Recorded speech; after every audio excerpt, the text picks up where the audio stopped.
Stand the brave Parnell and taught him well and truly persecuted. Where are the stares and jeers that you proudly let us hear when our heroes of 16 were executed? Come out, you black and tans, come out and fight me like a man. Show your wife how you won medals down in Flanders. Tell her how the IRA made you run like hell away from the green and lovely lakes of Killashandra.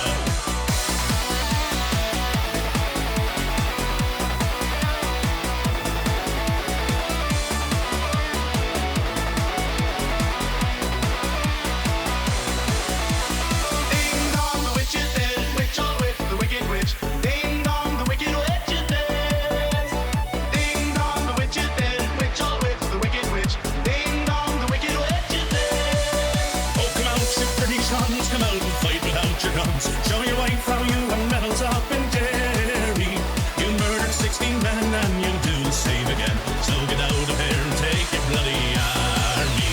Come out, you black and tans, come out and fight me like a man. Show your wife how you won medals down in Flanders. Tell her how the IRA made you run like hell away from the green and lovely lakes of Killashandra. Oh, come out, you black and tans, come out and fight me like a man. Show your wife how you won medals down in Flanders.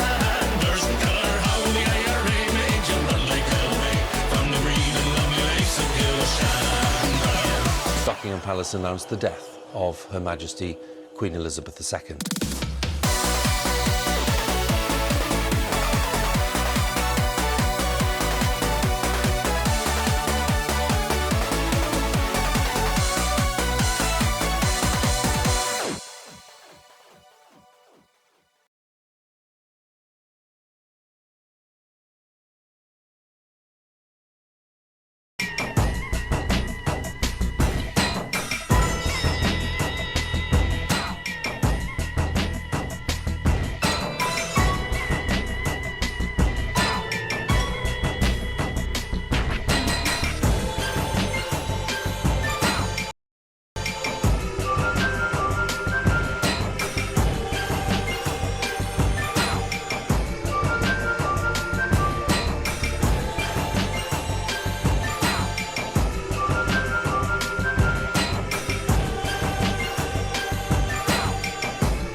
That's right.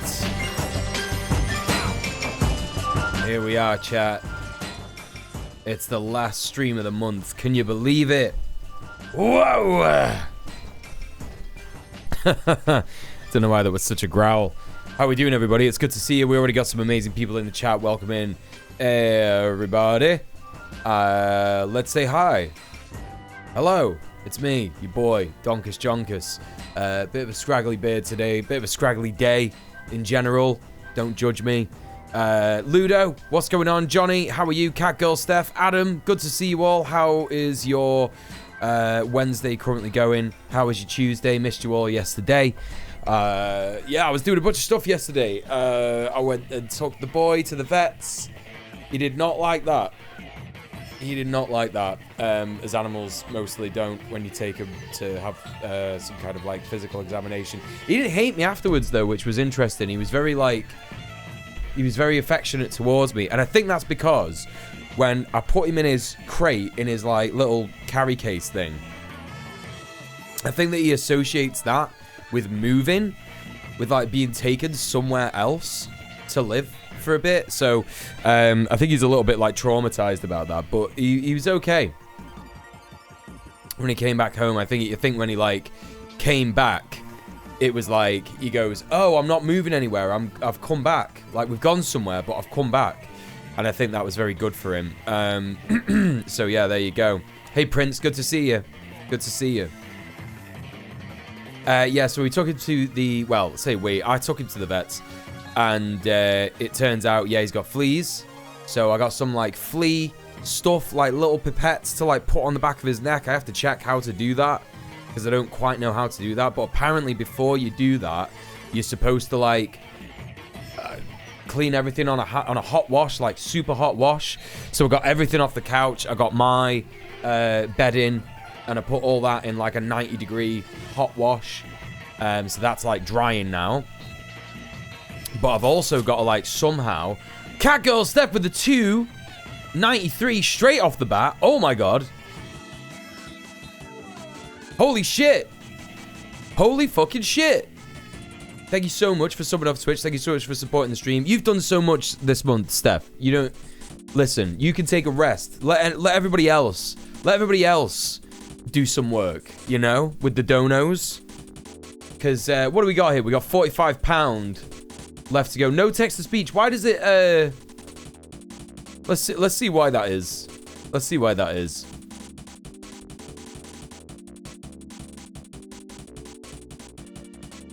Johnny 5555 alive. I think it probably thinks that you were trying to do spam. Like a spam detection, more than one word being mentioned in the text-to-speech. Pretty annoying, but never mind.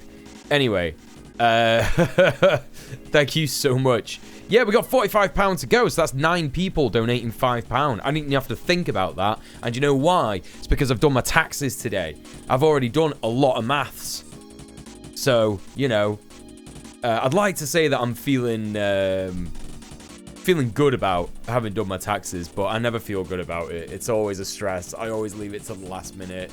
Today's like literally the last day that you can submit your tax return, and I did it like just on the final day. Absolutely ridiculous. So yeah, there you go. Anyway, where was I? I was talking about the vet. Yeah, so and the vet thinks that the boy might have worms. So we've got one of them big worm tablets, and you're supposed to split it in half and give him half. Now I don't know how I'm going to give it because he's also been given prescription food, right? So he's been given prescription food. Well, I had to buy it, obviously. It was very fucking expensive. But I've got that prescription food, and he ate it last night. This is the crazy thing about this boy. He ate it last night. He ate all of it, right? I gave him the sachet, I gave him the dry stuff together, and he fucking demolished it. Absolutely demolished it. But when I gave him the exact same stuff today for his breakfast, he's not touched it. And I can't feed him anything else. I'm not allowed to feed him anything else in case he's got worms. So, you know, I don't know what I'm supposed to fucking do. Like, he's not like running around and being crazy and trying to eat random stuff or anything, but he is like clearly supposed to have eaten, and he's just not. So that's worrying. I don't know what I'm gonna do about that. But yeah. Hey Vord, how's it going? Good to see you. Good to see you. So, Ludo in the chat says, I've seen and interacted with a bunch of bearded men lately, and it's made me appreciate how groomed your beard is. It's not even in the same ballpark. Thanks, Ludo. I appreciate that. Yeah, I do try and work on it quite a bit. I've trimmed my mustache. Trimmed my mustache for filming the video yesterday. That's also what I was doing yesterday. We're supposed to do that on... House. It was supposed to do that on Saturday. But because I was ill, I actually didn't get a chance to do that. So that's unfortunate, but never mind. What else am I up to? Yeah, filmed the video, had a bunch of problems with it. One of them. My fault for trying to film it at night. I thought, you know what, I'll film it at night for the vibes. Because it's going to be about, like, watching TV at night in your bed when you're bored. And, like, watching stuff. It's not entirely about that specifically, but that's the vibe. That's kind of like, you know, I guess the setting of the video. And I thought, like, if I film that in the day, it'll just feel weird. And I don't want to do that. I want to do it at night when it's, like, very quiet and, like, the vibe is correct. And I think it translates quite good to film, even though you can't see outside that it's dark or anything. It could easily just be in a set or something. Who is this?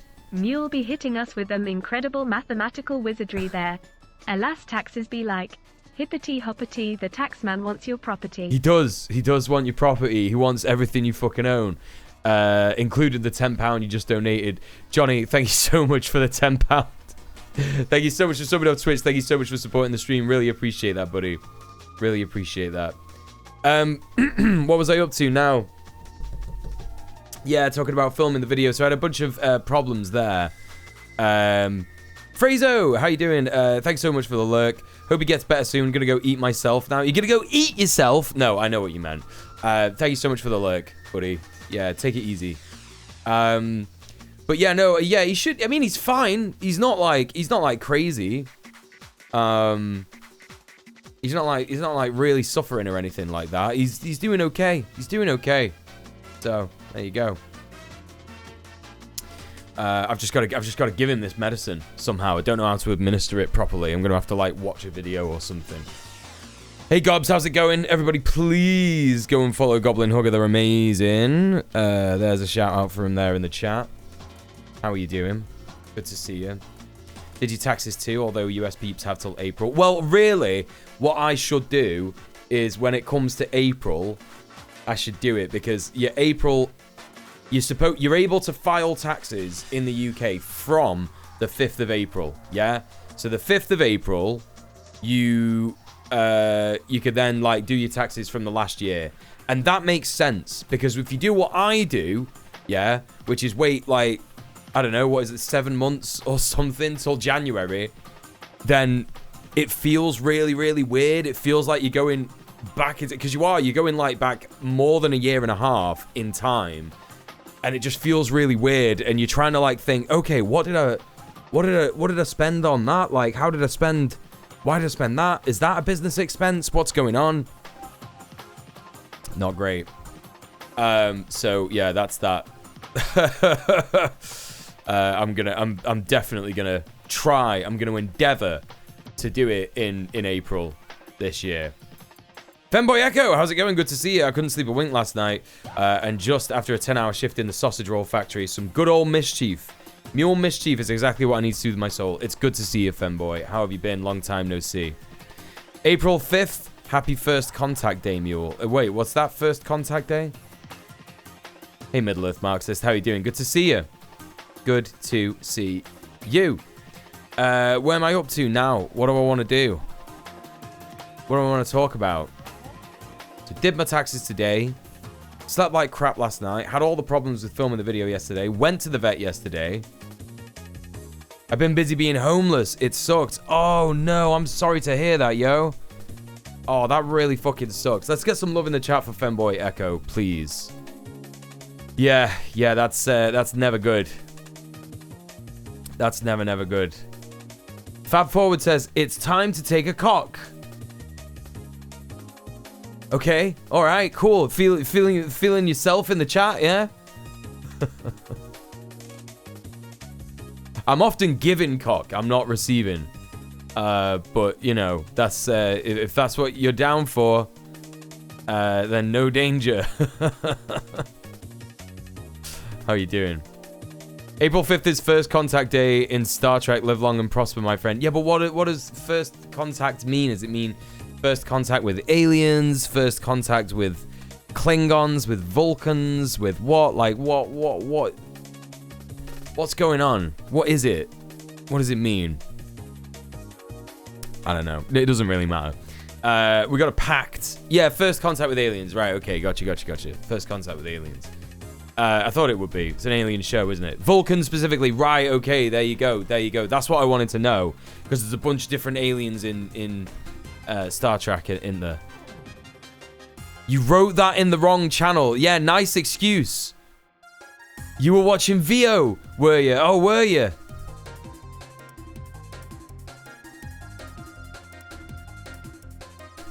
Yeah, I see. I see how it is. Oh, I didn't mean to send that. My brother made me send it. My brother pinned me down, held me at knife point, and made me send it. A crackhead broke into my house and made me send that in the chat. I'm with you. All right, listen, I believe you.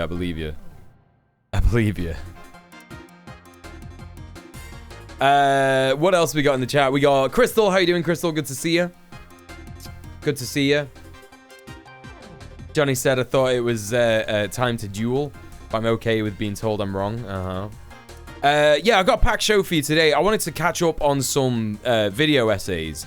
So we're going to go through some US news because we got some important stuff to cover, I think. If anyone's been looking at Twitter and shit like that and seeing what's going down.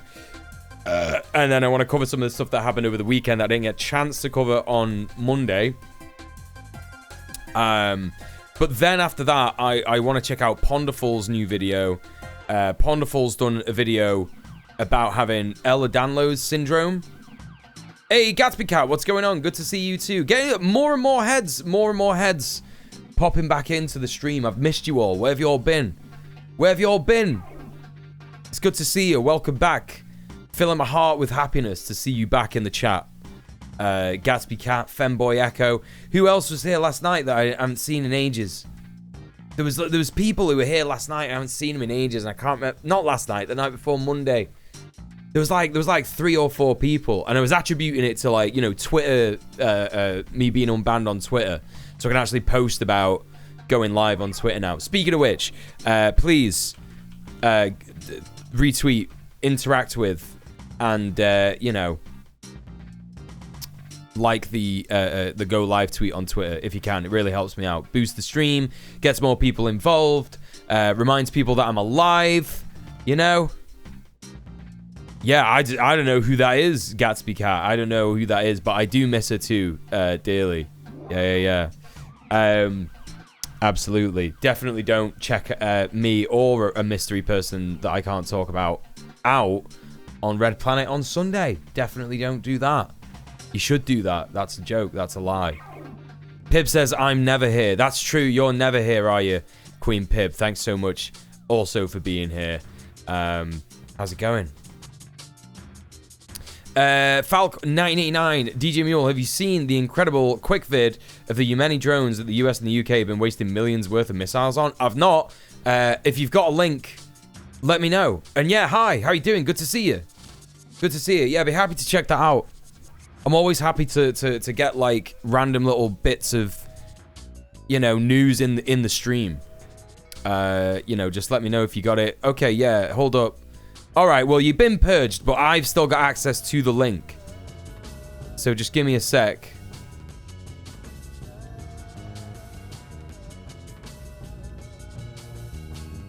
No way, dude. Get out of town. Get out of fucking town. You gotta be joking me, dude. This ain't real. This ain't real.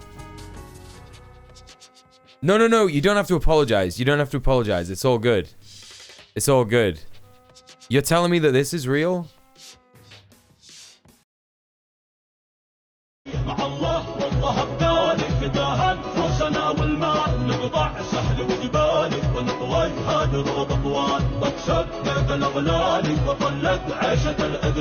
Nah, dude.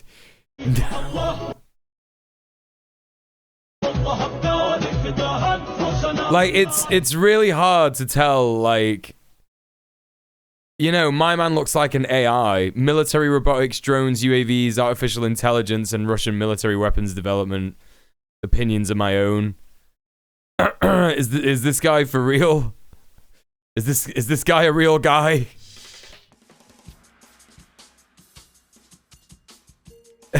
Modern Warfare End Edition.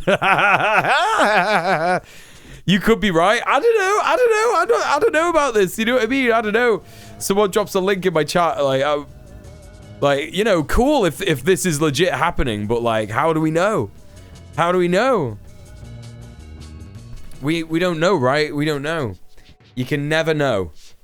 Improvise, adapt, and overcome. Listen, I wouldn't be surprised if your menis were making drones like that, because they're pretty based and resourceful, you know.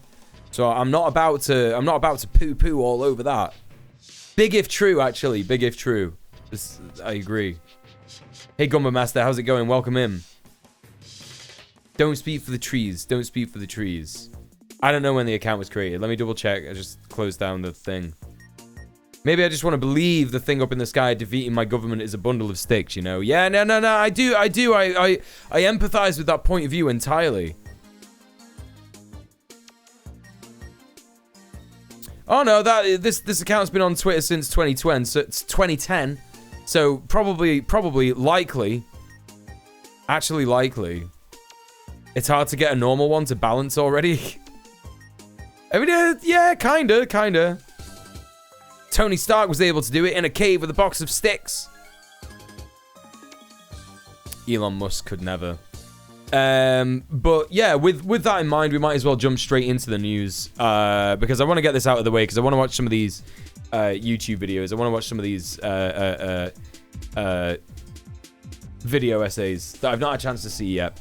We got one from Ponderful. We got another one, new one from Kalen Conrad. And we also got one from Fab Socialism. All really cool. Really cool topics. Excited to check them out. So we're going to go ahead and do that. But yeah, let's get through the crap first. So remember, chat, stick on those hazmats. We're going into the politics segment, category on Twitch. Not had anyone come through on YouTube chat yet. That's odd. Is it? Let me just check, make sure the stream's working. This is sometimes an embarrassing thing that happens when you're like a new streamer. I remember this from being like a new streamer back in the day going, no one's come through in the chat yet. Oh no, there are some people watching. Feel free to be... There's Ellie Simone in the YouTube chat. That wasn't... You didn't have to do that. I appreciate you coming through. Oh, and Johnny as well. Okay, it's Johnny dual watching. Stephosaurus YouTube chat test. Okay, now more people are coming through the YouTube chat. All right, it's working. Ah! Excuse me. You made a video? Did I say Fab Forward? I meant Fab Socialism. Yeah, if you don't know her, great YouTuber. We're going to go ahead and check her new video out when we're done with all this. Anyway, listen, there's been a bunch of mental stuff going on over the weekend and yesterday with the USA. Really normal stuff, actually. Really normal stuff. So we're going to have a little look at this. Let me just change the title. There we go. All right. So, yeah, it's this. Good old Genocide Joe over here. US is preparing multiple actions to deter Iran proxies as the United States prepares multiple actions in response to a drone attack by Iran-backed militants. It's a really funny term, that, isn't it, chat? Iran-backed militants. When Israel kills a bunch of innocent people, it's never US-backed militants, is it? But it is that. It is that, isn't it? Kataib Hezbollah, one of the more powerful of Iran's Iraq-based proxies, announced that it's suspending all its military operations against US troops in the region. Speaking to reporters on Tuesday, US President Joe Biden said he has decided on a military course of action in response to the attack on a US base in Jordan, near the border of Iraq and Syria, that killed 3 American soldiers and wounded more than 40 others. Neither Biden nor his officials provide details, but speaking to reporters aboard Air Force One, National Security Council spokesperson John Kirby said the goal is to ensure the U.S. degrades the group's capabilities to attack American troops and facilities while sending a strong signal to their backers in Iran's Islamic Revolutionary Guard Corps. The president will do what he has to protect our troops and our facilities to look after our national security, interest in the region. Do you know, there's something here, yeah? There's something here that could be done that would prevent an escalation of conflict in the region. If that is what Genocide Joe is trying to do, then what he could do is he could stop supplying arms and aid to Israel, couldn't he? And if he did that, then I'm absolutely certain that all of the different countries and people in the Middle East that absolutely despise Israel and the way it's genociding people and wants to genocide more people, I'm sure that they would actually go, you know what? Let's give the USA a chance, actually. But they won't do that, will they? What they'll do is they'll start bombing Yemen. And they'll start bombing random places in Iran now, which is really, really cool, isn't it? And that's really based, and yeah, really glad that's happening. It's definitely not going to cause World War III or anything like that. Cool.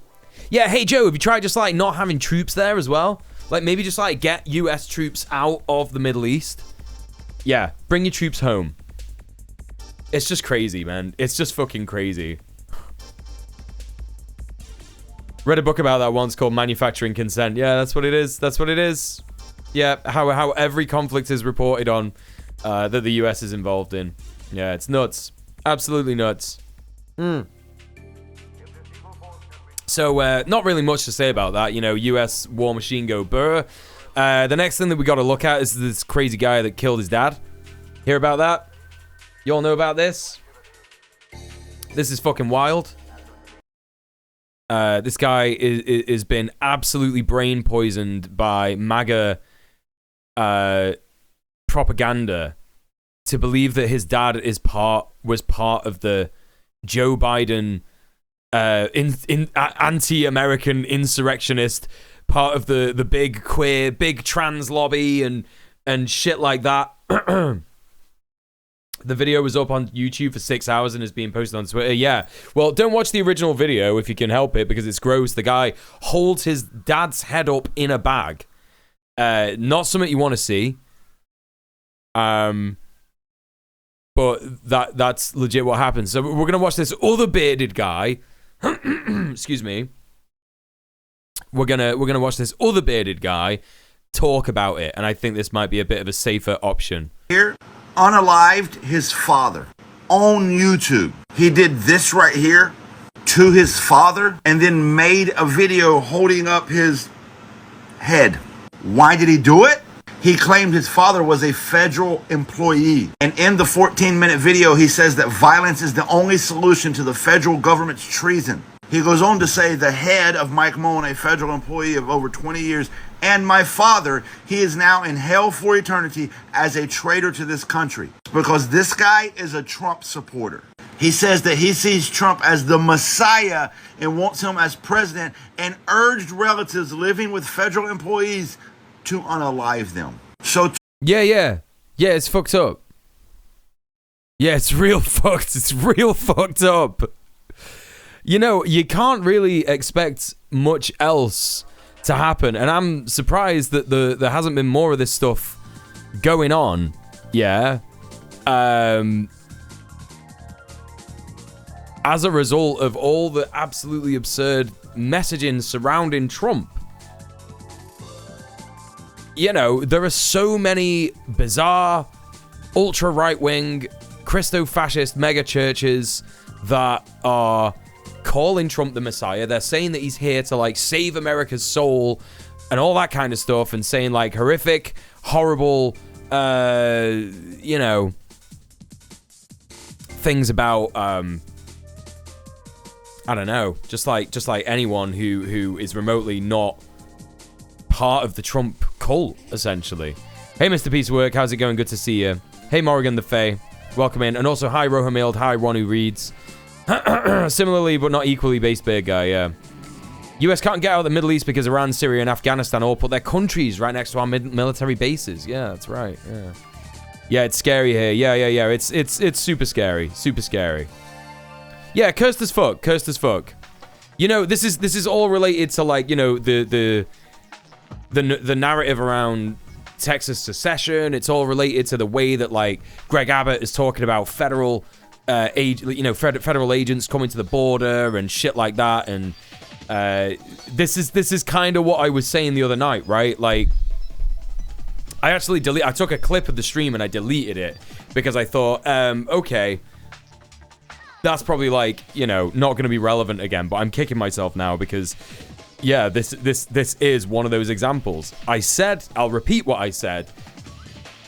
Greg Abbott just kind of saying that Texas is going to secede, and all these other governors are, like, supporting him, and you know, people are, like, baying. The right-wing MAGA chuds in America are, like, they've been frothing at the mouth for another civil war for so long, for so long, ever since Trump got kicked out of office.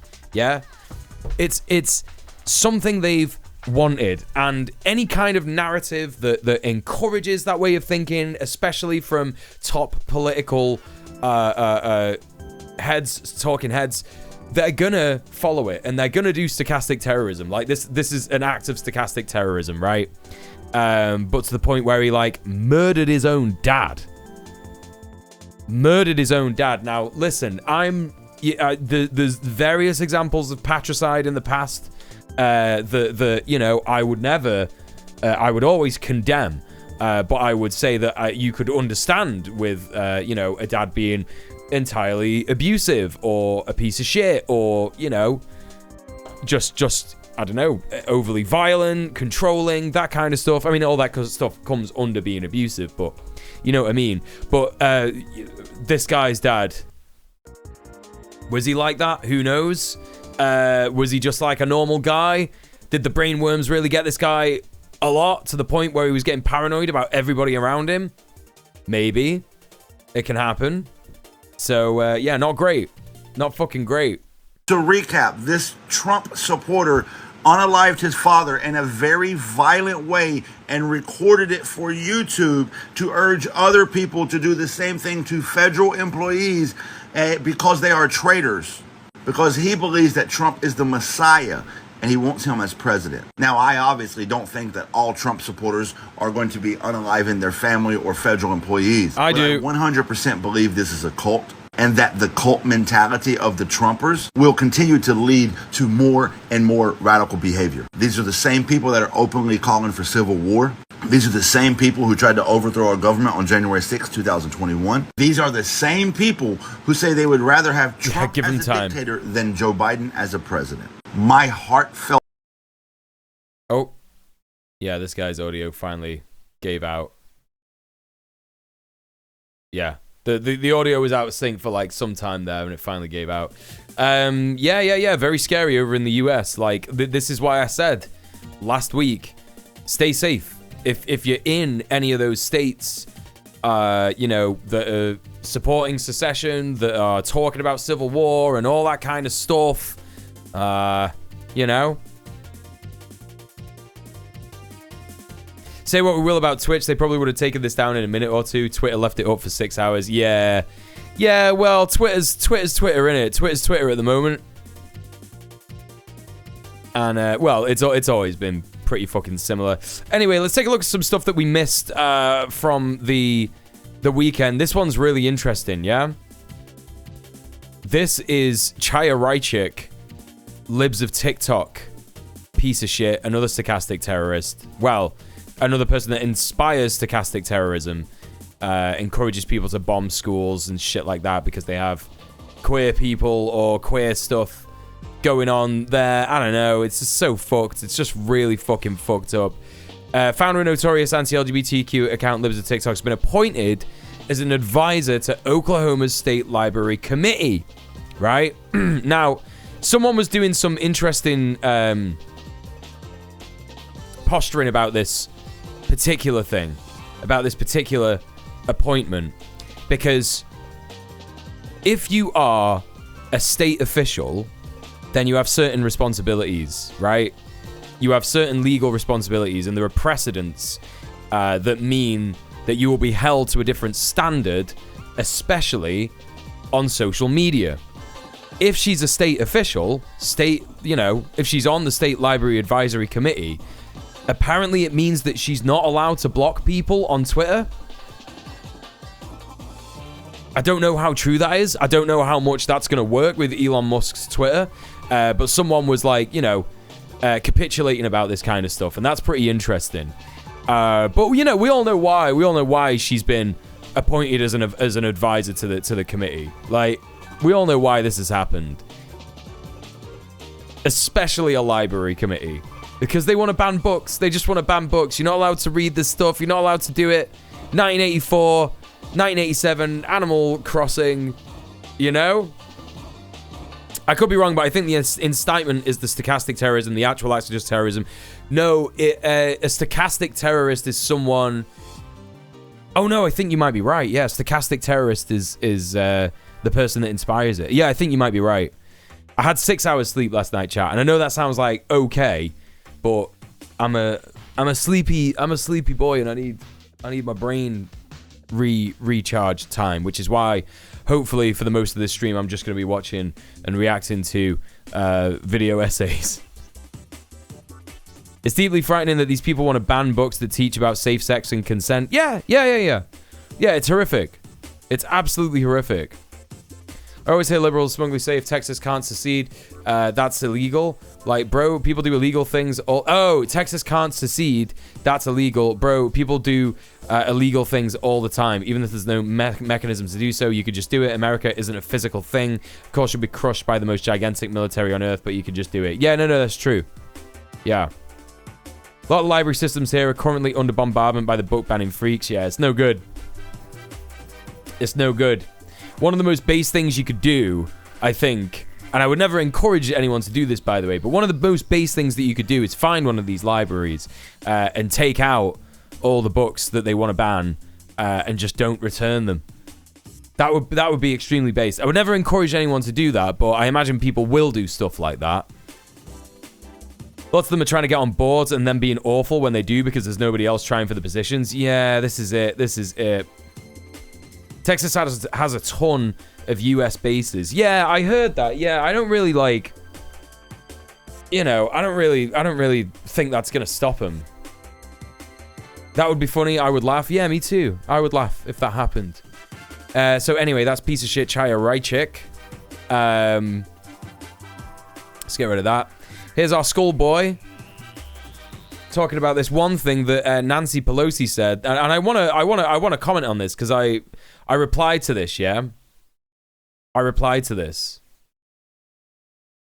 They're in front of my house all the time, so I have a feeling for what feelings they have. But we have to think about what we're doing, and what we have to do is try to stop the suffering in Gaza. This is women and children, people who don't have a place to go. So let's address that. But for them to call for a ceasefire is Mr. Putin's message. Mr. Putin's message. Make no mistake, this is directly connected to what he would like to see.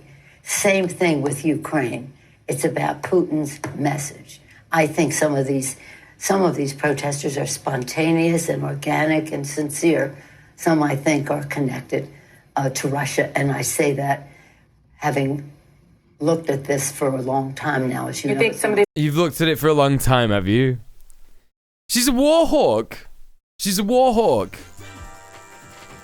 No, I don't think she's out of touch. I think she knows she can get away with saying this shit. I think she knows she can get away with this shit. Hey, No Jarain, how's it going? Huge stretch, Nancy. Go and have a kip. Look, here's the thing, right? Critical support to Vladimir Putin if he's calling for a ceasefire in Gaza. I'm not being funny, yeah? I'm not being funny, yeah? I know my man would, like, shoot me for being a shirt lifter and that, but critical support if he's calling for a ceasefire, like, yeah, that's a good thing. You know? Ultimately, like, asking for a ceasefire... Like, the idea that asking for a ceasefire in Ukraine is also bad is completely absurd as well. Because, you know, it's one of those things where, like, what's happened in Ukraine is the US has, like, given billions and billions and billions and billions of dollars in military support and aid and all that stuff to Ukraine in order to try and devastate Russia, right? Whereas Russia were ready to, like, come to the table and discuss peace and shit like that. I think it might have been, like, a year in, or maybe even, like, 7 months in or something like that, when they kind of saw what was going down and they were like, yeah, we should probably fuck this off, you know.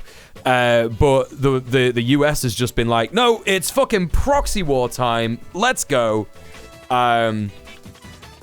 It's South Vietnam again. It's South Vietnam.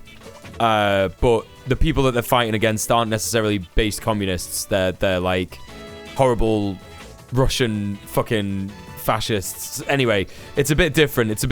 But it's definitely like, yeah, it's South Vietnam. It's that shit again. It's a proxy war that's just resulting in like a really shit situation for literally everybody, every Ukrainian, and a lot of Russians as well, you know? And at the same time, you know, calling for a ceasefire in Gaza is like, come on, man. It's completely different. What No Durain's saying. Yeah, it's different, yeah? Ukraine is a country that, like, is at war with another country. Israel bombarding Gaza is ethnic cleansing, genocide, apartheid. Like, that's what's going down. That's the difference.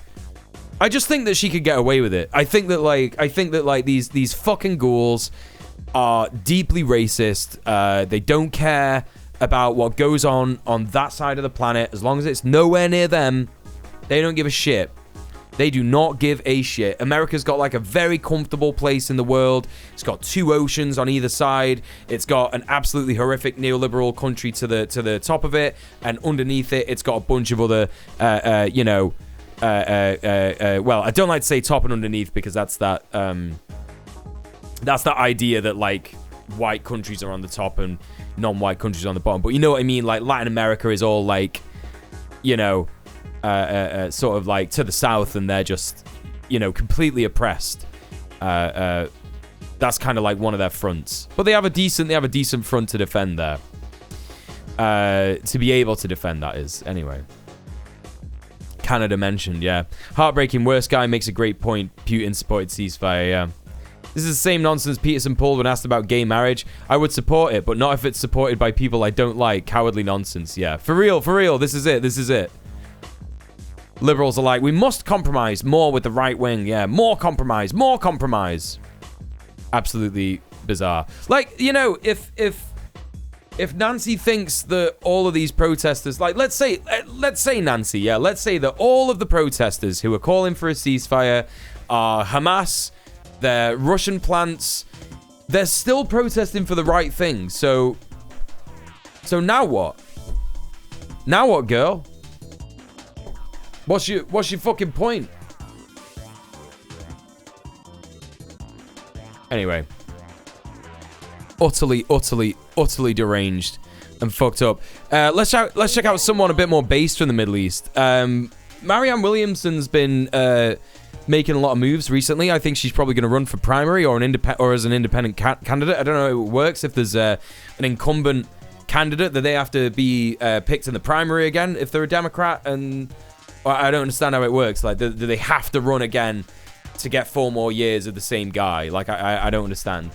But anyway, Marianne Williamson appears to be running for, you know, some kind of competition to become president. So let's see what she's saying. I understand that in their mind, only those people whose careers have been entrenched in the car that drove us into this ditch should possibly be considered qualified to lead us out of this ditch. She's talking about the Democrats. Amazing. I think. But I reject that notion. And those pseudo-sophisticates who give us their PR about how they're the adults, you see, and people like myself and people like most of you should really sit down now. They would have us think this whole thing is just too complicated. No, ladies and gentlemen, the problem is not that it's complicated. The problem is that it is corrupt.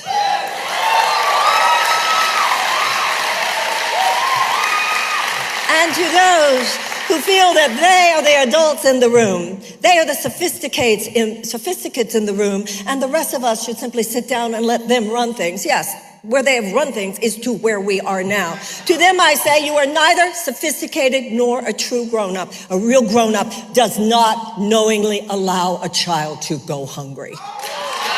Based. She's pretty based.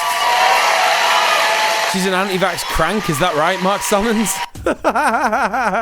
Is she? Let's take a look. Let's take a look.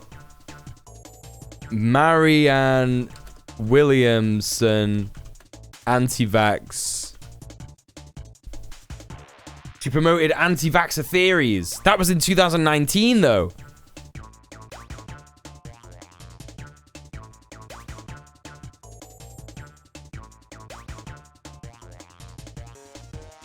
No. She walked back on that in 2019.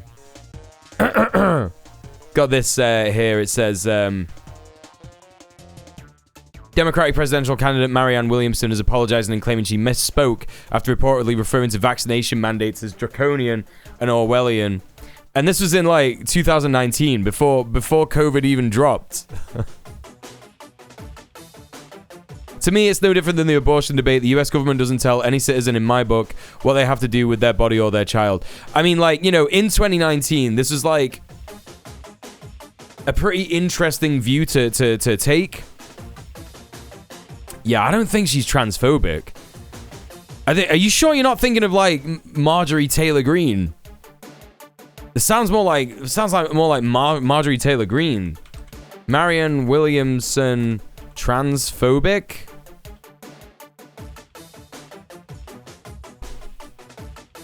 LGBTQIA plus rights policy statement 2024.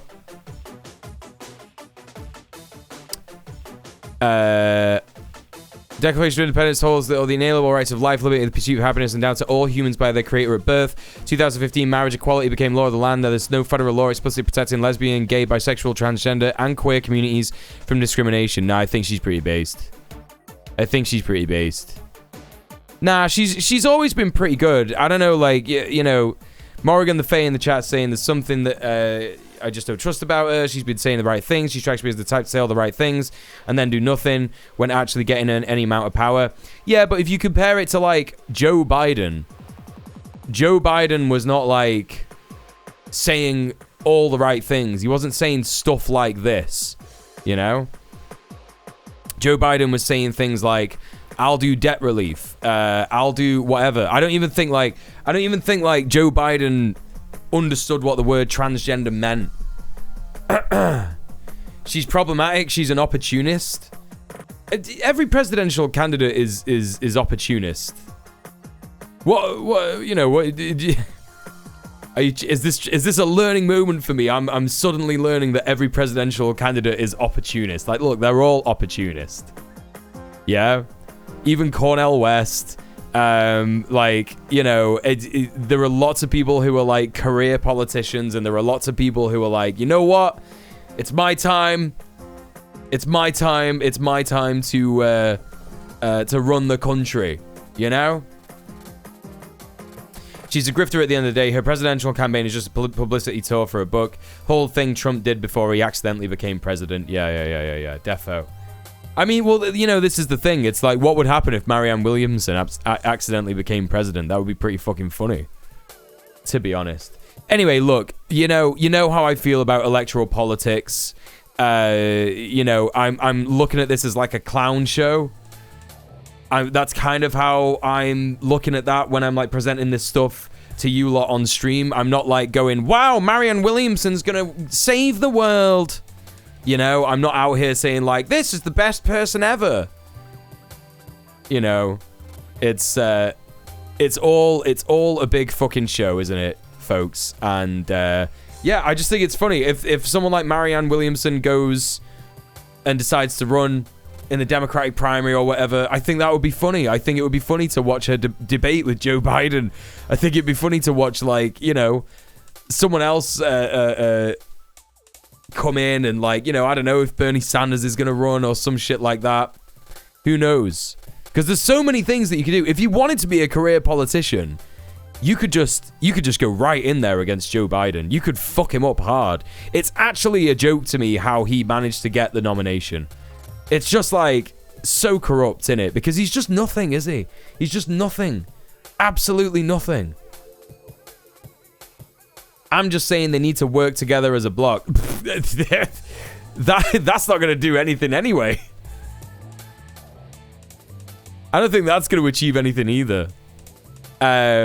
Anyway, speaking of electoral politics and how it won't save us, here we go. A little bit of a Venn diagram here for you.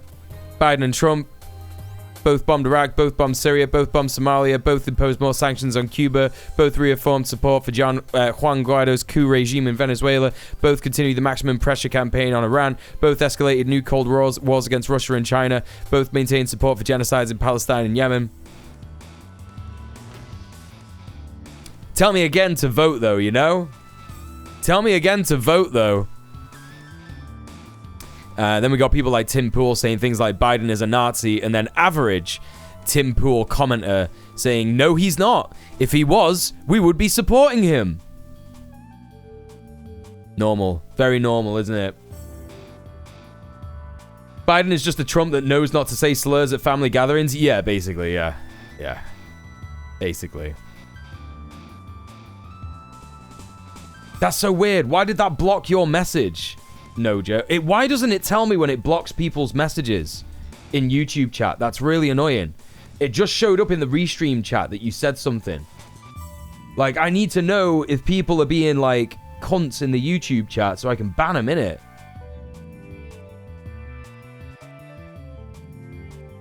Quite a bit out loud, yeah. ICE is still going strong as well. That's true, yeah. Pretends to be a meritocracy, but it's decided by the richest, most powerful party donors at the end of the day. Yeah, that's right. That's right. We all know that. Anyway. Tim Pool there. Anyway, we got some transphobia coming in, so if you're not up for that kind of stuff today, dip out for a hot minute. Come back in about 10 minutes or so. I reckon we'll probably be done talking about this then. Aaron Reed, in a stunning audio release, Michigan and Ohio Republicans are heard stating that the end game of anti-trans legislation is to ban trans care for everyone. They discuss exactly how to do it, piece by piece, incrementally. So I found the audio of this. Apparently, I've not listened to this, but let's see what they were saying. This was last week, by the way. Coons. Senator Lindsay as well on board. You guys can jump in, just unmute your mic anytime you want if you got questions for Rep Click or Prisha or comments or otherwise. By all means, jump in there if you guys have anything.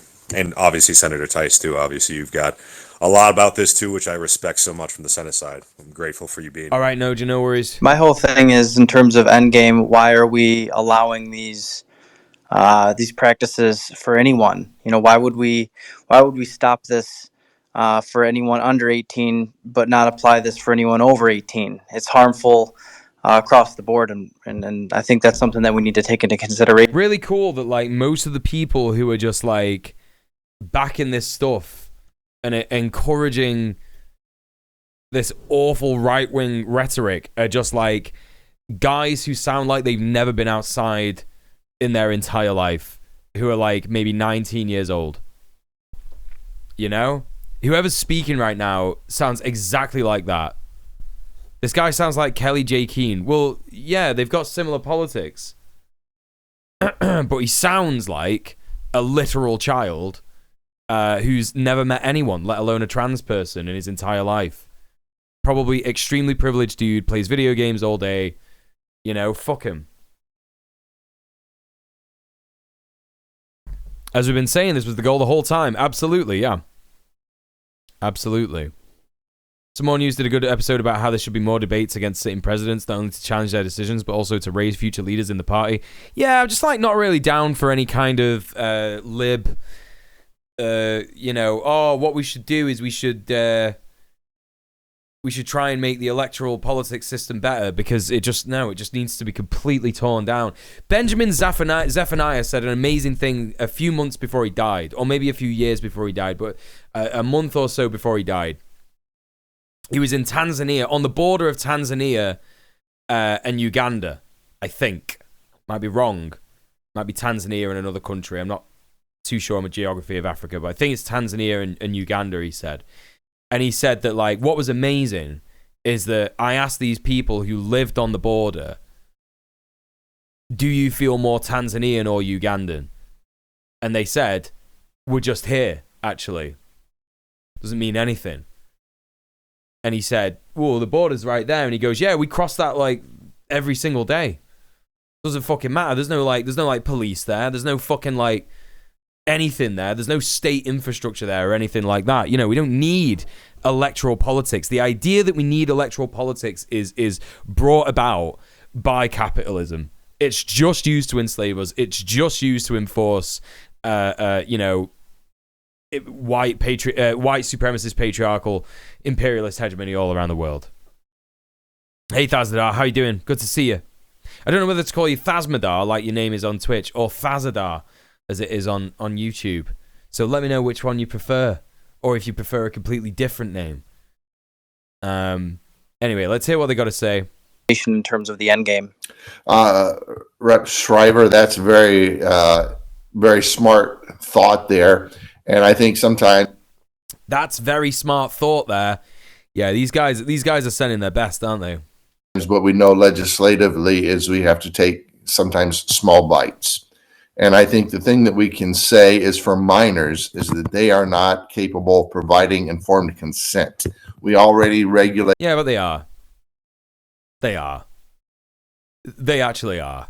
What minors can do, but they cannot do. They cannot sign contracts. What's it called? It's not called is it informed consent, or is it like what's the Gillick competence?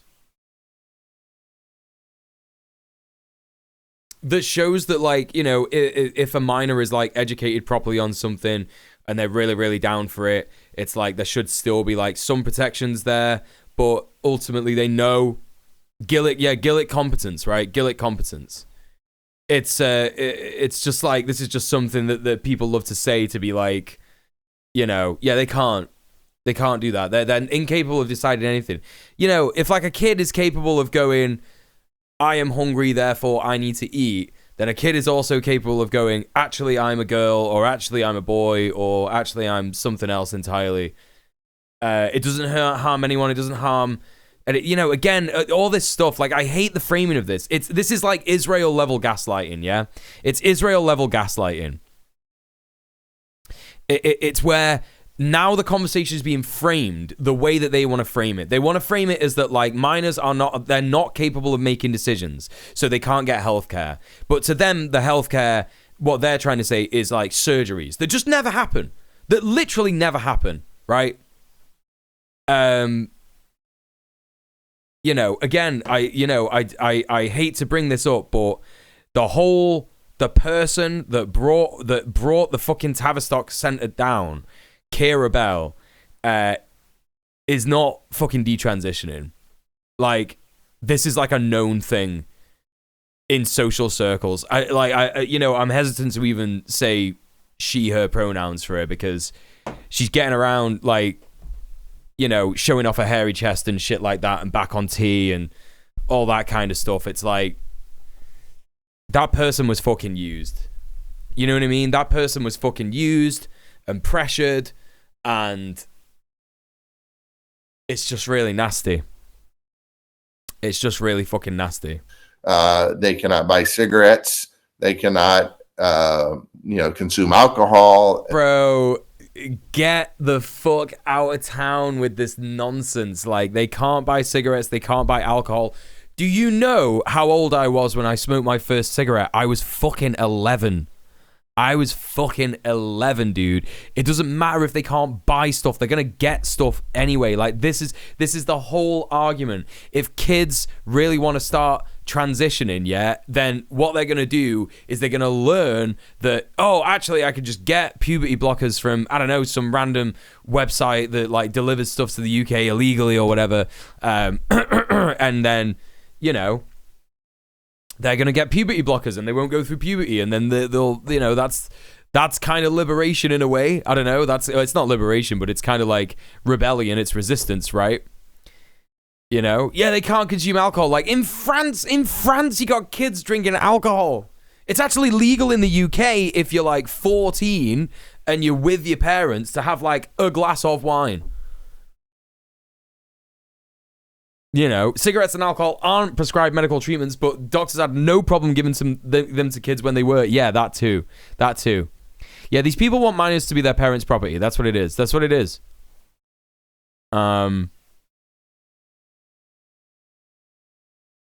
Yeah, rules are meant to be broken, yeah. Tazadar came first. It was already taken on Twitch, so I added the M there. It may shock you, neither of them are my name. They're just nicknames. Thaz will do. Yeah, no, of course, that's fine. All right, Thaz. Hey, Elwa Links, welcome in. Booze legal in many states as well with their parents. Yeah, you see, this is the thing. Like, this is what I hate about it. It's the framing of the conversation. The framing of the conversation. Because this fucker, like, this is like... When, you know, on Red Planet, we've spoken about this before, seizing the means of communication, right? Because this guy's got the means of communication. Whoever this host is, this Brad Pack, I don't know what his name is, but like whoever he is, he's got a massive following. So he's got the means of communication, right? And the reason he's got the means of communication is because the system supports him, yeah? So conservative people will retweet the fuck out of him, this, that, and the other, like, da-da-da-da-da-da, and... He'll grow and grow and grow and grow until he's got loads of followers and then commands a large amount of clout and uses that clout to manufacture consent. And now the conversation is being framed in the way that he wants to talk about it. And so he's got like a sitting representative on his broadcast and is now talking to him about like, yo, what do you think about this, like, you know, trans stuff? Like, you know, and asking people to ask questions to him. And just framing it in the worst way. Whatever happened to personal responsibility, my guy? Right? Yeah. It's all about parents' rights to abuse their kids. Yeah. They can't get a tattoo without their parents. We already have some rules regarding that. For minors, the prefrontal cortex is not yet developed, and in fact, that doesn't really develop to the age of 24. So I think. There is something to be said for adults being able to weigh the pros and the cons. One of the things the governor, he made several mistakes, but one of the things he did do correctly is he actually put back in a couple of things that I had to negotiate out, which one was getting the data. There is no requirements to report the data. I had that in there. It got negotiated out here. Damn, I wonder why. I wonder why there were no requirements to... report the data. Anyway, this is a 24-minute long thing, and I'm not going to listen to all of it because we know what the long and short of this is. We've listened to the first minute. We know that, like, yeah, you know, we want to ban it for adults. We're trying to do it bit by bit, basically. Like, come on, man. Like, it's so fucking obvious. So, absolutely vile shit. Michigan and Ohio legislators wanting to do that. Here's a little bit about this Civil War stuff from Consciously. I don't know who this person is, don't follow him, but let's see what they got to say about this whole Texas secession shit. If they're not fully developed till 24, maybe we should raise the minimum military service age. Yeah, maybe we should raise, like, you know, all of the minimum requirement ages to that age. Age of consent, marriage age. Well, they'd hate that, wouldn't they? They hate that. They don't even pay attention to the age of consent anyway. These motherfuckers. Anyway. Is discussing a civil war between the United States, Texas, Florida, Oklahoma, and he said something about Tennessee too. And guess what? It's over. Biden saying they have to tear down some barbed wire across the Mexico-Texas border because they terrorize the migrants they're trying to get over here. It don't make y'all ass itch that in the... Here's the thing, the like Ickid Trunks, like the brain age development thing is so stupid because, you know, there is absolutely no evidence to suggest that people stop learning stuff after a certain amount of time. Like, if your brain stops developing, like, it's being posited that when your brain stops developing, that's when you know all the stuff. That's what they're saying, right? That's what they're saying. They're saying, okay, your brain stops developing when you're 24, so that's when you know everything. Like, what do you mean, bro? What do you mean? What do you mean? Like, think about all the people who came out in their, like, you know, 50s and 60s and shit. I came out when I was 29. 29! What an absurd argument. What a completely absurd argument. Your brain literally never stops developing. The way that your synapses work, the way that your neurons work, and all that kind of shit. I don't know. I'm not a brain scientist. I don't know about that shit. But what I do know is that, like, our neurons are, like, constantly reworking themselves, and, you know, new pathways being opened up and shit like that. If you do the right thing, if you, like, eat the right foods and all that. It's just so stupid. Ugh, I can't be doing with it. No, I'm with you, Mr. Piece of Work. It sucks. Hey, Loki Human, how you doing? Yeah, we can only make decisions when our brain is at peak condition, yeah. Yeah, it's only possible to make decisions at that time. Came out in my 30s. Yeah, exactly, Prince, exactly. This is it, this is it. You know. It's just so stupid. So stupid. The same arguments they make about why gun control wouldn't work is the same arguments why their trans bans wouldn't work, yeah. That's right. But they don't care about those hypocrisies, do they? They don't care about that.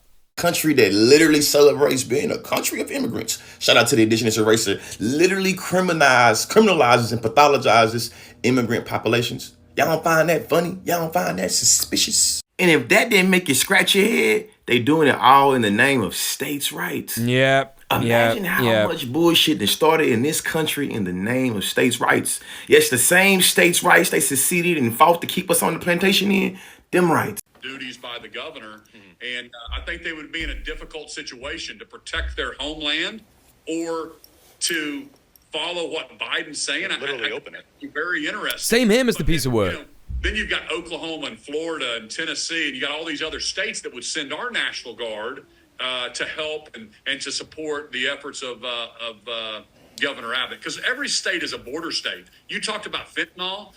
The deaths in Oklahoma since I've taken office are up 500%. And we know that's coming across the southern border. And then you think about the terrorists.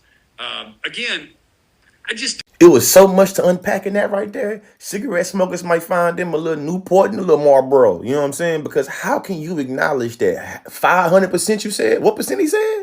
Under your governance? That means this happened under your leadership, under your watch. So anytime we start dealing with, you know, black folks and indigenous folks and Latino folks, all of a sudden it's states' rights and your right to do them bad, do them wrong. Crazy, man. He's right. He's right, and he should say it. They really need to tear down that Statue of Liberty. Clearly means nothing to them. Yeah, that's right. I'm seeing no shortage of TikToks where people are pointing and laughing at Chud, Texas residents going, well, I'd still be American if Texas seceded, right? Yeah. That is pretty fucking funny. Well, there we go, chat. We made it through the news. How about that? How about that? We did it, chat. We did it, Reddit. Listen, I've been live for an hour, so it's time for me to remind you all that this is the last day that you can donate to unlock the big stream incentive for this month. This is the last day that you can donate to get us to £600. We've already had some donos in the chat today. Amazing work, everyone. But as always, it's the same chatters doing all the work for everybody else. I want to see some new donos from some new chatters in the chat today. That would be really, really cool. Don't forget, chat, head over to sub off Twitch. Wait. I can't fucking spell it right. There you go. Head up to sub off Twitch. The link there in the chat. Oh my God, Adam! Tab off Switch. Get that goal.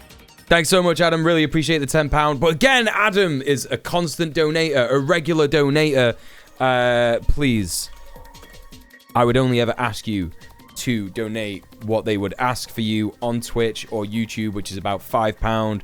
But if you donate £5 off Twitch, it means that 100% of that £5 comes to me, your boy. It means that I can pay my bills, my rent, my taxes, all that kind of stuff. Vets bills, think of the boy. Please consider the boy. Please think of the boy. And on top of that, it means that you won't be supporting a horrible platform like Twitch that bans people like my friends, some of my very good friends, for talking about Palestine. Also, YouTube is a terrible platform because it just kind of like, I don't know, let that guy talk about his decapitated dad for 6 hours, that video, just like stay up there for 6 hours. Just, oh no, that was Twitter, right? That was Twitter. Well, YouTube's bad for a lot of other reasons. A lot of other reasons, anyway. So yeah, please consider doing that. Where are we up to? We need £25. So that's literally if 5 people donated £5 each. Yeah? Or even less. If 10 people donated £2.50 each, we would hit this goal right now. So consider that, chat. £2.50. You don't even have to donate. Queen Pip with the 42.69. Okay. She went ahead and did it. We fucking did it, chat. Queen Pip, thank you so much for subbing off Twitch. Thank you so much for supporting the stream. Thank you so much for subbing off Twitch, as per usual. I don't know what to say. Thank you so much, everyone, for supporting me this month. We've unlocked the bonus stream for next month where me and my girlfriend are going to be playing a bunch of retro games on the couch. We're going to be playing some Mario 64, some Mario Tennis, Mario Golf. It's going to be a cool, long stream, probably on a Saturday. But yeah, that's that. That's that. Yeah, Middle-earth Marxist. I'm not really going to discuss that. You want to talk to me about that, you could DM that. DM me about that. So, yeah, absolutely incredible. I don't know what to say. Listen, I'm not going to say no to more donos, but let's get a bit of a reward. Yeah? Let's get a bit of a reward going for the people who donated. Thank you so much for supporting me this month. You have no idea what a weight off it is. Morrigan the Fae! Oh, look. A new donator. Morrigan, thank you so much for the £10. Thank you so much for subbing off Twitch. Thank you so much for supporting the stream. Thank you, thank you, thank you. YouTube boosts the ones you bring in the dollar. Yeah, but fuck that shit. I've got standards. Do you know what I mean? I've got fucking morals and ethics. Yeah? And I don't want to give YouTube any of that dough. You know? I already fucking monetized my last video and I said I wasn't going to fucking do that. But yeah, I went ahead and did it. Anyway, listen, I got an excellent music video to share with all of y'all. Sorry, VOD watchers. Back in. Welcome back, VOD watchers. Yeah, we just watched the music video for Lucini by Camplo. Classic old school banger.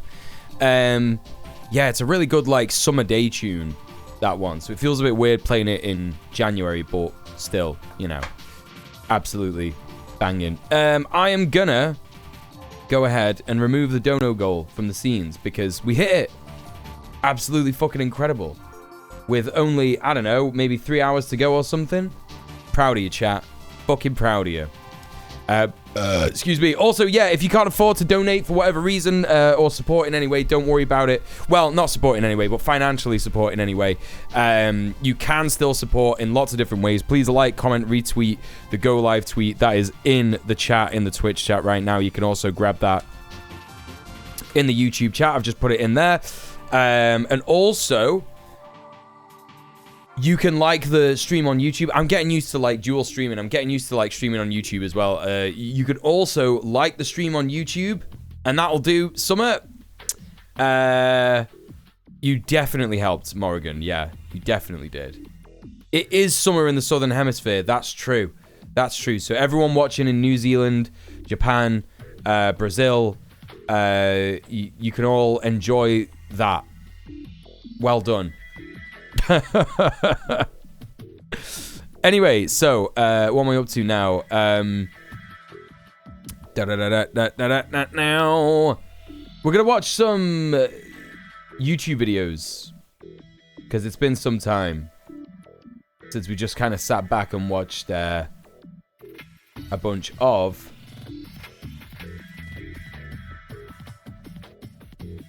video essays. The first one we're gonna watch. It's from Ponderful. Ponderful is a great creator. Not watched too much of Mika's stuff. I think her name is Mika. I might be wrong. But go ahead, head over to the channel and show her some love. There we go. Pinned that in the YouTube chat. Sorry, pinned it in the Twitch chat. I'm also going to pin it in the YouTube chat so everybody's got it.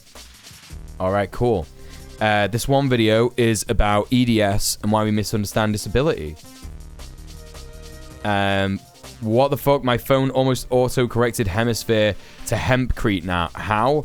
Are you the hempcrete guy I heard about in redacted streamers chat? Right. Yeah. That's who Icken Trunk is, yeah. Hey Mort, good to see you. Welcome in. How you doing? Alright. Let's check out the new Ponderful vid. Hey, how's it going? Could do with some volume, eh? Oh, hi. Hey, how's it going? I've actually got an appointment with the doctor in about 5 minutes, but sit down. I've been meaning to talk to you about disability. I have multiple lifelong disabilities, and I didn't know about it until about 4 or 5 years ago. Over 30 years went by with me just going around, living my life, walking around like regular people without me realising that I was disabled the whole time. Does that sound weird to you? Does it make you feel a certain way? Like, how? How can you be disabled and not know it? Does it sound like probably I wasn't all that disabled then? Because it does to me sometimes. Does it seem odd, inappropriate even, for me to be using the word disabled if I'd gone 30 years thinking I was perfectly able? That's that There fucking was always stuff. Too much stuff. systemic ableism, man. Did say. I mean, for years of my childhood, I spent my nights in tears, like crying in pain because my legs were cramping so much. But that was just growing pains. That's like most of my friends. Right, Mark. I remember getting these like sharp shooting pains up the side of my head if I moved my neck in like the wrong way. But my mum said that was just cricking your neck, whatever that meant. I never checked. She was a trained nurse, so I thought she should know. Did regularly spray. People don't want to admit that like they're disabled, and people don't want to admit that their kids are disabled. Like this is a massive fucking thing in just the entire world, you know? Ankles and wrists, but that was just because I was clumsy.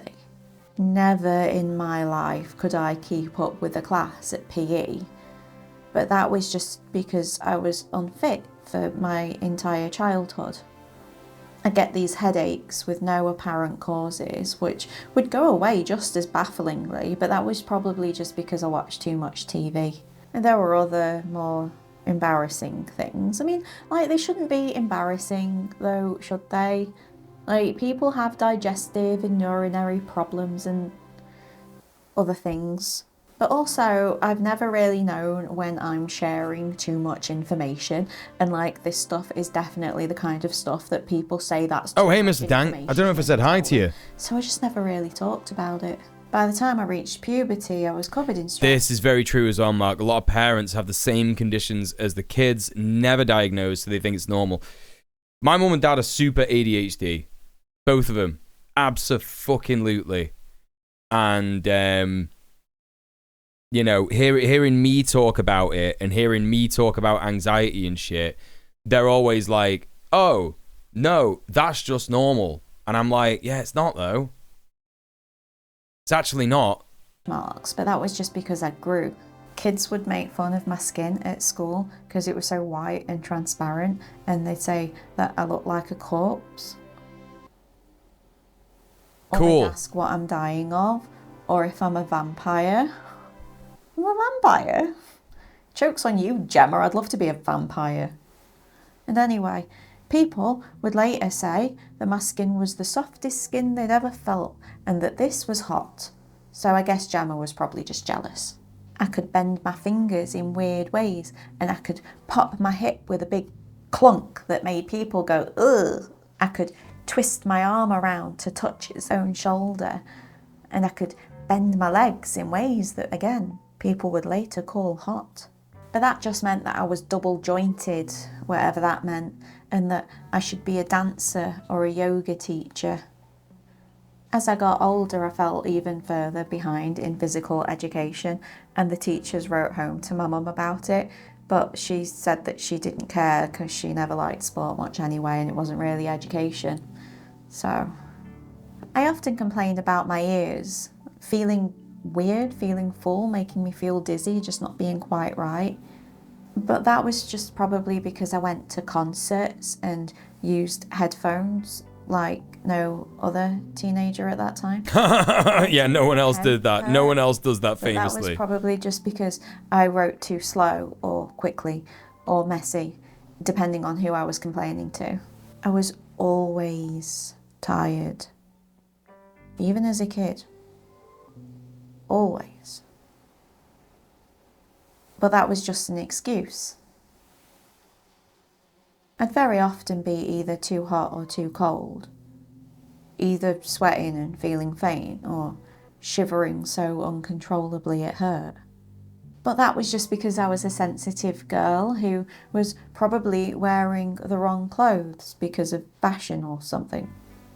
By the time I was in my early 20s, I was constantly seeking out massage therapists because of the pain in my neck, which was probably just because of bad posture or something.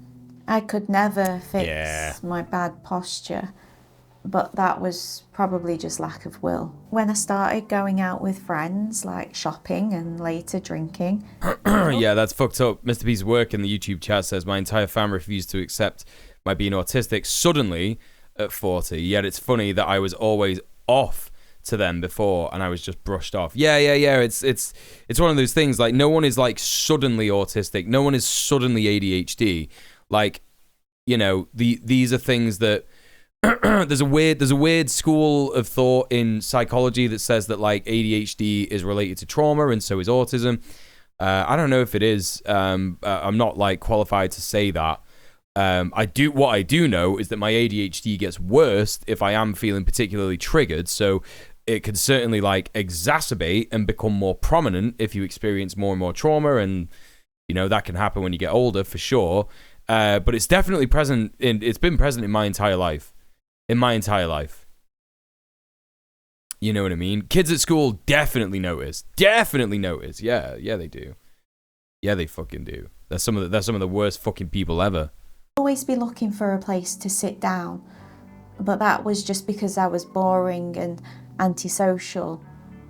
Or maybe it was that pesky unfitness again. Being so unfit caused me more and more problems throughout my 20s.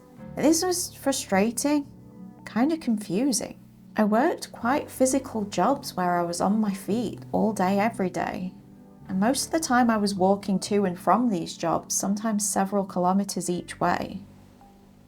And by the time I was in my mid-20s, I was even spending my days off doing activities like hiking and swimming. And I'd do floor exercises, Pilates and yoga when I was at home. But I must not have been exercising as much as everybody else is. Other people must be doing these like really regular, intensive workouts. I mean, not any of the people that I lived with or spent a lot of time with, but most people must be. Nope. Something I could never really do. Those intensive, hardcore workouts. Hey, B-Rat, what's up?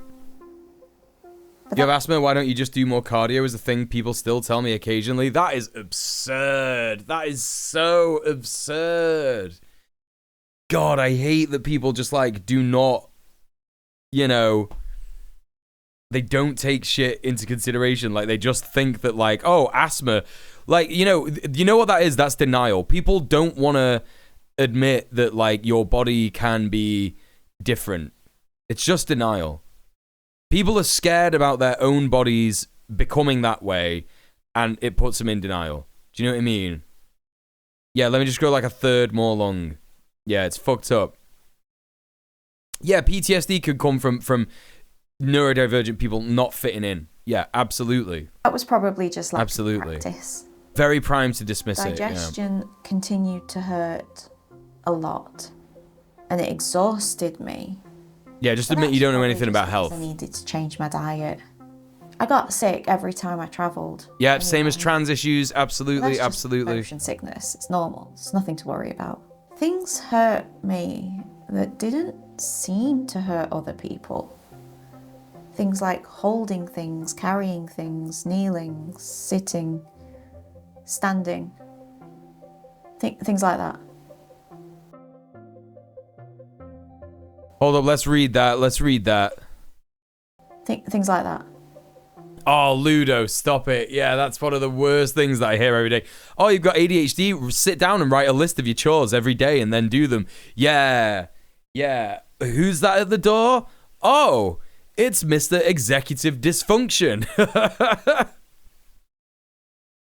I watched a really good video about ADHD a couple of weeks ago. I'm going to like try and find it and we can watch it together. Super, super important. Because, oh boy, like, there are some things in that video that made me go, oh, okay, yeah, I knew this, but I'd forgotten about it, and I think it's really important to remind everybody of this. Because I think when you've got ADHD, a lot of the time you can forget just how important it is to recognize that you've got ADHD and the way that your mind works, you know? But that was probably just because I have a low pain tolerance. I mean, I breezed through tattoos and earlobes. Tattoos? Without so much as flinching, but... Okay, that's made me feel better. I was recording last night this new video, and I kept worrying too much about flubbing my lines. But the thing is that YouTubers do this in every single fucking video. I need to stop worrying about that so much. That's different. Oh, it is different though. At the end of a working day, I'd have to spend a good half an hour, if not longer, stretching, like properly stretching, or I'd cramp up at night and be unable to sleep. I'm sure most people have to do that. No. Again, no one that I ever lived with.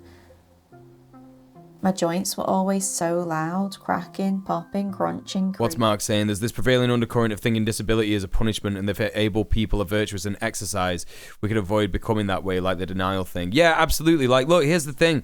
Like, my body has definitely changed since I got long COVID, right? One thing that is very, very, very prevalent for me at the minute is tinnitus. And here's the thing about the tinnitus. It gets worse. Like, it's been really bad today because I had a bad sleep. If I have a good sleep, if I have like a consistently like good amount of sleep, it goes away. Now, that's not right. That's not normal. Tinnitus normally is like a constant thing in your life. Like, it goes away, you get used to it, you know what I mean? Because I've had tinnitus my entire life. But ever since I got long COVID, this tinnitus became like very loud. Like, I can hear it now. I can hear it over me talking. That's how loud it is. And it's like, you know, I did everything right. I did fucking everything right. I was exercising. I was drinking a lot of water. I was in the best physical shape I've ever been in my life before I got COVID the last time and then got long COVID. Yeah, it's just not how it works. Just not how it works at all. Every time I moved. Things that work for some people don't work for other people. That's also true. I was kept up at night Morrigan, quite yeah. a lot with restless legs. But that was probably just a lack of movement, like real movement. Real like movement. Running or something. Should probably take up jogging. I could never run very far, not even as a kid, even less as an adult. My heart would beat out of my chest and my knees would stab and pinch and I'd get a stitch straight away. Unfitness strikes again. And I could never understand my friends. People just didn't punch COVID hard enough, that's true. Skateboarding and things like that where you fall over all the time and they just get up. Get on with it. When I fall, it hurts. Like, it really hurts. But there's that low pain tolerance again. I was never actually comfortable. Never not in any pain. But that's normal, right? That's got to be everyone. Nah. Right? I mean, probably. It's not, I mean, like, I don't hear people complaining about it all the time. But there's nothing wrong with me, so probably just being sensitive. Yeah, I'm probably just sensitive. I'd always fall asleep fine. I'd wake up every 20 minutes or so to shift position because I'm in pain. That's also normal. I mean, people move in their sleep. At 29, I lay in bed complaining to my new partner about the numbness in my arm and my legs. I jokingly showed him how my joints would pop and crack with every movement, and that probably just some joints needed to crack back into place, and that this happens sometimes, but this time the numbness is going on a little bit longer than normal, and that's getting a little bit annoying. I realised that he was looking at me like I'd turned into a talking houseplant. Aghast was his wee face. Is Ponderful from where I'm from? Is Mika from Manchester? She sounds like a proper mank. Most likely, probably. I have to reach out to her. Have you never been to a doctor about this? He asked. Until that point, nobody had ever said, maybe you should go to a doctor, when I complained about my various issues. So I just assumed that everything was fine and normal, and I was complaining about nothing. I later realised that until that point, I had been surrounded by people who didn't exactly have my best interests at heart. Yeah. Particularly care whether I was genuinely in pain or discomfort or not. Who wanted things from me, but didn't care much about providing me with comfort or care. Until that point, me voicing my pain or discomfort was met with silence at best, rolled eyes and judgmental comments at worst. Concern was a pretty foreign concept to me. So I started going to the doctors. Bloody hell, yeah. Of course, at first I what wasn't a going in palaver. there with a big list of my symptoms going, explain all this. That would have been bananas. And besides, I didn't know half those symptoms were symptoms. I saw a neuro specialist about the numbness.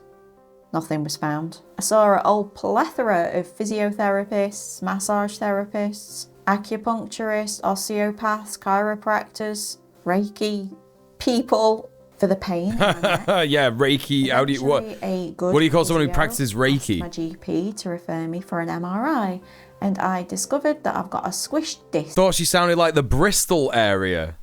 all the way up here, where all the nerves are. Definitely not. Bristol's more like this. More like this. It sounded kind of like farmers, you know what I mean? Like posh farmers. Because it's like south, what do you call it? Southwest. She's fucking definitely northern, like 100% northern.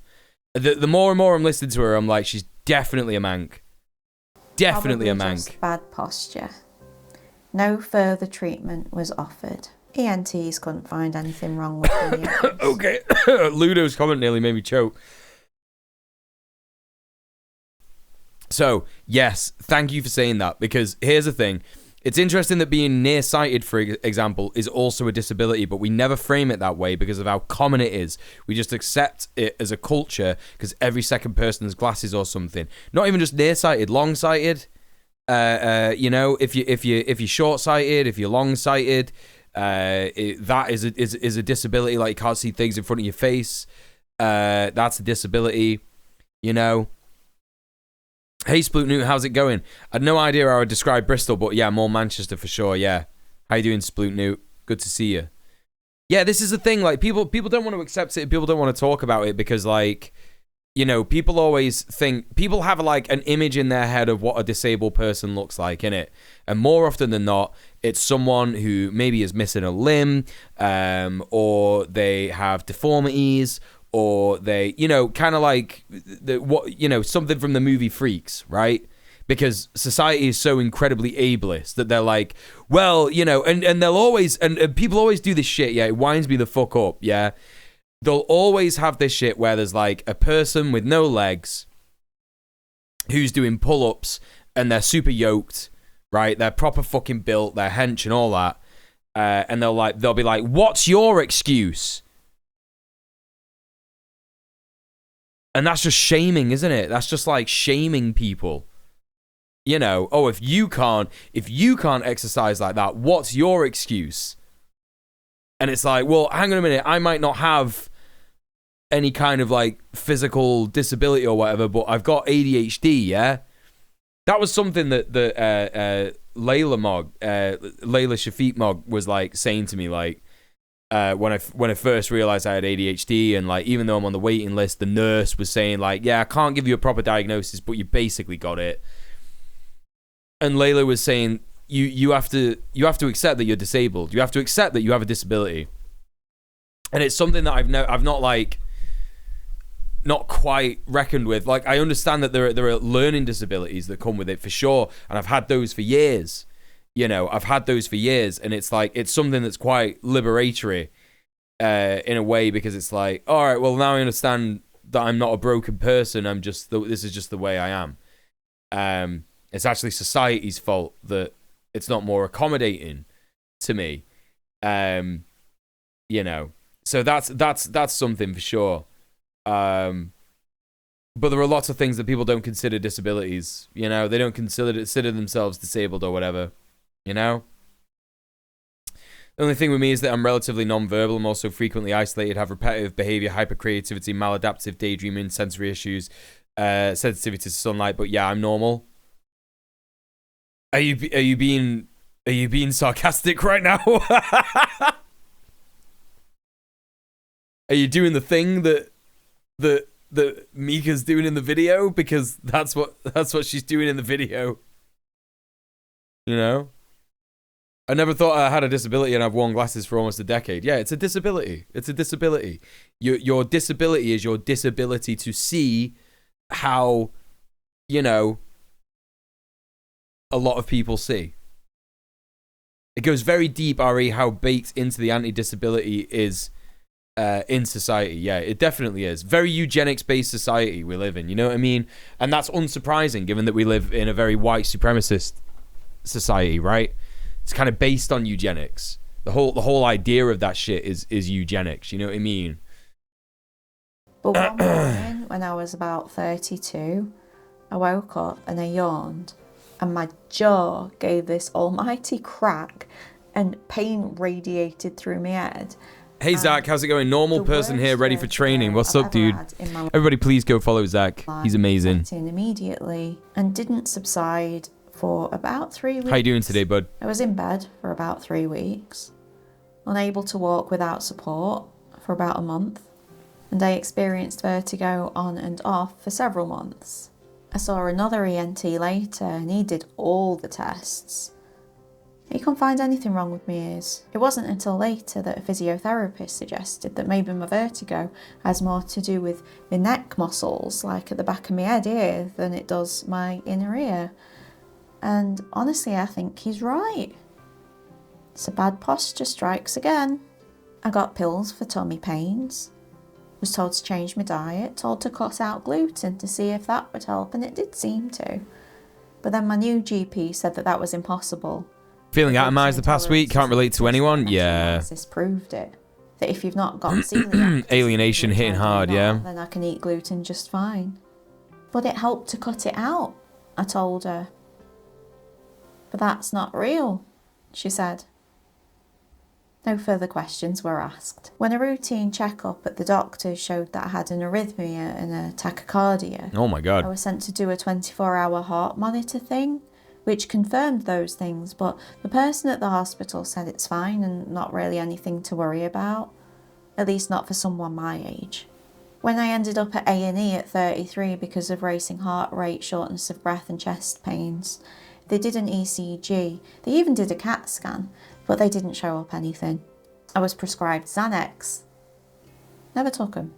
At the age of 34, I managed to get a referral to a room. You know, no offense, each to their own, but that's missing a trick. I would have been straight on those Xannies, man. I'm not I'm not fucking lying. After telling my GP then that I was experiencing pain in all of my joints. The rheumatologist I would have been right on them Xannies like a motherfucker. Hypermobility in all of my joints. And he ruled out rheumatism and fibromyalgia. Damn, I could do with a fucking Valium prescription. Holy shit, you kidding me? Anyway, no, this is bad. I shouldn't think like that. This is the old me. I don't want to do anything like that anymore. I'm a good boy. I'm not up for them like, semi-opiate style things. Anyway, didn't know you could get them in the UK. Oh yeah, you could. Yeah, you can. You can. Everyone seems to have their cliques and such. Yeah, listen, like, look, I don't know, like what's inspired you to think like that recently. Like, I've had a bunch of thoughts recently about like, view count and shit like that. Like what I've noticed is that like my view count is pretty low compared to what it was, like even compared to what it was last year. But the thing is that because it does get you thinking, like, it does kind of get you thinking, like, damn, how do I, like, connect more with other streamers? How do I connect more with other content creators and stuff like that? But sometimes things happen that are out of your control. And sometimes things happen that are, like, even more out of your control. And even if you wanted to, like, say something about it, it would put you in a position, and there's all kinds of like politics and drama and shit like that like, you don't want to get involved in, and it's just like a fucking nightmare. And I think people like make assumptions about you because of that, and then they like don't say what those assumptions are, so we can never know, because the people who are like getting mad at us are not like and choosing not to watch us for whatever reason, or like, something like that. I don't know if this is your issue, Zach, but like I'm just kind of spitballing here because I know what January's like. But like, I think that sometimes like people will like not tell me why they don't want to watch my shit anymore, and they'll just stop watching. And so it's like, well, I don't know how to address that. You don't give me an option to address that. You don't give me an option to like, whatever. collab with Goblin Hugger where they play Dark Souls. You give tips and giggle. Yeah, I could do that. I could jump on a gob stream if I had time. A lot of the reason that I don't have time for stuff like that is because I'm so fucking busy. I'm like making my own videos. I'm like taking the cat to the vet. I'm trying to like get a good sleep. All this stuff. The online left is still so cliquey. I mean, look, like the thing is, the way I see it, yeah, is that if you're a leftist and you're not like a debate pervert or something like that, then you're all right with me. That's how I fucking read it. Yeah. That's how I read it. And I think if we're all like, working class, if we're all oppressed in some fashion, marginalized, I think it's kind of stupid to have cliques. Yeah, but that's my opinion. Just keep marching on. Yeah, I agree, dude. I agree. Been thinking lately about how sometimes asking people for accommodations feels like saying I have a disability that makes me feel bad when you don't treat me with basic human decency. Like, why do I have to contextualize it in a diagnosis for it to matter? Yeah, no, it sucks. It sucks. Yeah, people shouldn't have to do that. Like, people should just be accommodating. It's not hard, right? Anyway. I would also like to inquire about the legal cannabis, medical. Well, if you live in a state that is legal, then you could do that, can't you? B-Rat says there's also a weird anti-medicine stigma here that when people have gotten worried about me using ibuprofen too much in a month when I've had a bad month of headaches, like what else am I supposed to do? Just not function at all for a month? Right. Anti-medicine stigma is huge as well. Like we have that in the UK. I think that's a European thing. Because in America, like, lots of people are just able to, like, get pills, innit? You know what I mean? I'm gonna get some pills. Have you just eaten your dinner? Stinky? Right. Chat, I gotta check and see if he's eating his dinner. Hold up one sec. I just need to do a couple of things. I'm gonna put the video on. Antidepressants to help me sleep. The GP had nothing further to add. I didn't take the antidepressants. I got one of those long body pillows instead. It helped. The boy is here, Until by the way. The boy is well here. Into my 30s. I'm really hoping that he's eating his dinner. I had no idea that everyone wasn't always in pain, or that every This is a great video, by the way. of my joints, from my jaw to my toe to my hip to my elbow, are hypermobile. Nobody ever told me. I saw so many physical therapist types and not a single one of them said that I could be experiencing There he is. issues. Look at him there, loafing up. He's loafing it up. They never even really mentioned my hypermobility. I guess they just assumed I already knew. I mean, I knew I could do those weird tricks that made people go, ugh. And that, like, he's small. Would be surprised when I could, like, sit comfortably in a full lotus. Oh, you're in the UK more? Yoga position without really ever proper. That's fucking crazy, man. That's fucking crazy. Learning more and more shit about you that makes me go, oh, right, okay, I get it. I get it. You know, you told us the other week that you're like 19, and it's like, oh, okay, now we understand why you said you were a centrist, right? Okay, get it. Yeah, people have lots of cringe opinions when they're young, and no offense. And then, you know, I was worse. I was way worse. And then also, like, now you're telling us you're in the UK. It's like, oh yeah, no, actually you're right. Actually, you're fucking right. In the UK, both electoral parties are just as bad as each other. Like actually true. Like actually true. So there you go. Learning more and more. Near Liverpool, yeah, big up the Wolves. I was born near Liverpool. I'm a Wool. So there you go. We got more in common. Anyway, listen, I'm gonna let this run. I just need to check quickly that he ate his dinner. Doing yoga. But did I know that all of my joints extend far beyond a normal range? No. That I could easily injure myself doing normal things? No. Nobody told me. So what happened is that like I said, through my late teens and my 20s, I was doing quite physically demanding jobs. I might not have been going to the gym or doing sport, but I was physically active pretty much all day, every day. But in my 30s, very happy with him. Education. You're a good boy. Pave the first. You're a good boy. Towards a career online. He's really annoyed. Hello. He's really annoyed with me, right? In case anyone doesn't know, he's on special food because we think he's got worms, basically, and it's been a battle of wills today to try and get him to eat this food, and he's finally eaten it.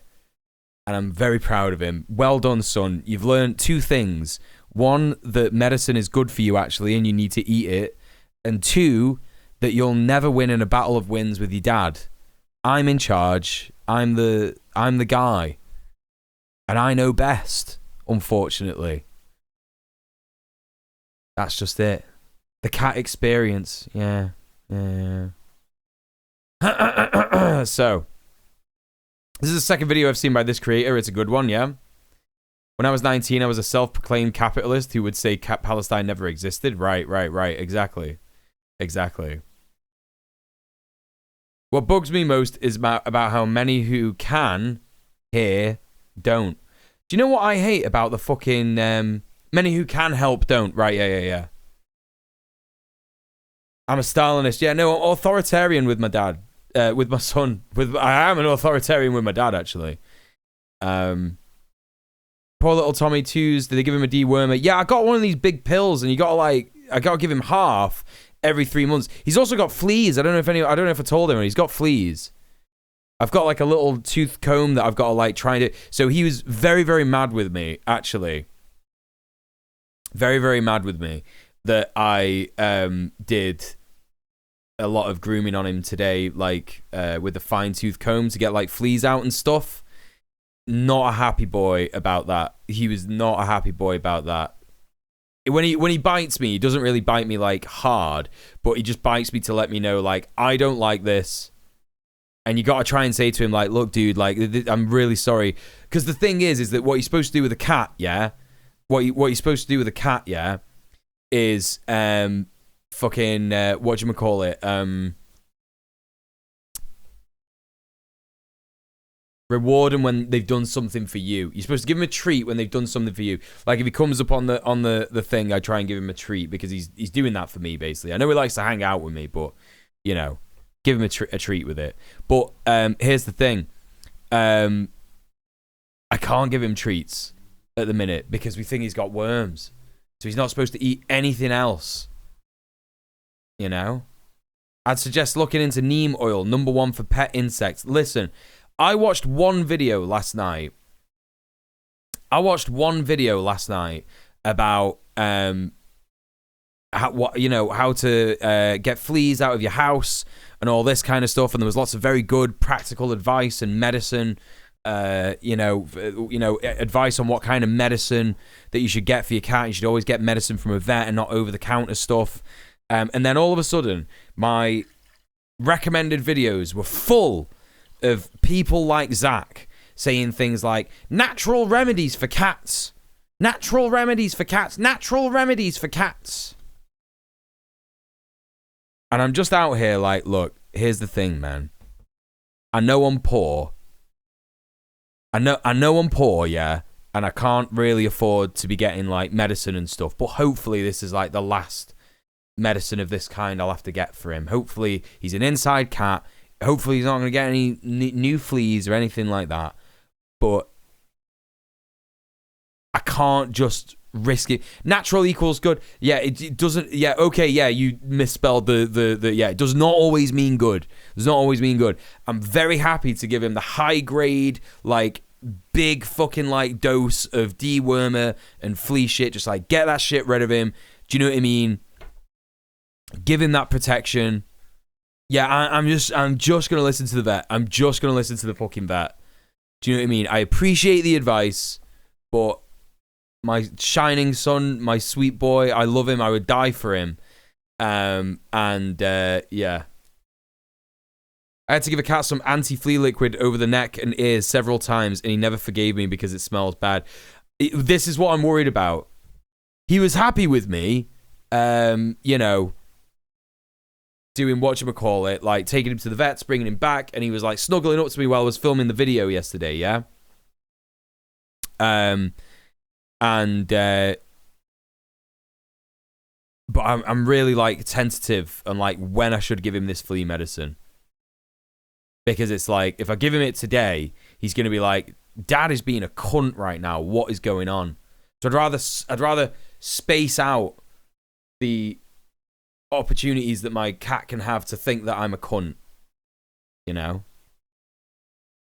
Every month, Wasabi gets a topical flea preventative. He hates it and rolls around on my bed with it as revenge. Yeah, he's probably gonna do some shit like that, and it's fine. I get it. Do you know what I mean? I get it. He's a little kitty. If it was up to him, he would just have fleas forever, and it would be fine. But he doesn't understand that like it's making him like not well, because when cats got fleas, they got like other shit going on as well, right?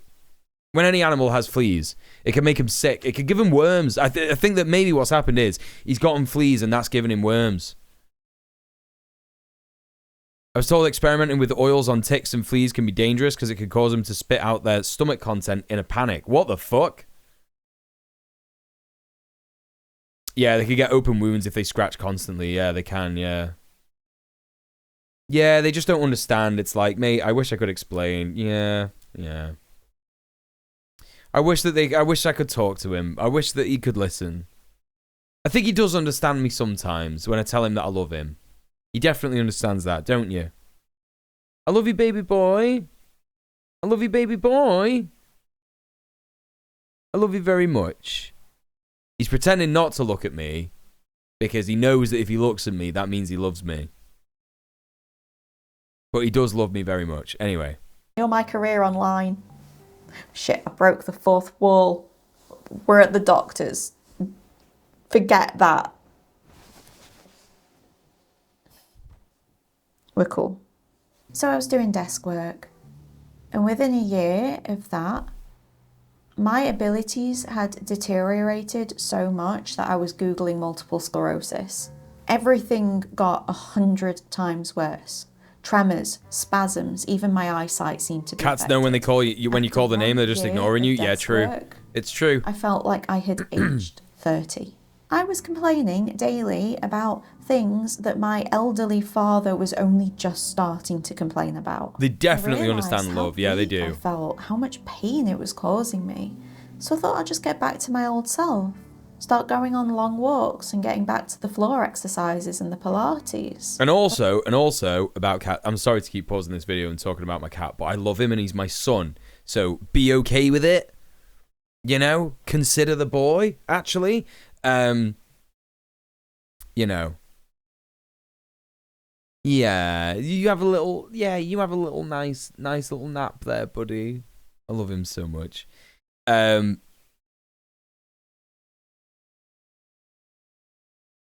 Even when I'm doing that, like, you know, grooming him with this fine-tooth comb and stuff, and he's getting mad and he's like, you know, getting all agitated and he bites me and stuff. He's not really doing it because he's upset and it hurts him or whatever.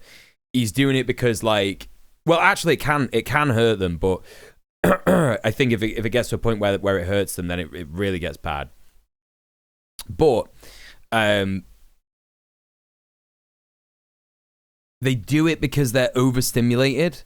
Like, that's just how they act. Like, if they get overstimulated, then the way that they're, like, wired to act is just, like, bite, run away kind of thing. Like, you know, play with stuff, hunt, and all that kind of shit.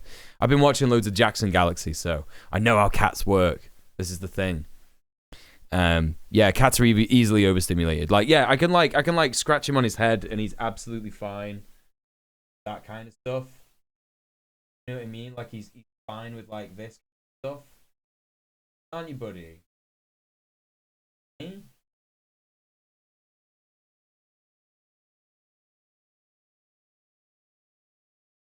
But as soon as you do, like, anything on his body, he's just like gets fucked up. Mine respond when I call him. You just have to give him a reason to come and see. Yeah, defo. Oh, hi, Beanie Gaby. Good to see you. Cats are so autism, just like me, for real.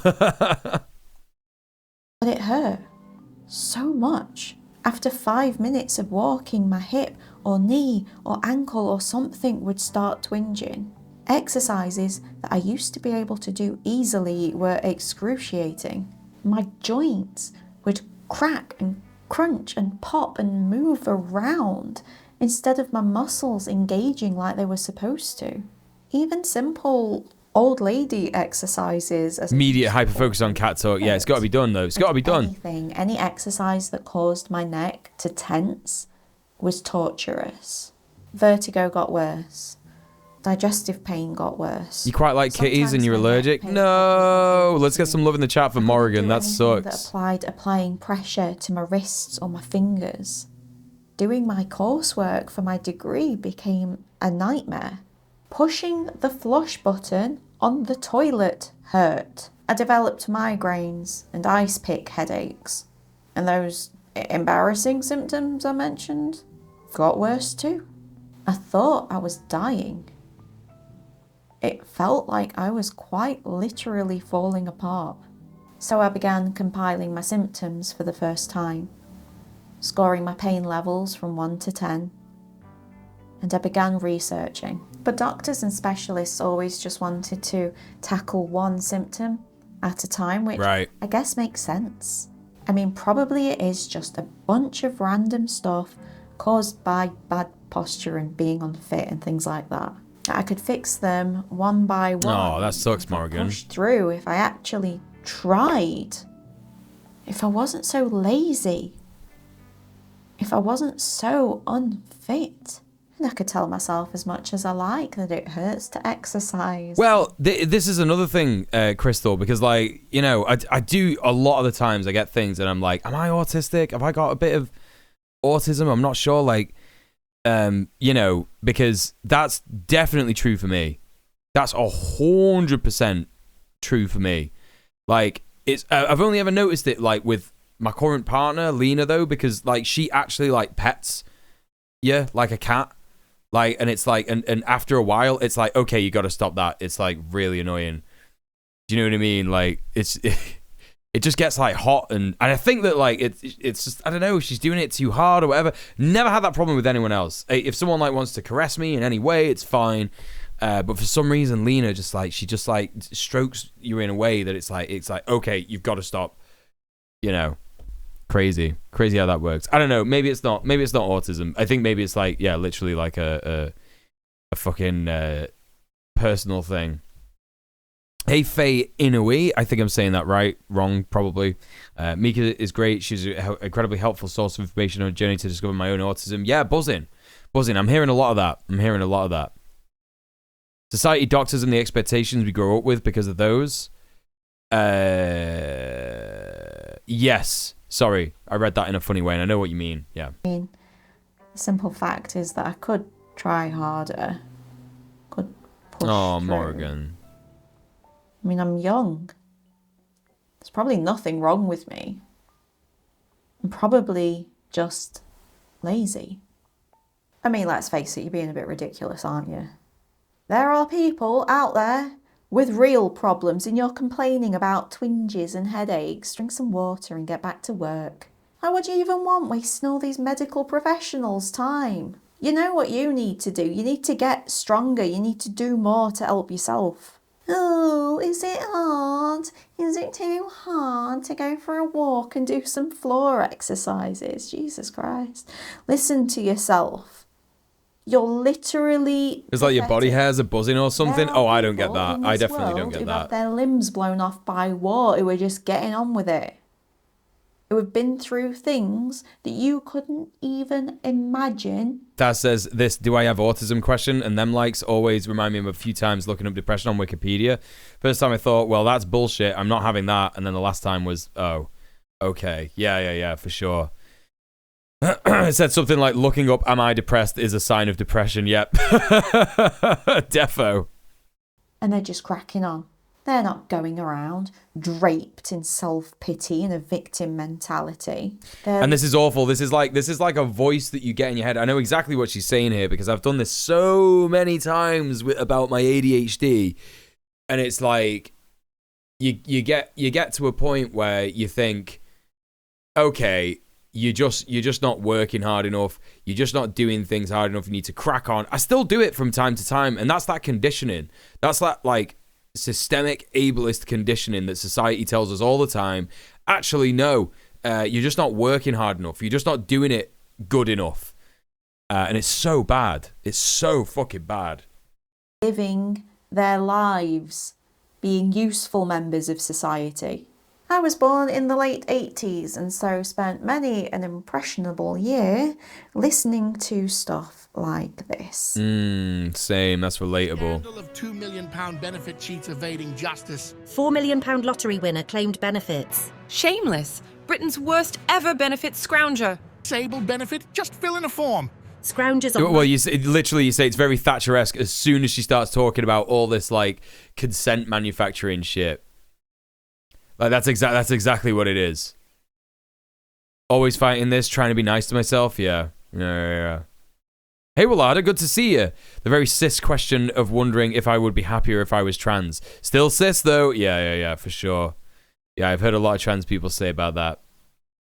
That's my brain again and again too, says Thaz. Even harder when you're living through benefits. Oh yeah, for sure. Really fucked up. Like this shit here is just like absolutely vile. You know. £95,000 a year. 425 benefit cheats, only 1 cent to jail. Ian Duncan Smith. I'll stop Benefit Street, Britain. 4 million scrounging families in Britain. Scroungers on £85,000 a year benefits. Terra Family on UK benefits. Benefits mum splurges £2,000 on 66 presents for her 6 kids and you'll pay. 75% of incapacity claimants are fit to work. £52,000. And also that was bullshit, by the way. That was bullshit. 75% of benefits claimants are fit to work. Like, complete bollocks. Like, they would be fit to work for a bit, and then their, disabilities would become completely unbearable and they might die from them. When was that one particularly done? What's the date on that one? 75% of incapacity benefits fit to work. This was when Cherie Blair was in the news. 2010. Oh my God, in 2010.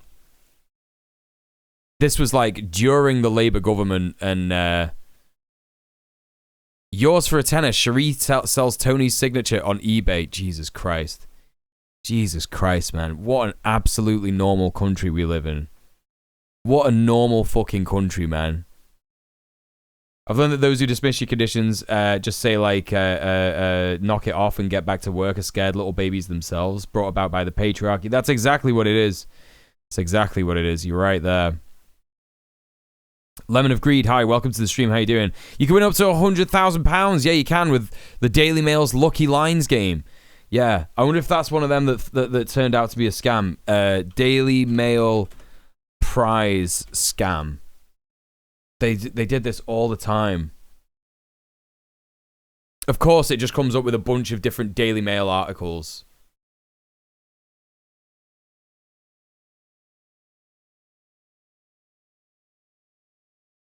City of London Police action fraud response to inaccurate coverage in the Daily Mail. Well, wouldn't trust the police to deal with that, but are you really the lucky winner? Spot the prize scams. I'm certain that I heard this stuff was nonsense. They'll get away with anything because Daily Mail, yeah. Yeah. Lord fucking Rothermere Senior loved Hitler, didn't he? And his son isn't that far off either. 75% of incapacity claimants are fit to work. Call in and guess the number of things on a picture. Flanders shut that shit down, did it? 12 kids, another on the way. Now they're getting a super home. Terrorists cushy life on benefits in Peckham. Benefits scrounger mum's £10,000 Vegas trip. Fucked up this too. Yeah, the racism in all of these is so incredibly obvious. It's really, really bad. This garbage is not just Thatcher, but mainland Europe as well. Had fights with nurses in last 2 days. No. Well, Thatcher is a representative of neoliberalism for a lot of people in the UK. Yeah, it's definitely mainland Europe. It's everywhere in the imperial core. Absolutely, and even some places outside of it where the imperial core has its, has its fingers in. Scroungers and Gotta keep demonizing that underclass, yeah. Get pregnant for benefits. Sick benefits. 75% are faking. I let kids go hungry to pay for my boob job. What the fuck is that? What the fuck was that one? 75% are faking. I let kids go hungry to pay for my boob job. I guarantee she didn't say that. I guarantee she didn't say that in the article. The son is just the worst. And like, she might not even be on benefits. She might just be like a random person doing fraud. It's the fucking son. The son in 2015, no less. Also, hi, Emmy. How you doing? Go hungry to pay for my boob job. You'd honestly think that benefits fraud was like the main issue facing society. Tony Blair and Bill Clinton not offering any pushback against the rise of neoliberalism. Yeah, for real. Like definitely. Theft, things like the government. Yeah, don't buy the sun. Literal Eclipse the sun. On failed contracts. The cost of benefits fraud is pretty pokey. Yeah, that's very true. More than half of people on benefits are actually in work. It doesn't pay a living fucking wage. Exactly. And yet we were and still are led to believe otherwise. That's true, Lemon. That's true. So utterly entwined with the neoliberal politics of our nations. Why would anyone give that quote even if it was true? Right, exactly. Well, there might have even been like some kind of moment where a person has gone like, yeah, I did that and I feel bad about it and I'm trying to exercise that demon in my life. I feel terrible about it. I want to do something for my kids as a result. But, was preyed upon by the Sun, a Sun journalist, and who turned the fucking story into a nightmare. There's loads of stories of that shit happening. Fat Forward says, I'm on disability in Ontario. People are always bitching about us getting a free ride when it works out to less than 20,000 CAD a year. Yeah, it's ridiculous. Like, people, the thing is that people will say stuff like, oh, my cousin's on benefits and he earns way more money than he would be if he was working. Right? So there's two things wrong with that, isn't there? Yeah? First of all, if people working aren't earning the same amount as people on benefits, that's a problem with wages. That's not a problem with benefits. And also, like, what you're trying to say is that your cousin doesn't deserve the benefits that he's on. Yeah? You're trying to say that your cousin doesn't deserve the benefits that he's on. So what, like, he's not really disabled or something? Yeah, it's actually the employer that's the problem there.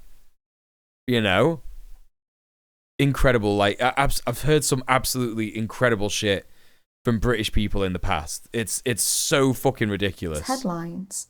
pushed. Notoriously hard to get on benefits. Same in the UK, Fab. Yeah. My anger at 90% of it goes to rent. Yeah. instead yeah. of the powerful.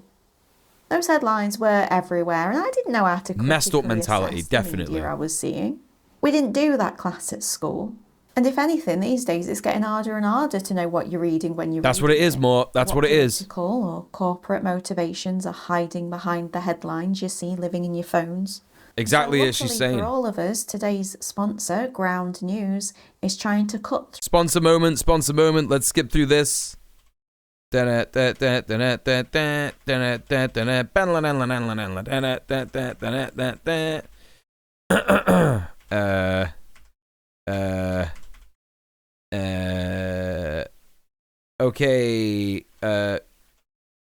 There we go. We're back. We're back. to the bay. The 90s and early 2000s saw the embedding of neoliberalism in the hearts and minds of the public. We were right, chat. We were right. Pat yourself on the back. State-funded services needed. She's talking about neoliberalism. To the bone. Well, this was a prominent feature of all the mainstream political parties. To be honest, it still is. And the media scrambled to get the public on board. Take a drink, take a drink. Economic vandalism. The consent manufacturing machine was burring in overdrive, particularly about the state of disability. PIP always declines people's first applications. My friend applied with such back problems that he uses a wheelchair for any distances more than a few meters, as well as an autism diagnosis, and he couldn't get any disability benefit. Yeah, no, PIP is like notoriously hard. There's a guy I follow on TikTok called Mr. Pip Hero, and he gives people advice on like how to get through your PIP assessment. But isn't that disgusting? Isn't that disgusting? Today's stream is sponsored by Tom, my son, who's a cat. That's true, Ludo. That's correct for my stream. That's my sponsor. No, my sponsors are all you. My sponsors in the stream are all you lot who've donated to keep the stream going another month. Fantastic news. Great for me. Great for you. It's a win-win situation. Here's the thing, yeah? Here's the thing, right? The reason that the headlines like this are so against disabled people and anyone on benefits in particular is because they do not want society to learn that actually if we just gave everybody what they needed to survive, then there wouldn't be an issue. Yeah, it wouldn't be an issue. And that's the truth. If we lived in a society that wasn't so based on exploiting each other and fucking each other over and all that kind of stuff, and everybody just had what they needed to live, yeah, no one would give a fuck about benefit, quote-unquote, scroungers. No one would care. No one would care. And that's just the truth. You know? But gotta keep people in that capitalist realism, man. Gotta keep people in that fucking neoliberal mindset, you know? And I will hydrate. Thank you, Board. I will. I remember well shop shelves full of headlines about benefits, cheats, and scroungers. Yeah, almost like the problem is capitalism. Whoa! They're the reason why we can't have nice things. Costing the taxpayer billions, probably. Forcing our government to tighten the purse strings once again. To stop wasting money on people. Oh, Beanie, that's fucking disgusting. Beanie Gaby saying in the chat, my first disability appointment, the guy was constantly trying to gaslight me and saying any mental health conditions just aren't real. Like I talk about struggling to get out of the house and he's like, but your legs work though. Yeah, it's really fucked up. Really fucked up. Mental disabilities, they don't want to hear it. They don't want to hear that shit. To work. Bunch of skivers. Disability benefits have become a joke, you see. Enabling entitled layabouts to live off us in their free houses with their kids clogging up the NHS. Kids that they probably shouldn't even be having. Anyway, should they? If they're so disabled and can't work. See, you were either... I'm objectively correct. Many people are saying this, Emmy. More and more people are saying this. Anything ever to support yourself. Or you could work. And if you can work, then you're perfectly able and entitled to no support. TV. I actually got a notification on YouTube today. I'm not making this up. In fact, to prove I'm not making it up, I'll show you. I'll show you. And of course, you know, it's about the thing that we don't discuss.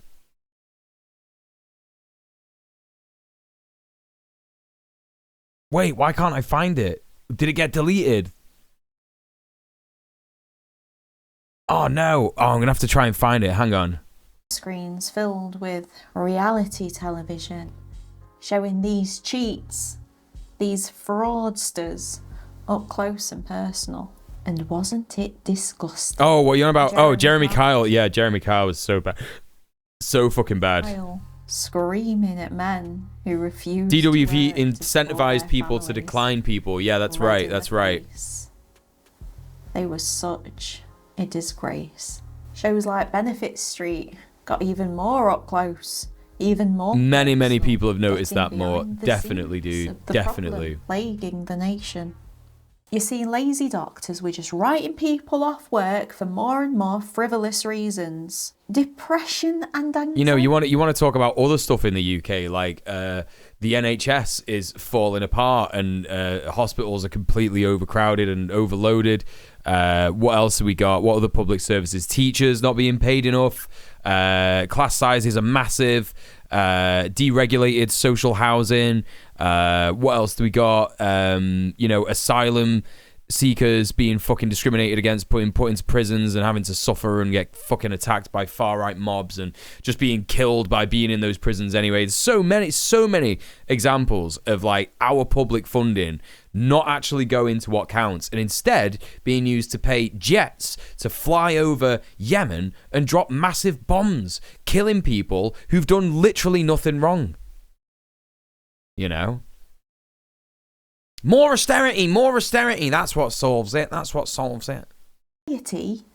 in my day, you took a nice stiff drink and got on with it. Do you think Britain would have survived? Yeah, still a black the moment. war Surprise, if people just refused surprise. to work because they were feeling Surprise, The surprise. problem with people these days is they all have a victim mentality, which, you know, actually harms people who are really disabled. That's really funny. I love it when people say, oh, everyone nowadays has got a victim mentality. Like, oh, I don't know, man. Maybe that's because everyone nowadays is a victim in some regard. Everyone nowadays has suffered some kind of financial violence that's just like completely unfair and comes from a place of total control and oppression. Real disabilities are serious. Definitely things you'd notice. If you were really disabled, you wouldn't need a doctor or anyone else to tell you. You'd know. We'd all know. There would be things that you simply cannot do, no matter how hard you try.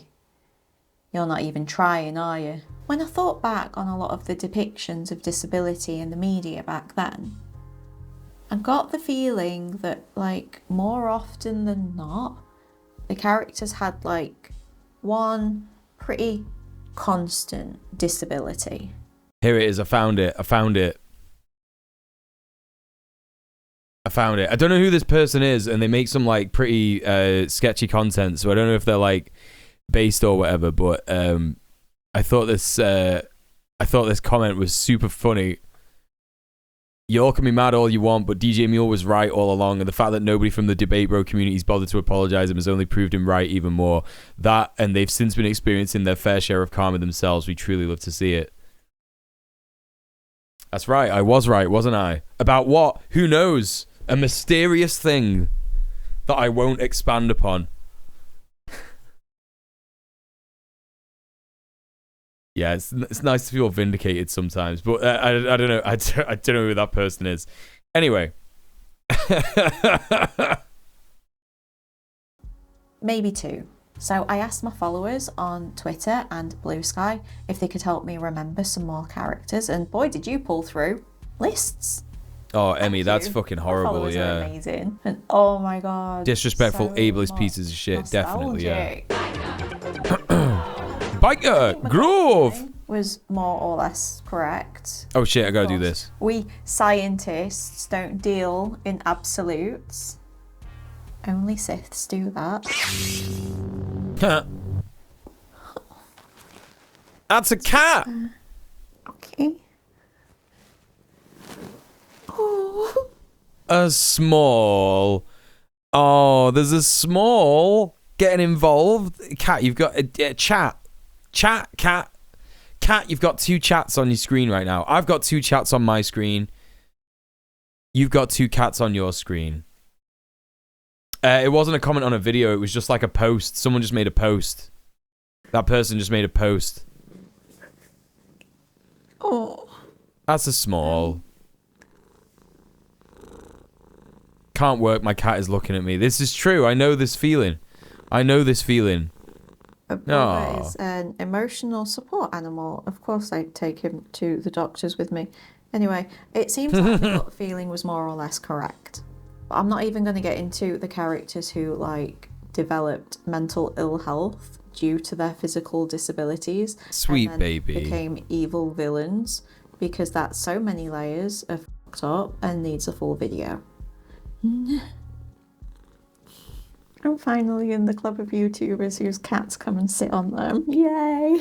I do understand that to try and present a character that has multiple complex disabilities is Thanks, a hard Mort. thing to do in a sitcom. Like, it at least means that you're going to have to dedicate Muel is a French bunch of the confirmed. script Oui, to, oui, like, c'est vrai. explaining that rather- I had a dream. Oh my god, I had a dream I was talking French. That's so weird that you said that. I had a dream. I think it was last night. I had a dream that I was talking French, and and all I did was say c'est vrai, which means it's true. And the person said, "Oh, parlez-vous français?" And I was like, "Un petit peu." And they were fucking buzzing about it. I can't even remember what the rest of the dream was about. I just remember that there was that bit happened in my dream. Because I can parler français un petit peu. And they're just being a disabled character in the show. So there you go. You're wagging your tail. I think it's too bright. A small. Go on. Like, I don't think this is the most insidious thing in the world, but I do think it might have shaped perceptions of disability in a kind of simplistic way. If people think that to have a disability means that there is something that you are never ever able to do no matter what, then it's not great. No, definitely not. LGBTQ plus creator Jessica Kelgren Fozard, she talks about when she's out and about in her Jessica's wheelchair, great. We love that Jessica. She's afraid to stand up from it. Like, it fills her with dread. Because people are so quick to comment. And we've all seen the videos or directly experienced. I have to move to France now. Cool, I get to go live with the Zad. The disabled parking bay, confronting strangers, accusing them of stealing blue badges because they don't look disabled enough. And I think the coupling of that right-wing rhetoric about fake The caption, yeah. people. I don't think it was an auto caption. I think Mika makes these captions, or has someone help her. What was I going to? I was going to read Goblin Hugger's comment. One of the foundational moments from my youth was when my mum and I were watching some news story about people using benefits for frivolous stuff.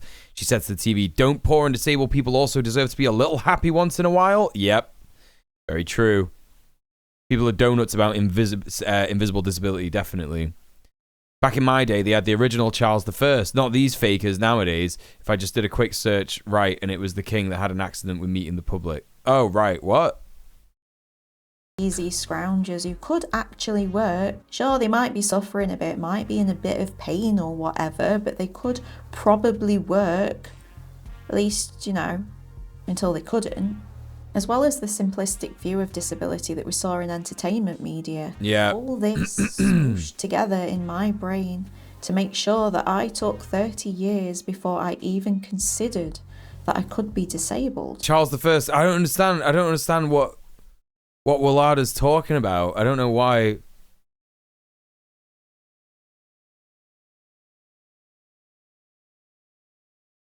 The stream caption when I said petty poo. Oh, I thought you meant the captions in the video. Oh, sorry about that. I'm getting real confused.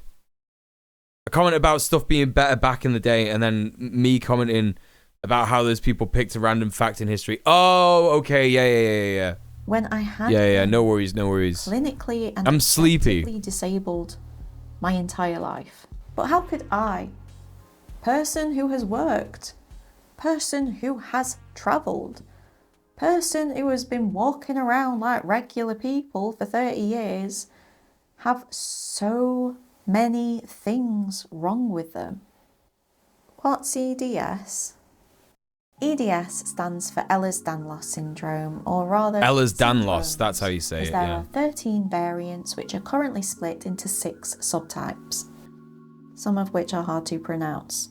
Oh yeah. These different types have differing levels of severity as well as sometimes slightly different causes. Although all EDSs are genetic collagen and extracellular matrix protein disorders.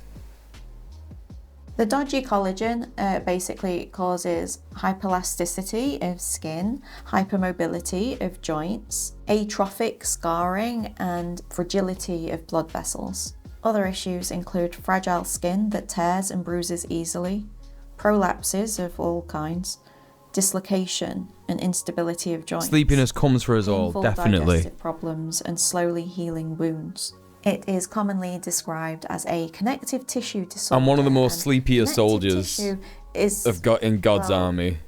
Everything. Everything's soft. Because of this, EDS affects basically every bodily system we've got. I have the most common and least severe form, hypermobile EDS or HEDS. This type, luckily, doesn't need to have an effect on life expectancy so long as I can look after myself. Other forms of EDS, such as vascular EDS, though, do significantly impact life expectancy due to patients suffering frequent ruptures of blood vessels. So I count myself lucky. But the mildest form of a serious condition is still a serious condition. And with a condition that affects so many bodily systems, it can look like all sorts of things. I felt a bit daft going to doctors with a full list of my symptoms. It were too much. Surely it was too much. Most of this stuff had to be just normal things that I was being too sensitive. So many disabled people I know will regularly forgo things that you need to spend money on so that you can maybe get a little thing that will bring you joy, like a video game or a takeaway. Yeah, absolutely. Absolutely. And you know, and this is a thing as well. It's like, this is something that, like, people who work, it annoys me so much that people who aren't disabled, who work, don't have solidarity with disabled people, because a lot of the time when you're working and you're earning, like, you know, minimum wage or just below, or you know, if you're being exploited in some way, you know, you're going through the same struggles, not the same health struggles, but you're going through the same financial difficulty. Do you know what I mean? It's like, there should be solidarity. Like, there should just be solidarity with disabled people there. Yeah, it's fucked up. My grandma has a hidden disability. She's struggling with thumb mobility due to old age. Try and help her out with chores she needs doing, usually DIY. Yeah, that's good. Good for you. You get judged for that purchase as well. Right, exactly. It's fucked up. Wow. I couldn't It's have fucked up. that much wrong with me and not be like bedridden. They start cutting you off if your Sure. savings reach a certain amount, And I 6 or shouldn't 9 waste grand. That's doctors' so time, fucked up. Like common ailments, as if it's all Okay, let's say a disabled person has £6,000 in savings, yeah? How far is that gonna go? How far is that gonna go? What, it's gonna get you through, like, what, 2 or 3 months, maybe? It's so absurd. 2, 3 or 4 months, I don't know, at most, depending on where you live. It's just like, what the fuck, man? symptoms of something more serious. I mean, isn't that like literally what hypochondriacs do? After all, hear hoofbeats, think horses, not zebras. Yeah, one medical emergency or another curveball and that's gone, yeah. Trying to treat In the US, you're only all allowed of 2 those grand. many, Insane. many random horses. Herds and herds of horses chasing after US them. doesn't have a minimum wage there- for disabled people. So if a disabled person chooses to work, they can pay them whatever they want. That's insane. That's insane. It's 6 grand, I know, because I got that amount as inheritance and I have to pay the DWP money every month because of it. What? Fuck 'em. Absolutely fuck 'em. Roof beats got louder. Damn, this and louder DWP gets worse more and more. I hear about it. more. The symbol for EDS is a zebra. And the thing about horses and zebras is that horses aren't always more common. If you were in the middle of the Serengeti and you heard hoofbeats, then thinking horses might be a silly thing to do. It's far more likely to be a zebra or a wildebeest or something, and we all saw what happened to Simba's dad, so get out of there. When you are If you could earn a certain amount, they start to claw back your disability. Oh, vile! Than the rolling plains. That's vile. In America. When I first registered with the current GP, she asked if there was any medical issues that she should know about. I told her about my autism diagnosis. That's not a medical condition, she said. I told her about my hypermobility. Fucked up. Neither is that. Fucked up. What the Autistic fuck? and otherwise neurodivergent people very often have other comorbid physical medical conditions. They are at a higher likelihood of certain conditions than the general public. Sometimes Want to use this to get some private healthcare treatment just to have spent it on something? Oh, Emmy, God. It's so fucked that you have to make that decision. She couldn't spot a zebra when one was sitting in front of her face. When a belief in statistics which are often extremely skewed, by the way, because who they asking? Right. That has got to be a whole other video as well, and I'm probably not the person to write it, because what the fuck do I know about statistics? But, like, it's not out of the question to assume that statistics skew slightly towards... You worried you were going to lose it all, but white fortunately they North lost like American 900. Oh, thank God. men. Is it? Comment below if I'm wrong. What was I saying? Yeah, when a belief in Still pay with disabled statistics people less than the regular overrides unemployment your benefits, belief workhouse in your mentality. Oh, patients, God, yeah. you end up with a lot That's of messed up. undiagnosed zebra running around all over the place, while you cement the idea that zebra are always just super rare, which is probably not good. A lot of people have said to me that they don't think that EDS is as rare as we... Okay, so Tom started doing this thing. Can you see what he's doing, chat? He's like looking at my hands and looking at me, and he's slow blinking, and I know what that means. Does anyone know what that means in cat language?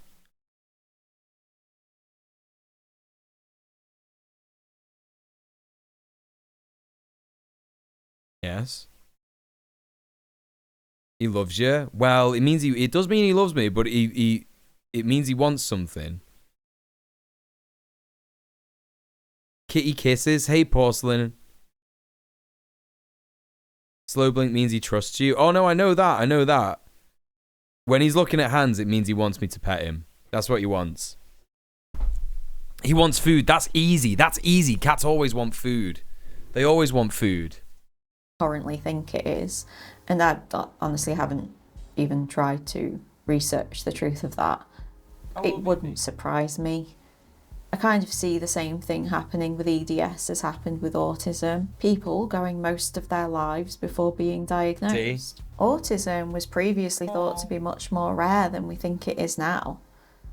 So I don't think it's wild to encourage medical professionals to maybe question, at least once, whether the statistics you've learned apply to this patient in particular.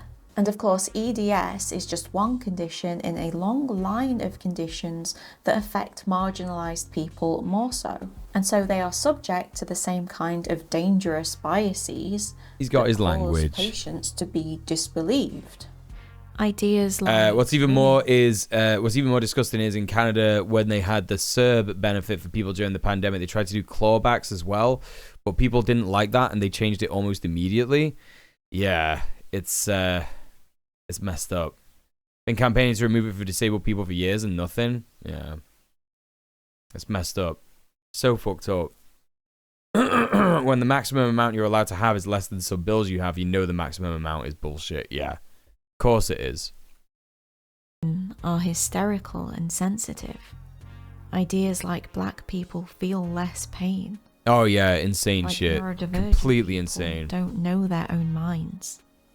I mean, you don't need to spend much time in chronic illness spaces before you're kind of inundated with stories from especially women and femme-presenting people. Look, it's happening in the chat. It's happening in the chat. Of having to fight for years decades. I had a cat who would even, headbutt my face if I didn't give before him they're adequate eventually forehead kisses. diagnosed Yeah. with the thing that Very they always cute. kind of knew they had, or sometimes with something worse. And EDS patients will definitely be falling through the cracks caused by professionals simply not taking their patients seriously. How EDS feels is kind of Tom, not on difficult stream. to describe to people who don't know.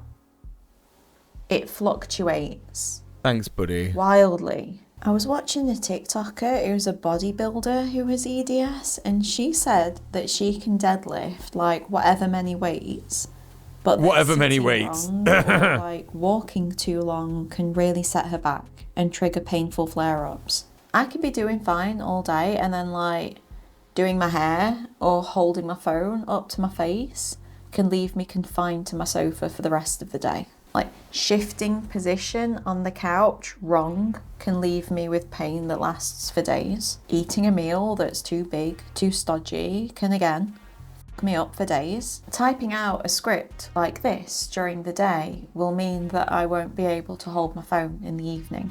It'll mean that my wrists will be more prone to nerve pain at night, and so in the morning, Yeah, that shit's so fucked up, I won't boy. be able to move my hands quite as well as I'd like. Makes you feel subhuman, less than, yeah. Very consistent issues.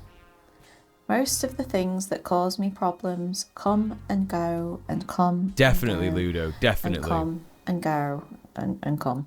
Some days I can't hold my phone at all. Other days I can spend all day texting with my friends. Walking basically always hurts, but some days I can kind of walk it off and then I feel a load better afterwards. Other days I'll only make it worse if I try that. Pain can flash on with the power of 1,000 knives and then off as soon as I stop doing the thing that caused it. And all of that makes doctors' visits a little bit awkward, to be honest, a little bit gaslighty, because they're like, you know, they go like, oh, and where does it hurt now? Does it hurt now? And I'm like, no. When you have a condition which impacts every bodily system going in seemingly random, sporadic, heterogeneous and subjective ways, and when, as a society, we're conditioned to distrust after a certain point, conditioned to believe that if someone was disabled in multiple ways, that it would be extremely externally obvious and tragic to gaze upon, that someone with multiple disabilities couldn't possibly. It's kind of like me. Sometimes I can work out, feel fine. Other times I think too hard and I'm recovering for days. Yeah, That they have a bunch of stuff wrong with them. Then must they're fucking probably suck. lying, or too sensitive, or mentally ill, and therefore shouldn't be listened to. Wait. Jamil was like getting mocked. Continues to deny claims she has Munchausen syndrome. We gaslight people whose illnesses aren't visible. Jamil is continuing to fight claims she's lying about her extensive health history. What? People were saying that she's just fucking lying? This is fucked, That man. description claims that they have a bunch of stuff wrong with them. This is probably fucked. Lying, or too sensitive, or mentally ill, and therefore shouldn't be listened to. Well, that sentence was too long, and I can't remember how I'd planned on ending it. But it's bad. The stuff that I said is bad. Don't think that. Especially not if you're a medical professional or anyone with a duty of care towards others. I think that's kind of what I want you to tell you, though, to be honest. The EDS awareness is super important. Yeah, not just for definitely, sufferers of absolutely. that particular condition. People remember one of my old mods, Becca Beckery. They're really fucking cool. They do streams all the time that do like charity stuff and like go towards charity. I think they raised like maybe like fucking an absurd amount of money for St. Jude's. Like every single stream that they do like is raising money for St. Jude's basically. And it's really, really cool. But they've got Ehlers-Danlos syndrome, and when they told me about it, I was like, that sounds fucking absolutely awful. Like, how are you fucking alive? Like, do you know what I mean? With all due respect, it's just so unpredictable and so horrible because doctors just don't believe you when you've got it. And like, I'd never heard of it before in my entire life.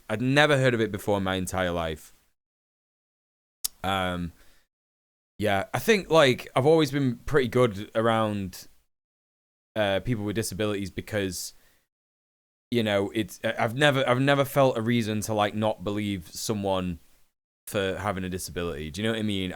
There's probably a time that I have done that. You know, no one's perfect, right? But like, you know, it just doesn't serve anyone to like not believe that someone's going through a thing. Do you know what I mean? At the very worst, you find out that they were lying, and then, okay, well, whatever, you were lied to. It happens. You get lied to far more by like the horrific people who oppress us every day than like some random guy that is probably struggling for a different reason that made them lie. You know, so it's like, well, what's the issue there? Yeah, but Ella Danlos is like a really fucking like, people do not know enough about it. I think even doctors don't know enough about it. So yeah, really important to raise awareness for that, you know? If I got benefits, it would be no more than $8 a year and 122 grand. You know what I hate about YouTube chat? Oh, 122 grand by my 70th. 17 years from now, IOW nothing. Yeah. Mental. Anyone else's hand go numb occasionally when they're holding their phone, feel like it's related to Raynaud's disease, which I'm certain I have. That is actually something that Tim told me about on Red Planet. Not on Red Planet, but in the Red Planet Discord. He was talking about how he's having like some stuff, you know, looked at. And that is actually just a thing that has started happening because people hold their phones with their pinkies. If you hold your phone with your pinky, it can fuck up your hand. So try not to do that. Apparently, like a new kind of form of carpal tunnel, but different. So yeah, watch out for that. Willada says also something shitty when you only have one decent day that week. You get told you're a moral failing for spending that day having fun with people and recharging mentally instead of cleaning the room and other stuff that destroys your brain even more. Yeah, it's fucked. Completely fucked. Yeah. Capitalism demands that people distrust people, and then so many disabled people get hurt and driven further from having a social life, which is difficult. Yeah. Fucked up. The same kind of systemic biases and prejudices. Goes numb around your pinky. Yeah. Try not to hold it with your pinky. I'm trying. It's really hard, by the way. Since I learned about that, I've been trying to catch myself holding my phone with my pinky like that, and it's like, oh, fuck. You do it all the time, innit? Do you know what I mean? You just pick up your phone and like... So, but how else are you supposed to hold your phone? You can get them little things, them little poppers that go on the back. Not poppers. But like they look like a little... I don't know what you'd call it. It's like a little handle that you can put on your thing. You know? That impacts patients of all kinds. When a physiotherapist once decided that my main and pop socket, yeah, was a weak core. Not poppers, calm down. Doing side elbow planks. Calm down, you degenerate. Quite insistently. That's what he said. Ha! Hey, Luke. My shoulder. Literally bringing everyone out of the chat. When I tell you that this man... The ring ones are really good. Yeah, I heard, yeah. I have never seen a face so smug. Exercise hurts, he said. That was 3 years ago, and my shoulder still hurts. It was never the same after that appointment, and I can feel that it's wrong, and it hurts constantly. But because I technically still have a full range of like a normal range of movement because of EDS, I've struggled to get people to even believe that there's a problem there. I've got my diagnosis now. I can tell them. In the days after that appointment, 3 years ago, Raynaud's disease is a big thing. My partner's got that, yeah. It was no muscle pain. I know the difference between aching and hurting muscles during exercise and when I am being injured. But he had judged me. Judged that I simply didn't know what exercise felt like. Lay your phone down and put it on and loud if you can. Simply the whinings of an unfit and weak. Yeah, that has a name, Gobs. Yeah. When I brought up circulation related, I think. Mobility Might be was causing right. me to my I don't know. current GP. She said Lena gets like if she's cycling, like we cycled to my mum's 1 week in December, and because she didn't have gloves, she was in like vast amount of pain. We had to stop it like twice. We had to stop twice so that she could put her hands in my armpits so she could get a bit warm. It was really bad. Fine. That's fine. You get that in your toes? Oh, right. As you There you get go. older, you'll get less flexible, and therefore you'll be in less pain.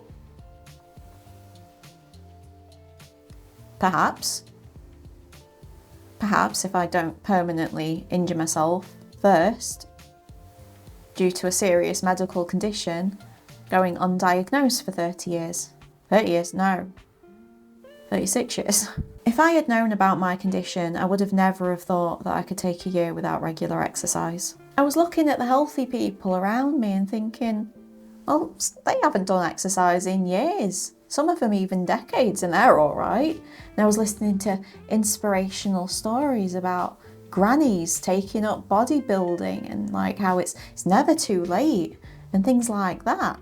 If I had known that even a small amount of deconditioning would age me 30 years. Reminds me of fitness bros telling me everyone runs out of breath when they run. Bit different with asthma. You can't actually get your breath back. Yeah, definitely. Feel like I was literally Like that's the annoying thing. Like you know, when I was hitting the gym hard, and like now I'm starting to go back to the gym, but when I was really hitting the gym hard and like I was talking about working out and stuff on stream, I think like the main thing that I tried to be aware of all the time was that like not everyone's body is like mine. And it's not hard to do that. Like you just have to remind people that like, you know, do what works for you. Yeah. You can't just be like, oh, you know, like that what she said just then, yeah? You know, not just then, like about 20 minutes ago, like someone saying to her that like exercise is supposed to hurt. Like, well, not really. Not really. It depends what kind of pain you're in. Do you know what I mean? If you got that like very dull, achy, muscle tearing pain, then that's like, yeah, that's normal. But like, it's not normal to feel like your fucking arm's gonna fall off or something. Do you know what I mean? really falling apart. If I had known that it would lead to permanent injury and nerve damage, if I had known that it would make it near impossible to get back into a routine, I think I might have made some different decisions, is all I'm saying. HEDS isn't progressive in the medical definition of that word. Like my collagen production shouldn't get dodgier over time, but the symptoms can be and often are progressive precisely because it can be so difficult. No pain, no gain really fucked with my relationship to exercise. Yeah, it's not good. It's not good. There is so little understanding beyond EDS circles. So awareness, it's crucial, and you'll be getting more of it coming from me. I hope that doctor in there heard this. Wonderful. Oh, purring. Oh, them big purrs. Yeah, no, I'm not clicking off this video.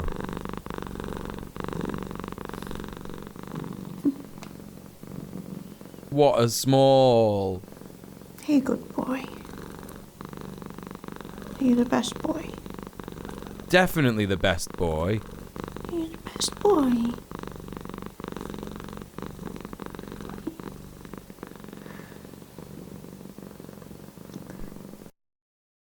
There you go. There you go, chat. What an incredible video. What an incredible cat. Make sure you go like, comment, subscribe, show Mika all you love. Yeah, it was really good. Don't let Tom hear you. He doesn't know. He doesn't know when I'm complimenting other people's cats. He doesn't know that.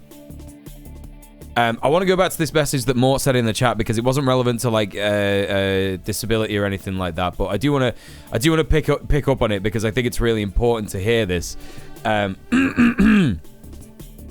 Mort Manimus says, I think there's a lot of societal pressure to be normal. Valentine's Day is coming up, and I'm still single. I feel like there's a huge pressure to be with someone, but I struggle to talk, so I haven't really asked anyone out, and or I've been asked out and I've got nervous. Okay. I'm going to say this, and I want you to pay pure attention, yeah? I want you to pay the most attention that you've ever paid to anyone in your entire life. None of that stuff matters, yeah? None of that stuff matters. You're not any less of a person if you can't get a date or you find it hard to speak to people. The only thing that matters is if you are happy, yeah? And the reason that I'm asking you to pay attention to this, because I wish someone had told me, I wish a cisgender man would have told me, well, it wouldn't matter if it was a trans man, I don't think, but I wish there was someone like me who told me, who thought that you had to be manly in order to, like, you know,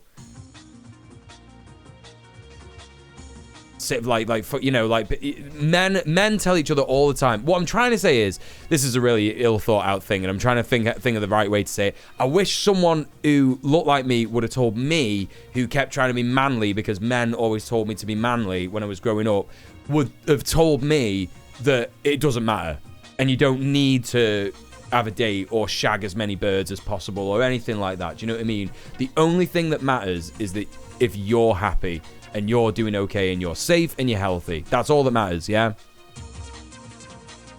So there you go. Just wanted to say that. Just wanted to address that. Because I think it's important.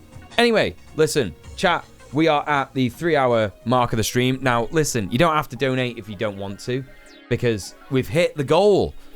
We've literally hit the dono goal, so there's absolutely no pressure to do that. Thanks everyone who donated, but it would mean the world to me if you would retweet the Go Live tweet.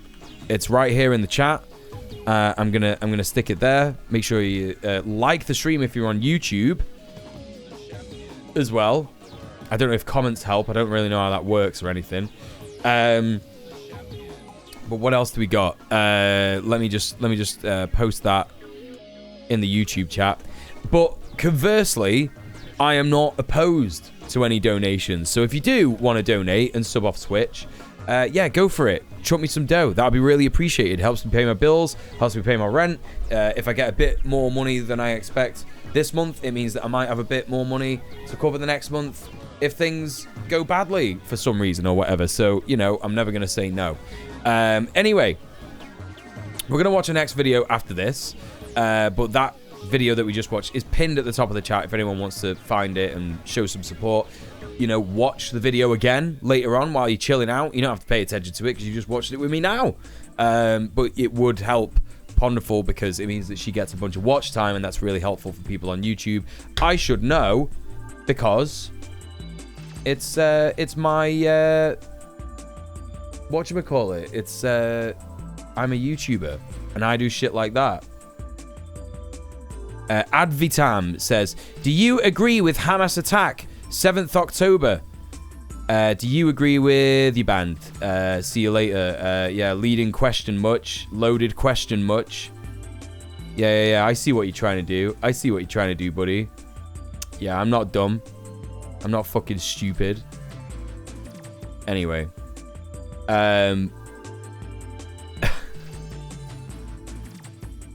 That's how that's going, is it? Yeah? That's how that's going to go. I'm going to get a couple of people asking me that now. Yeah? Looking to get some reports in. Is that what it is? Yeah? Okay, cool. Very cool. Love that you're abusing the platform like that. Anyway. I'm going to go. Not forever, but I'm going to go. And I'm going to have a little stretch of my legs. I'm going to use the toilet. I'm going to get some food ready. We got another video to watch later on in the stream. The pressures around that day are so bad. I wish the tips I got worked out better for others, but I'm weird and they only helped me. Oh, what? Like Valentine's Day?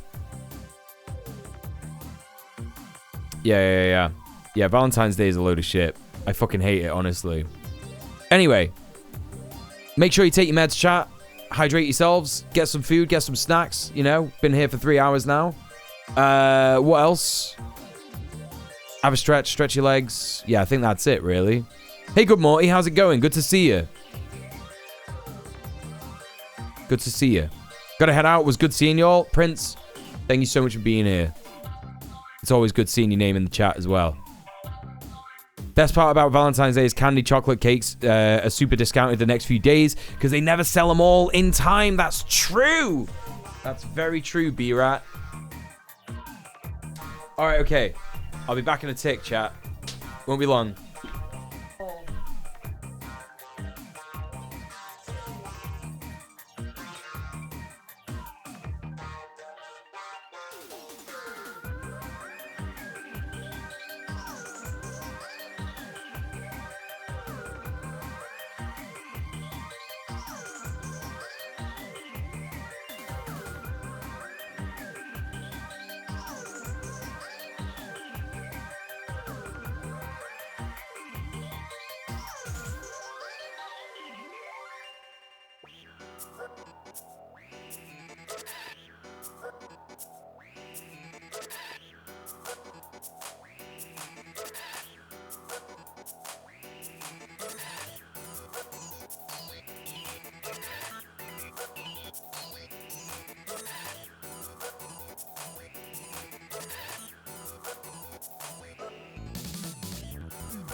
The boy is so mad.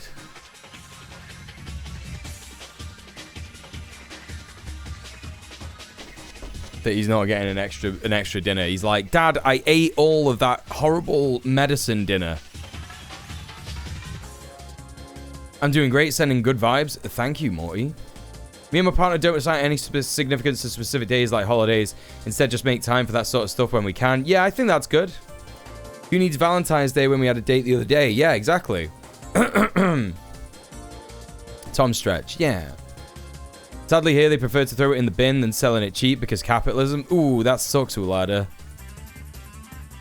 Perfect example why overproduction is a big problem of capitalism, not necessarily overconsumption. Absolutely not. We consume, we make enough in this world to consume far more, you know, we make far more than what we could consume. Yeah, is what I'm trying to say. Ridiculous markup for trying to do date type activities around that time is a nightmare. Yeah, for sure. It really is. I'm wondering if condoms are more expensive just before Valentine's Day, and if I should not type this. No, why would you not type this? That's fine. It's a good question. Wouldn't surprise me if they were. Sucker for a romantic gesture, but those are almost better when they don't happen because it's expected because of the season on the day. I agree.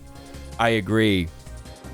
Yeah, 40% of food goes to waste. I don't even know if it's that low. I think it might be higher than that. 40% of food, though. Even if it was 40%. That's a lot, yeah? That's a lot. Anyway, what are we up to now? We're going to watch a next video. I don't know if we'll have time for Fab Socialist video because she's done like another 47-minute. 101 Damnation shouldn't have been typed. No, that definitely should have been typed. That's still one of the funniest memories I have of this stream. 100%.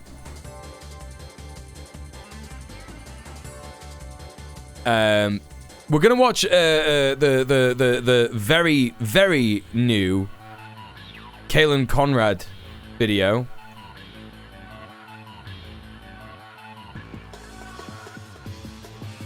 Oh my god, please, Twitch, chat, why?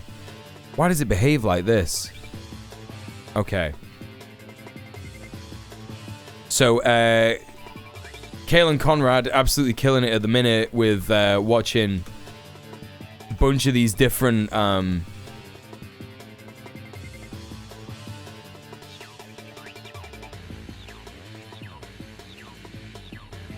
conservative fucking bizarre movies. Reacted this time to the most unhinged pro-life film ever. Reacted to Unplanned. I don't think abortion is something I've like spoken about too much on this stream. Like, I think everyone probably assumes the correct thing that is that like, yeah, I am completely against any kind of pro-life bullshit. Of course, I believe in the reproductive rights of everybody. But you know, let's react. Let's react, folks. I'm excited to see this one. Emmy says this one is wild. All right, okay, all right. Anti-abortion nonsense. I think that's a good title for this bit. Let's just make it look good. Make the stream look a bit good. Content warning for this. I imagine like misogynist bullshit, misogynist, transphobic bullshit, probably queerphobic stuff. Let's take a little look. Misogynistic, transphobic, queerphobic bullshit. There we go. Longest content warning I've ever had. There it is. All right. Here we go, chat. Let's take a look at it. Make sure you like, comment, subscribe, support Kaylin. They're absolutely amazing. Yeah, let's get into it. It's your fave British meatball here with another episode of AFR. Yo, my granddad used to eat those. Hey slurs, it's your fave British meatball. My granddad used to eat these, and my mum said that they smell the worst. Like, he used to get them and put them in the microwave, and she said they used to smell like the worst thing in the entire fucking world when they were cooking. And I'm not gonna lie, it kind of makes me want to try them. All here with another episode. Does it make me a cannibal? Yes, but you know, we move, yeah. AFR. reacts. Today we're watching Unplanned, an anti-Christian film so bad. Jump scared by him every time we go Aldi. Yeah. Something to react to. Or you ate him back in the day. What did he taste like? I've never actually asked because my granddad's dead. So I've never. Well, one of my granddads is, but like I've never got a chance to ask anyone what do they look like. Who's done a clip? Has someone made a clip of the stream? We gotta watch this. Sorry, Vord made a clip of the stream. We gotta watch this real quick. In the UK, like the NHS is falling apart and hospitals are completely overcrowded and overloaded. What else have we got? What other public services? Teachers not being paid enough. Class sizes are massive. Deregulated social housing. What else do we got? Asylum seekers being fucking discriminated against, put into prisons and having to suffer and get fucking attacked by far-right mobs and just being killed by being in those prisons anyway. There's so many examples of like our public funding not actually going to what counts and instead being used to pay jets to fly over Yemen and drop massive bombs, killing people who've done literally nothing wrong. You know? That's true. You know what, Vod? That's a good clippable moment, that. I should put that on YouTube, shouldn't I? What's really annoying is that this was ages ago, and if I'd have thought ahead, I could have used my vertical thingy, my vertical OBS capture thing to clip that, but it's lost like tears in the rain. It's not. I'll be able to do something with it on fucking Premiere Pro. Thanks for the clip. Appreciate it when people do clips. Do clips really helps me out. Anyway, let's crack on. Me for the next just like big meatballs, fair enough. Join at my Patreon. Before we drag this film for filth, don't forget to hit subscribe and like this video so I know you want to see more. Unplanned says it's based on a true story, but most of it feels like a fever dream about a budget Saw knockoff. So grab a bowl of popcorn and a second bowl to throw up in. I'm ready. Let's watch the movie based on the selling memoir by Abby Johnson that critics are calling disputed. Ouch. The film starts off with this nasty little child creeping into what I can only assume is killing and eating her sleeping parents. Boo! What are you doing? You better run! Alarm. It's monster. They want to paint a picture of a normal white family with dark hair just being cute. Daddy didn't make the toast right. He cut it into little squares. It's supposed to be into triangles. Except for the little Renesmee is right. Dad cutting his toast into squares. Whoa! Why do they say Renesmee? What's that a reference to? Renesmee. Fictional character. Oh, from Twilight! From Twilight, yeah! Do you remember this, chat? Do you remember this, chat?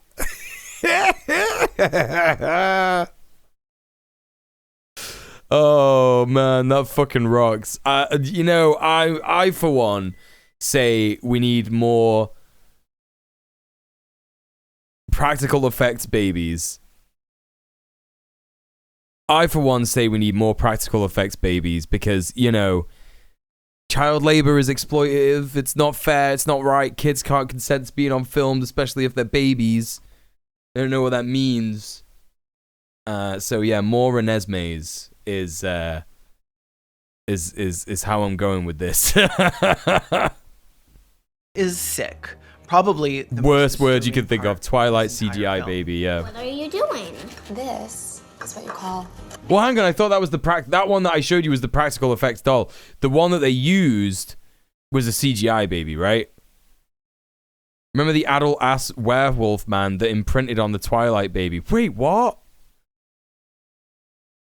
Wait, what? No. Wait, what? What are you talking about? I've not seen these films. Which I saw Abby Johnson with the devil. Mommy, don't go. Why can't you stay home and play with me? Because the mommy has to pay for all the shitty dolls and square. Oh, this is already like the worst fucking thing of all time. It's like women shouldn't be going to work. They should be staying at home, looking after a baby, cleaning the house.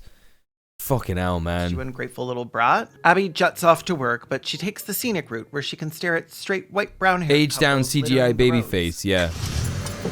They wanted to match the kid actor they had. They just use the kid actor at that point.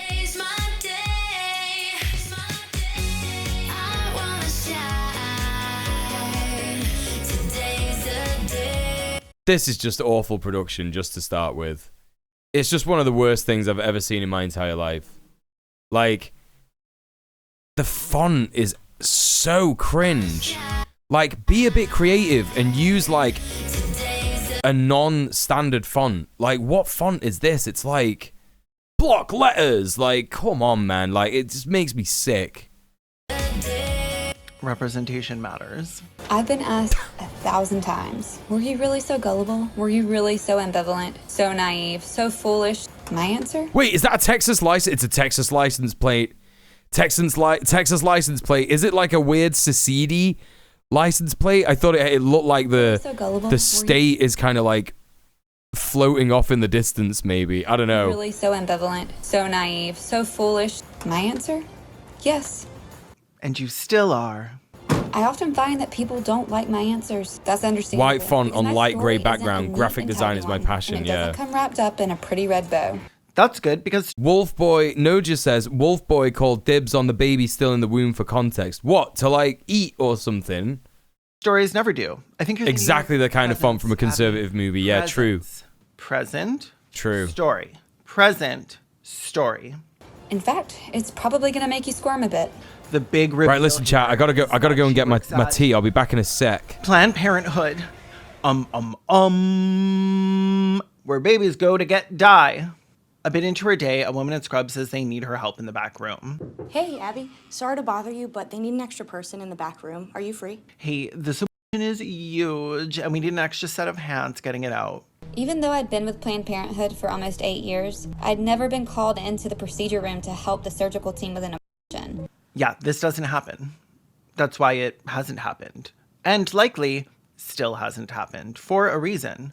Because little Miss Happy Tweezers over here isn't trained. She just walks her ass in there with her nasty germ paws and her styled hair all loose like she's about to accidentally run into her ex at the grocery store on a Sunday morning so she can bring up that she's engaged now. I only do ultrasound guided procedures. I want you to hold the probe. This might be a little cold, okay? Content warning for like everything to do with gore and abortions, and the first few rows will get wet, soaked, and it'll be chunky. If I had to describe it in one word, it would be ill. I'll take my tubing. This is communist Planned Parenthood, sir. That's our tubing. What did I miss? That's better. Hold I'm still. Stay still. Want to get done, don't you? Okay, not there. Mule can't miss this part. He needs to see the wild made-up things that definitely happened here. Okay, let's go back. Let's go back. So, okay, here we go. Let's crack on. Story. In fact, I wish it was to eat. Oh, no, really? Oh, fuck Twilight. What is going on? Excuse me. probably going to make you squirm a bit. The big reveal here is that she works at Planned Parenthood. Oh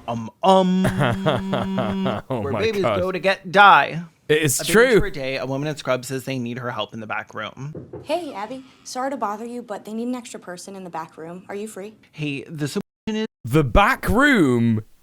Whoa, whoa, whoa, whoa, whoa. What do you mean? What do you mean, the back room? Hey, Abby. Sorry to bother you, but they need an extra person in the back room. Are you free? Hey, the solution is huge, and we need an extra set of hands getting it out. Even though I'd been with Planned Parenthood for almost 8 years, I'd never been called into the procedure room to help the surgical team with an abortion. Yeah, this doesn't happen. That's why it hasn't happened. And likely still hasn't happened for a reason. Because little Miss Happy Tweezers over here isn't trained. She just walks her ass in there with her nasty germ paws and her styled hair all loose like she's about to accidentally run into her ex at the grocery store on a Sunday morning so she can bring up that she's engaged. The back room down the dark hallway behind the locked door. I want you to hold the probe. This might be a little cold, okay? Content warning for like everything to do with gore and abortions. Oh, can I show this? Can I show this? Let me just like skim through a little bit. Gore and abortions. Oh no, it doesn't like, nah, it doesn't like show it, right? No, I think it's fine. I think it's fine, chat. Let's check it out. It's on YouTube, right?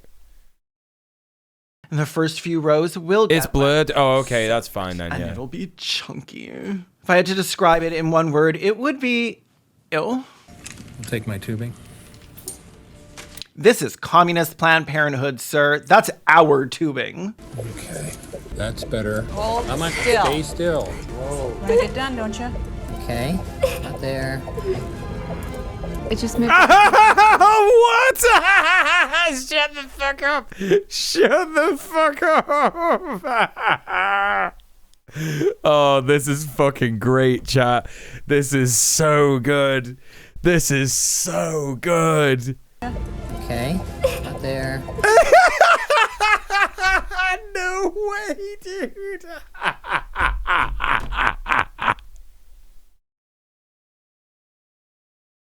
Oh, that is so good. The fetus animation is fucking wild. I've never seen a born baby move that way. They get immobilized by a blanket. Literally, there is not even fucking not even remotely. I said you had to see it. Oh, this is Emmy. This is so good. This is so fucking good. You wouldn't have believed it otherwise. No, that's true. No, I wouldn't, because that is like insane. Like, they can't really believe that. They can't seriously believe this. I mean, it's a movie. It's a movie, right? So they couldn't get like... This must be like the Ben Shapiro thing, where like they tried to get like a bunch of guys to get on actual women's sports teams and make a documentary about it. But then they found out that never happens. So, you know, and if they wanted to do that, they would have to like at least be on hormones for a bit. Do you know what I mean? God damn it, it's so funny. This is great. Right, I got to go and like stir my tea. So obviously I don't want to miss any of this. So I'll be back in a tick. Yeah? Back in a tick.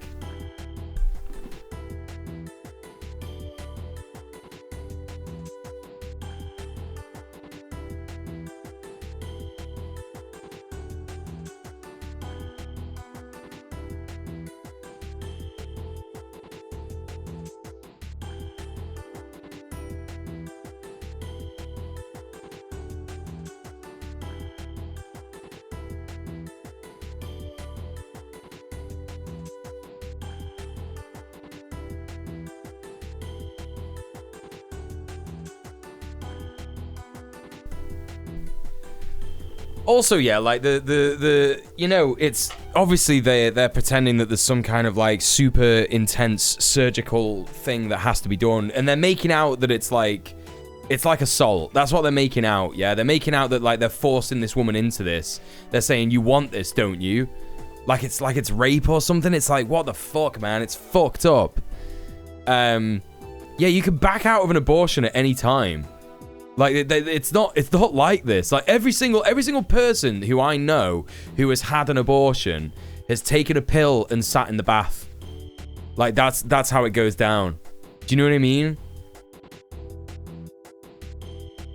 I just noticed the cat. Oh, sorry, you mean my son? He has a name. It's Tom, actually. Yes, that's right. Little cat up there, isn't there? Little fella. Just a little guy. I saw a tweet like a couple of weeks ago, and it was like, having a pet is wild. It's just like, there's a little guy in my house. There's just a little guy there. He's right there. Anyway, there you go. Yeah, fucking crazy. Let's see some more of this before I have to go get my food again. It just moved away from the catheter. They always move. They always move! They always move! Shut the fuck up, dude! Doctors reacting to this have just been like, yeah, Abby, it's going to move around. It's being sucked into a tube. If Gabby ever saw a kid go down a slide, she'd shit her scrubs like Caitlyn Bennett at a birthday party. He's holding it down, it's true. BTW is not played by an actor, but by Anthony Levitino, a retired obstetrician gynecologist and longtime anti-abortion activist. I see. Hey, Electric Kitty, how you doing? Good to see you. Yeah, everybody go follow Electric Kitty, everyone. She's great. Fetuses are out there running circles around the doctors. That is how it works, yeah. Face shield doesn't cover his mouth. Bear in mind, Planned Parenthood only allows abortions up to 24 weeks after conception. Therefore, the baby is like 1 pound at most in weight. Definitely isn't capable of thought yet. No, not at all. Even, listen. I can't stress this enough. I can't stress this enough to anyone. I don't remember having a single thought until I was at least able to, like, crawl around. I don't think you're able to think even after you get out the puss. I genuinely mean that. I genuinely mean that. Anyway, right, I gotta go get my food. Give me a sec.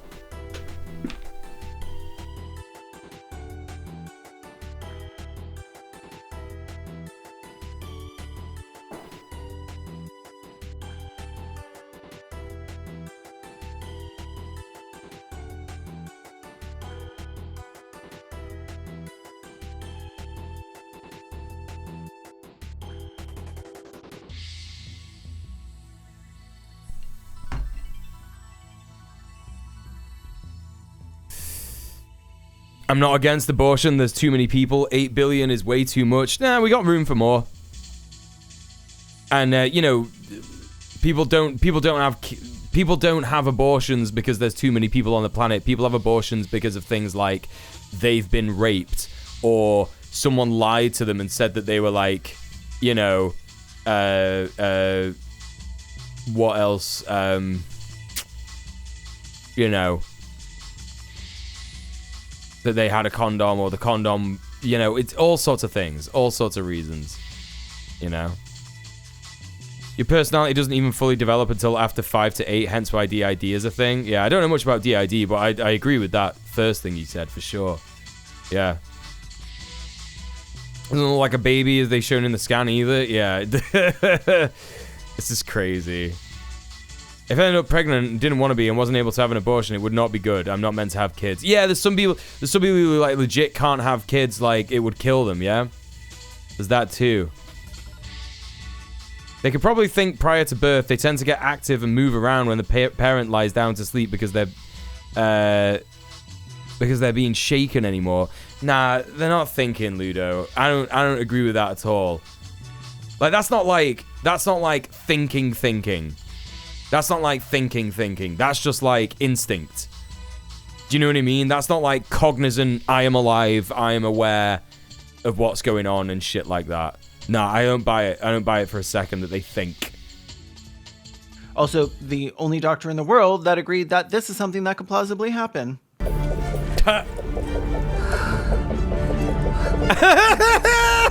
Insane! Beam me up, Scotty. Beam me up, Scotty. Definitely a thing that happened. The way they have to make these people seem like literal ghouls in order to make their point. Beam me up. People also can't afford kids. That's true as well, yeah. This does not happen, dude. She's crying. Are you joking me? What are you talking about? This doesn't happen. None of this stuff happens. None of this stuff happens. The way its little claws are like grabbing onto the side of the womb. Oh my god, like Mufasa. This is so good, chat. This is so good. Somehow, this nearly boneless, brainless, little human-shaped clump is capable of thinking, planning, and executing an escape from harm. That's one of the best things I've ever seen in my life. That's one of the best things that I've ever seen in my entire life. So fucking good. To be fair, banning abortions is pointless when the alternative is people doing it backstreet, or the invention of the floating abortion clinic. Yeah, well, this is the thing, right? Do you know what I mean? Like, people are going to need abortions anyway, yeah. Yeah. I mean, the point of banning abortions, the real point, is that, like, you know, people will be forced to have kids, and those kids will grow up to be workers that can be exploited and all that kind of shit. You know what I mean? Yeah, people always find a way around it. Yeah, true. Who's cracking jokes at an abortion? I don't think anyone's cracking jokes at an abortion. Runs from the room screaming and locks herself in the bathroom crying. Where the hell is she going?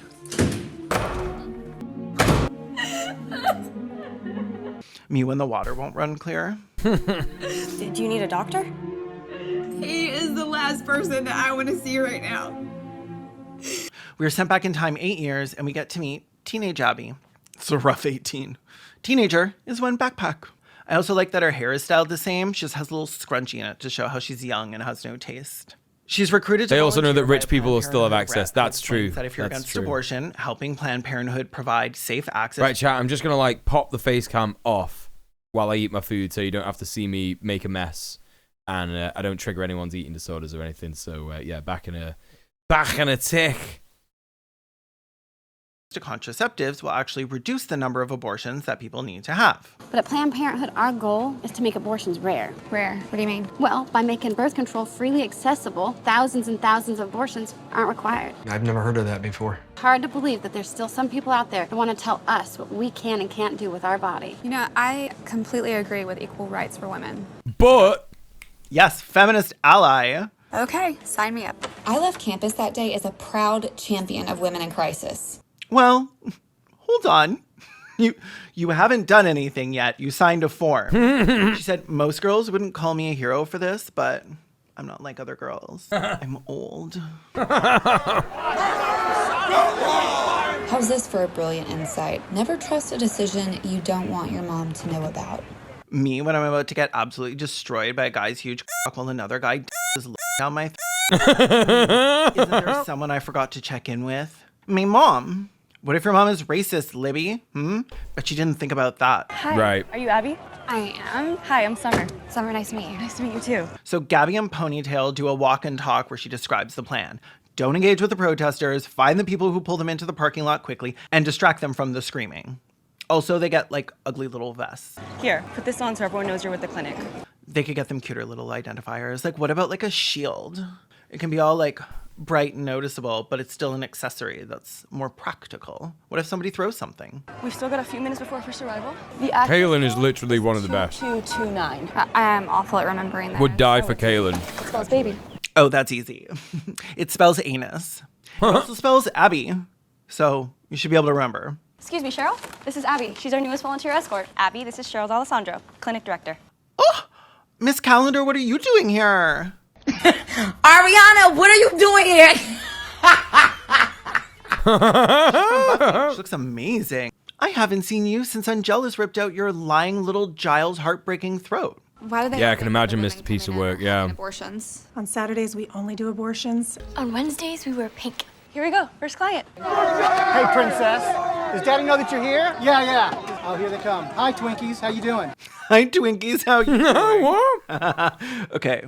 I know he's the bad guy, but like... Hey. Hi there. Starting to warm up, isn't it? I love the color of your shirt. Don't patronize me. And this is plaid. It's not a color. You're still gonna be a baby killer. All right, look at me and keep walking. And all this because you couldn't keep your legs closed.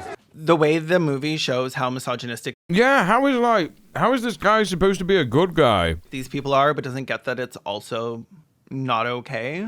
And all this because you couldn't keep your legs closed. Keep walking, basic. I'm talking to the baby killer. Keep walking, basic. That goes so hard. Your turn. We know this is a really hard day for you. Your little baby already has a beating heart. What you're doing right now doesn't seem like caring to me. First time and she fails at following the first rule. Damn it. I got one. I just wish they'd leave these poor women alone. Elena, turn on the sprinklers.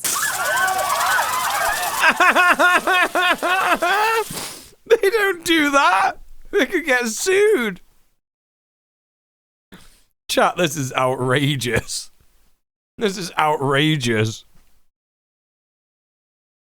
This feels like Paul Verhoeven if he like just fucking took a bunch of horse dewormer and like I don't know, man, like ate so much salt he got really dehydrated and his brain stopped working properly or something. I don't know. Okay, I will say, I stand Miss Calendar. I know she's supposed to be evil, but it's a nice, warm, sunny day out, and who doesn't love a little golden shower? That's what I call a rainy day where it's still like super sunny. Leave a comment below if you love golden showers too. Renee, police and report a disturbance. Okay, but the last time we did that, the cops weren't super thrilled when they showed up and nobody was doing anything illegal. The number you're trying to remember is 911. Lesbians are so bad at remembering numbers. It's like the keypad at the door. You just have to remember a simple word instead of the numbers. For instance, 911 spells pig. Gabby has done her shift and she's heading home when Girly from the anti-choice rally shows up. When my shift was over, I couldn't wait to get out of there. Hey, I don't think I've seen you here before. No, it's my first day. Can you tell me why you're volunteering? Can you tell me why you're annoying? Can you tell me where you just came from? Were you behind that tree? They don't explain how or why, but even when nobody is there protesting, she's there. She is always on the other side of this fence, no matter what. It's chilling, really. I don't know if I'm coming back, so I'm just checking it out. Can I ask your name? No! Abby. Abby, you do know that they perform abortions here, right? You do know that. What the fuck, dude? Oh my god. Mortimer says, I don't mind people disagreeing with abortion, but when you give people no choice whether to do the abortion or not, that's where I have the problem, I think. People should be allowed to make their own judgment. I don't think anyone like cares about people disagreeing if abortion should be allowed or not. The thing is that the powers that be want to make abortion illegal, right? So like people who support that, who disagree that abortion should happen, are ultimately taking part in the same state violence and patriarchy, you know? It's annoying, right? You know, actually, I've had an abortion myself, so I don't have any problem with another woman making the same decision. Mary Lisa, leave her alone. Like, if we lived in a world where everybody had equal access to abortion and shit, yeah, then, yeah, it wouldn't matter if people disagreed that exists.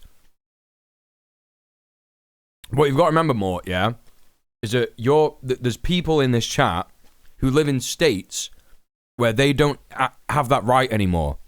There's people all over the world that are in this chat. Do you know what I mean? Like, in the UK, we're quite privileged that there aren't, like, fucking insane people like there are in the US who are like, no abortions. I mean, we're getting there. We're on the way. There's definitely people in this country who do that, turn up to abortion clinics and, like, make people getting abortions feel, like, uncomfortable in that. But, like, you know, you have to think about other people all over the world, innit? Do you know what I mean? A lot of people would take a lot of issue with what you've said about that there. Oh, Abby, get in your car. Yeah, Marley Lee. I'm surprised I admitted my having had an abortion to Mary Lisa. I'd never told that to anyone, meaning I probably ought to take a moment to explain. Wait, is it 2 years prior to now, which is 8 years after she was recruited, or 2 years prior to the 8 years prior, making this a flashback within a flashback and 10 years prior? She recounts that she was a party girl and was dating a man named Mark. He's 10 years older than her and half troll on his father's side. When she found out that she was pregnant, Mark was like, don't worry, I'll help you take care of this. By which I mean, not obviously take care of a future baby, but like, take care of it. Like, in the way the mob says it, like, let's take care of him. Also, yeah, that's right, Noja, yeah. Help. I do mean that I have no money to help pay, but I will briefly slow down the car outside the clinic so you can tuck and roll. Which, coincidentally, might actually help with your little problem before you can even make it in. Furby details her experience getting her first abortion. It's a hazy, painful experience. I remember waking up slumped forward. My chair was one in a line. Some were staring at the floor. Some were rocking with their arms wrapped around their bellies. Some were softly crying. The film itself contests her retelling. Where are the crying girls softly rocking? Did they not read the script? Dobby decides to marry Mark because she's not good at making decisions. We know the relationship is a bad match because nobody came and everyone that is there hates him, including her maid of honor and parents. Abby, it's not too late to stop this. I can't do that to my parents. Abby, your parents would be thrilled. Smile, Daddy. I'm trying. The last straw was a year later on Valentine's Day. Mark decided we'd celebrate by making sandwiches. But later that night, he slipped out of the apartment to be with another woman. Maybe if you spent more time worshiping those gorgeous little piggies, he wouldn't have needed to get his toes sucked off by somebody else. Did you ever think of that, Abilene? No, because you only think of yourself. She decides to divorce him, but 2 weeks later, she realizes she is once again pregnant. I didn't want to be connected to this man in any way. And if I were to have his child, I'd be connected to him for the rest of my life. Not true. We could kill him, cut him up, bury him in the woods. True. I'll even help. It's what I live for. To help unfortunate merfolk. Put those grippers away. His feet. I'm sitting alone in my apartment, laughing at my own joke about stealing a dead man's feet. My dad watches these. Kind of pops in the comments. And she heads on back down to Planned Parenthood. Hi, to get her Kaylin's next dad. abortion. This time it's RU486, which is also known as the abortion pill.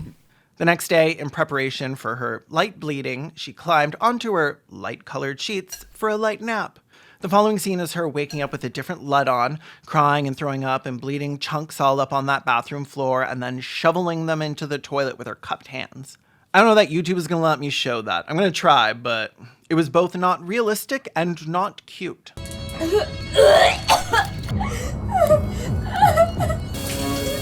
Okay, this doesn't happen. What the fuck are you talking about? After 12 hours, I fell asleep on the bathroom floor. It occurred to me that this was the way I was going to die. Oh my god, I nearly choked. Okay, like, look, an abortion is not a difficult thing to go through, right? It's not an easy thing to just, like, do, yeah? There's, like, the way your body responds to it. You know, it can be pretty grim and shit like that, but, like, it is not like that. Like, genuinely, the worst that, like, one of my friends who was, like, pregnant and she had an abortion, she literally said, like, you know, yeah, I'm having to, like, sit in the bath. Like, she phoned me because she was like, can I talk to you because I'm just, like, going through my abortion right now. And I was like, oh yeah, sure. And she was like, yeah, I'm just sat in the bath, it's feeling really gross, I don't really want to look down. And I'm like, yeah, cool, that's fair enough, you don't have to do that. And that was it, really. I don't really know much else about, like, how it goes down, but, like, that was the worst of it, and it was over, like, fairly soon. She definitely didn't need to, like, sleep on the fucking bathroom floor about it. That was fucking crazy. I've had periods worse than that, right? You know? I haven't heard of anyone have that process last for 12 hours. Yeah, no. It I don't think it does. I really don't think it does. And if it does, it's not that, like, it's not that deep. Nowhere near as close to what we just saw. Mark's also said in the chat, I just listened to the You're Wrong About episode on the pro-life movement the other day, and the whole movement was actually manufactured by evangelicals who needed a new movement when they weren't allowed to keep segregation in their schools anymore. Right, makes sense. It sucks to go through, but also so do a bunch of medical procedures. Like, it reminds me of TERF showing gory post-surgeries, to be honest. Yeah, like, anything's going to look gross post-surgery. Right? Anything is going to look gross that involves your body and, like, having it do something that, you know, like, it might not necessarily, like, do on its own or whatever. Do you know what I mean? It's like, of course it's going to look gross and weird, but, like, the thing is that it's healthcare. Like, that's what healthcare is. You know what I mean? Like, I've been circumcised. I don't know if chat knows this, but, like, I'm cut fresh. I don't know why I said it like that. But I had that done because I had an infection down there, yeah? And if I hadn't have had that done, my, like, penis would have, like, fucking dropped off or some shit. Do you know what I mean? It would have, like, fucking dropped off or, I don't know, exploded or something like that. Like, my foreskin just, like, straight up did not work in it. You know what I mean? And it's like, yeah, you should have seen what that shit looked like when I had it fucking done. It was grim. It was, oh, you know, I'm fucking freaking out thinking about it. But you know what? It made my life a hell of a lot better. They never get like this about the goriness and the pain of childbirth. Actually, you're right. You're right. Giving birth is something that would just happen on its own, and that's fucking vile. People shit all over the place when they give birth. People shit and piss and throw up and, you know. Yeah, you just got the DJ Mule foreskin law. DJ Mule foreskin law just dropped. Yeah, they don't like to talk about afterbirth. They don't like to talk about placentas. They don't like to talk about, like, you know, like maybe your baby's going to come out, it doesn't breathe. Like, you got to do something weird with the baby to make it breathe or whatever. Like, do you know what I mean? They don't talk about the fact that it, like, nearly kills the person that's giving birth. Very interesting that Arby didn't consider, I don't know, going to a hospital, calling an ambulance. She just lays down and dies like, well, guess that's it for old Elvis. The point here is to show you that no matter what kind of abortion it is, it's violent and terrifying, which not true.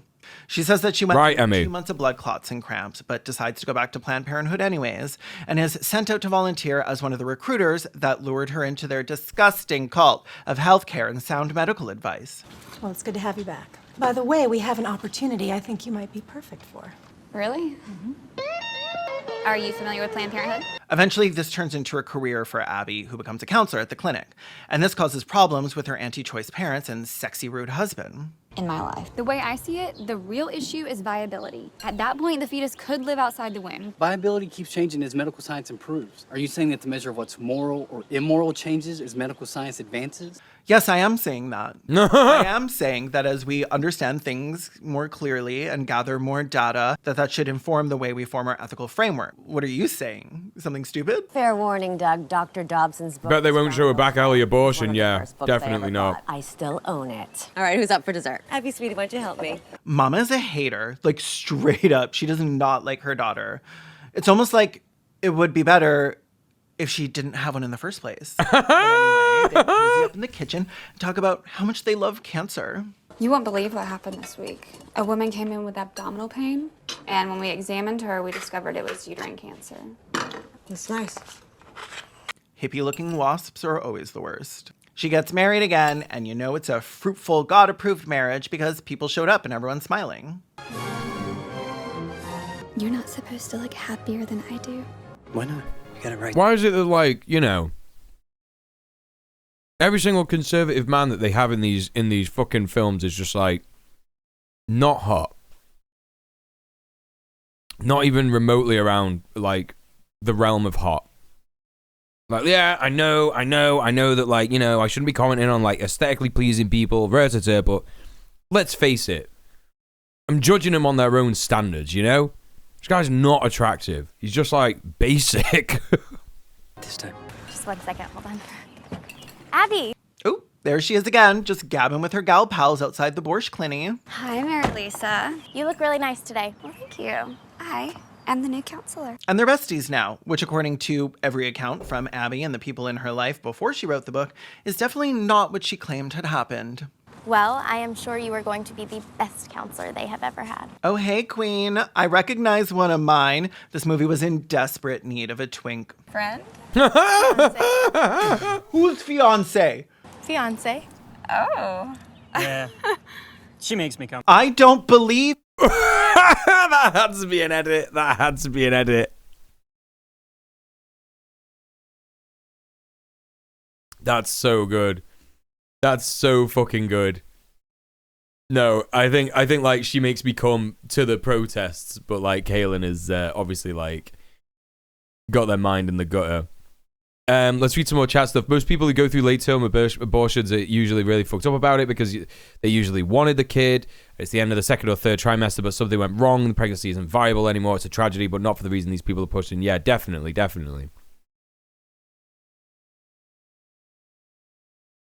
Everyone's all clutchy about me asking for a hysterectomy because permanent changes. Meanwhile, a list of ways a bodies can be permanently changed by pregnancy is fine, I guess. No need to have a double psych evaluation for that. Yeah, check, right? That is something that my mum has said to me on more than one occasion, and she is bitter about it. She's bitter about it. She said to me, "You ruined my body." And I think I did. I believe her. I genuinely believe her, you know? Why is she getting married? I don't fucking know. Best has terrible long ones, period. They give a crippling anemia. Yeah, it's so bad. So bad. Yeah, I heard about stuff like that. This guy's basically saying, no, we should let the trolley run over 4 people. Never mind the fact that we made a track switching lever and we could save them all. Yeah. Yeah, crazy. Yeah, too funny to be in the movie. If I was making a propaganda film, I'd cast cuties. Yeah, you have to do that.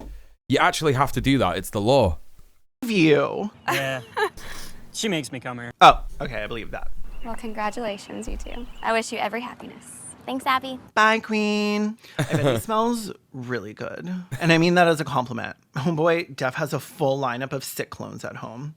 If you know me, you know I love fragrances. I never want to smell like a person. I want to smell like something floral and planty, which is why I love the sponsor of today's video, Scentbird. It's really Scentbird, let's go. There we go. She decides to pressure women into getting abortions they aren't sure they want. There's still a part of me that isn't sure. Nobody wants to have an abortion. But most of the women who sit in that chair already know it just takes a little time to realize it. Which, like, probably not best practice. Nobody told you to do that, Maybelline. I don't care what anyone says. I know that Like, I've not been to an abortion clinic, but I'm pretty sure that, like, this just does not go down. I don't know, like, what kind of... It's like a dehumanization of doctors, isn't it? That the right-wing conservative Christo-fascists love to do. They always be like, doctors, they're so bad. They're evil. They're evil. What they want to do is they want to, like, you know, they just love aborting babies. They love that shit. To be fair, because a lot of that stuff comes with conspiracy theories, doesn't it? So because they think that, like, they want people to abort babies so they could, like, suck the adrenochrome out of them and stuff, innit? Like, that's what it's all about. You know? But, like, the problem with that is that there is actually some good reasons, I think, to like, use science from, like, aborted fetuses and shit like that. Because, like, you could get stem cells or something like that. I don't know. I don't know how you're supposed to get stem cells. Is it something to do with abortion? Or have I just remembered that from, like, a South Park episode? Or something? What incentive would they have to force people into the abortion? It doesn't make sense. Doesn't make sense. You're not cashing them in, are you? And God's work here. Pro-lifers are so serious. Cheryl, those shoes are amazing. Nobody would call... Nobody in an abortion clinic would call pro-lifers serious. Absolutely nobody. Absolutely fucking nobody. Hey, Gubernaut, how's it going? That, like, what? Insane. What the fuck? What the fuck? Amazing. I know, thank you. Why do right-wing trash films... If we could have video always footage of Donald evil Trump sucking so adrenochrome out of a horribly fetus, they'd iconic? just shrug, yeah. Fit here. Yeah, they wouldn't actually care about that. You know what? I think it's time for you to take the next step. I'd like you to meet me in the POC room in 5 minutes. The what? POC Is that why room? I haven't seen a person of color yet? Keep them in a separate room? Did you hear that? Mm-hmm. Do you know what POC stands for? People of color. Pieces of children. Shut up, dude. Pieces of children. My God. My God. No, I don't think it does. No, it And I'll be doesn't. Damned if I let another lesbian trick me into embarrassing myself again. In our facility, the POC room, each fetus had to be carefully reassembled in a petri dish to make sure that none of its parts were missing. This doesn't happen, like in any surgery. What the At fuck? the table, What? they make sure they removed every... What did they just say? POC room, each fetus had to be carefully reassembled in a petri dish to make sure that none of its parts were missing. Why? This doesn't happen, like in any surgery. Why? At the table, they make sure they removed everything they were supposed to, but people aren't doing a puzzle putting back together a fetus like one of those Lego roses. This scene is legitimately wild. Jenny Calendar, who I can tell from her Fetus jigsaw puzzle, let's go. is like, here, take these, go on, touch it. I want you to see something. Go ahead. Hi. Do you know what's happened with every other person who's come in here and seen one of these? The first thing they do? Yeah, is it gay hands? Those faggoty little T-Rex hands. That's what I would do. They cry. Oh. But not you. That's how I know you're the one. The one what? I love that this veered rapidly into a chosen one narrative. In every generation, there is a chosen one. She alone will stand against the babies, the fetuses, and the forces of light. She is the baby killer. That's how I know you're the one. Oh, this is so I'll be good. called up to Houston, and someone will need to replace me here. This is so good. Like what they're trying to say is that like we found someone with no empathy, and that's what we need for our baby killing operation. The chosen aborter, the one reborn. Yeah, literally the one reborn. I'd be honored. Good. They both have super pretty hair. I've actually never seen a photo of Abby, like real Abby. Gonna get you out of the baby matrix.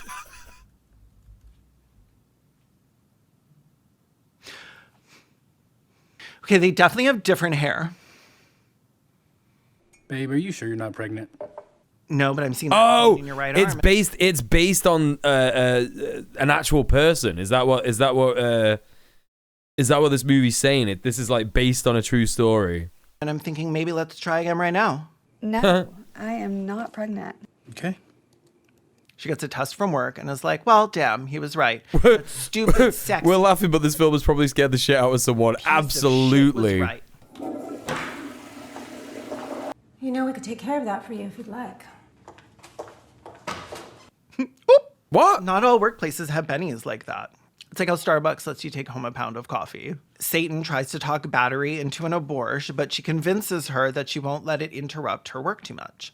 We only have so much. It's lying about being based on a true story. Oh, okay, yeah. Less of you for here. But once this baby's born, I promise I am. He's so alpha, he could smell the baby. Yeah, that's what they're trying to imply, isn't it? That guy's like, are you pregnant?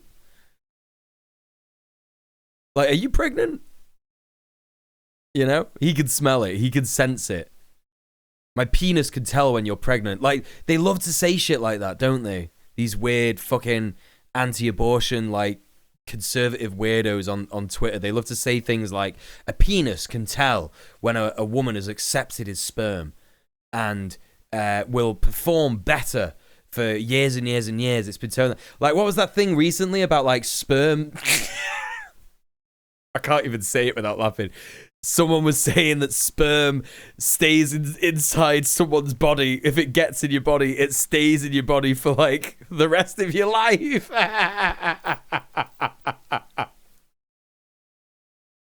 Like, they love to say weird shit like that. It's so good. Like, honestly, it's the best comedy. Like, that's the only thing that we should take as like leftists who are genuinely sickened by this kind of stuff. Yeah. We have to be able to take that shit as comedy because it is so fucking funny. That shit is so fucking funny. There's a scene where Abby takes a friend's daughter in for an abortion and things go really bad. Permasperm, yeah. Penis divining rod. I really appreciate you helping us out with this. Cringe on a false story. True. Based on a true story. Elena! Elena, get a doctor! Oh my god! Damn it! Get out of the way! Oh! I need... The way he throws her across the room like his racist newborn brother wants to suckle her blood.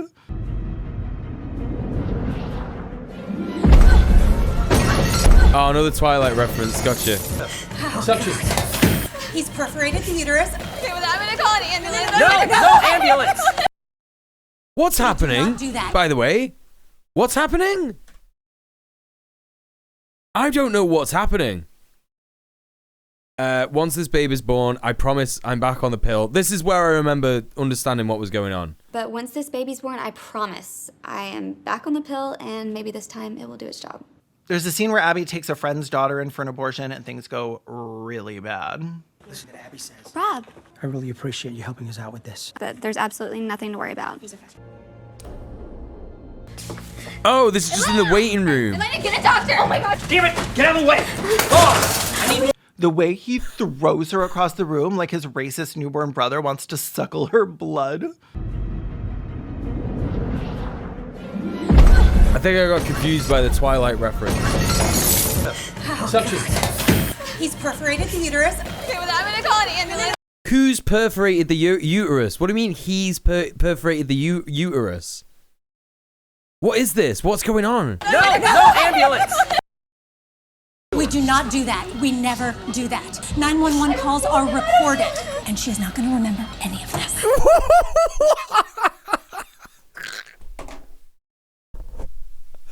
What? The doctors perforated the uterus. Wait. So they're trying to say that like I don't know what is happening. We use a very strong combination of magic and brainwashing to remove the memories. Very strong combination of medication. Even when we wake her up, she won't remember any of this. I told her that. See?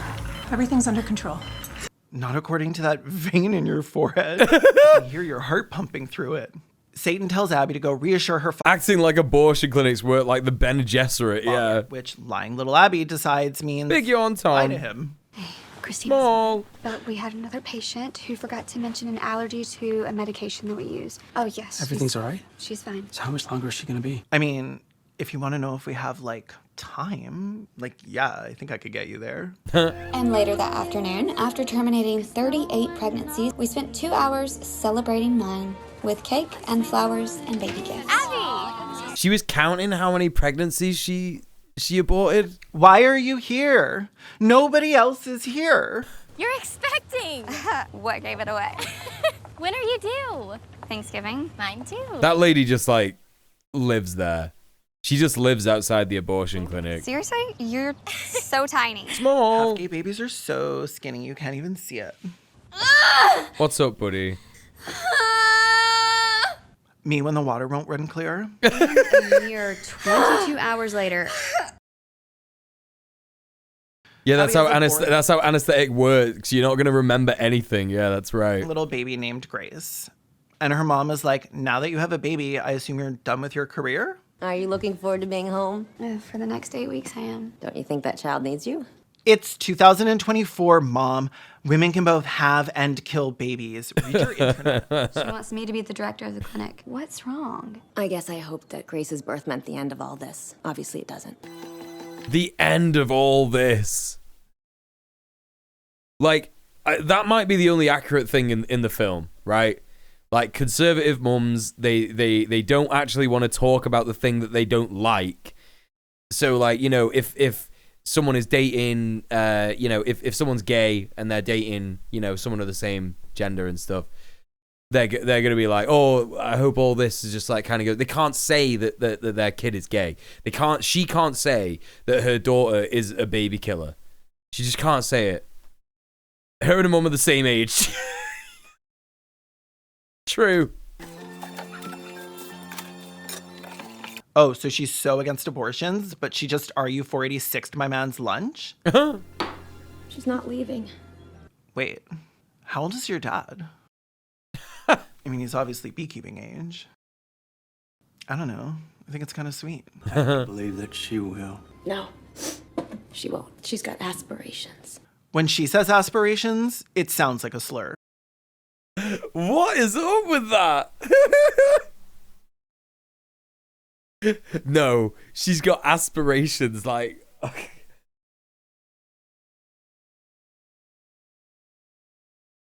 Like, it's the worst thing in the world. It's the worst thing in the world to have aspirations. Babby is now running the clinic, and on her first day, God's favorite twink is outside filming the clinic with his nerdy little friend. Hi. Hi, Abby. I hear you've been promoted. Yeah. I heard your Grindr profile is passive-aggressively racist. And this is what me to read that on. I get that camera out of my... Yeah, that guy definitely has an American flag. An American flag on his Grindr profile, for sure. Face. Basic twink. Is this your camera? I need it gone. I'm sorry, but we can't do that. Sure you can. Just take it off the tripod, pack it up, and take it back to your office. We've been accused of a lot of things. Is one of them being half goblin? We've been accused of a lot of things. Some of them criminal. This camera is our best evidence that what we're doing is peaceful and non-confrontational. You couldn't keep your legs closed. Okay? Just angle it away from the fence. That's all I'm asking. Can't do it. Slavery, segregation, and the Holocaust. And that's exactly what Planned Parenthood does to the unborn.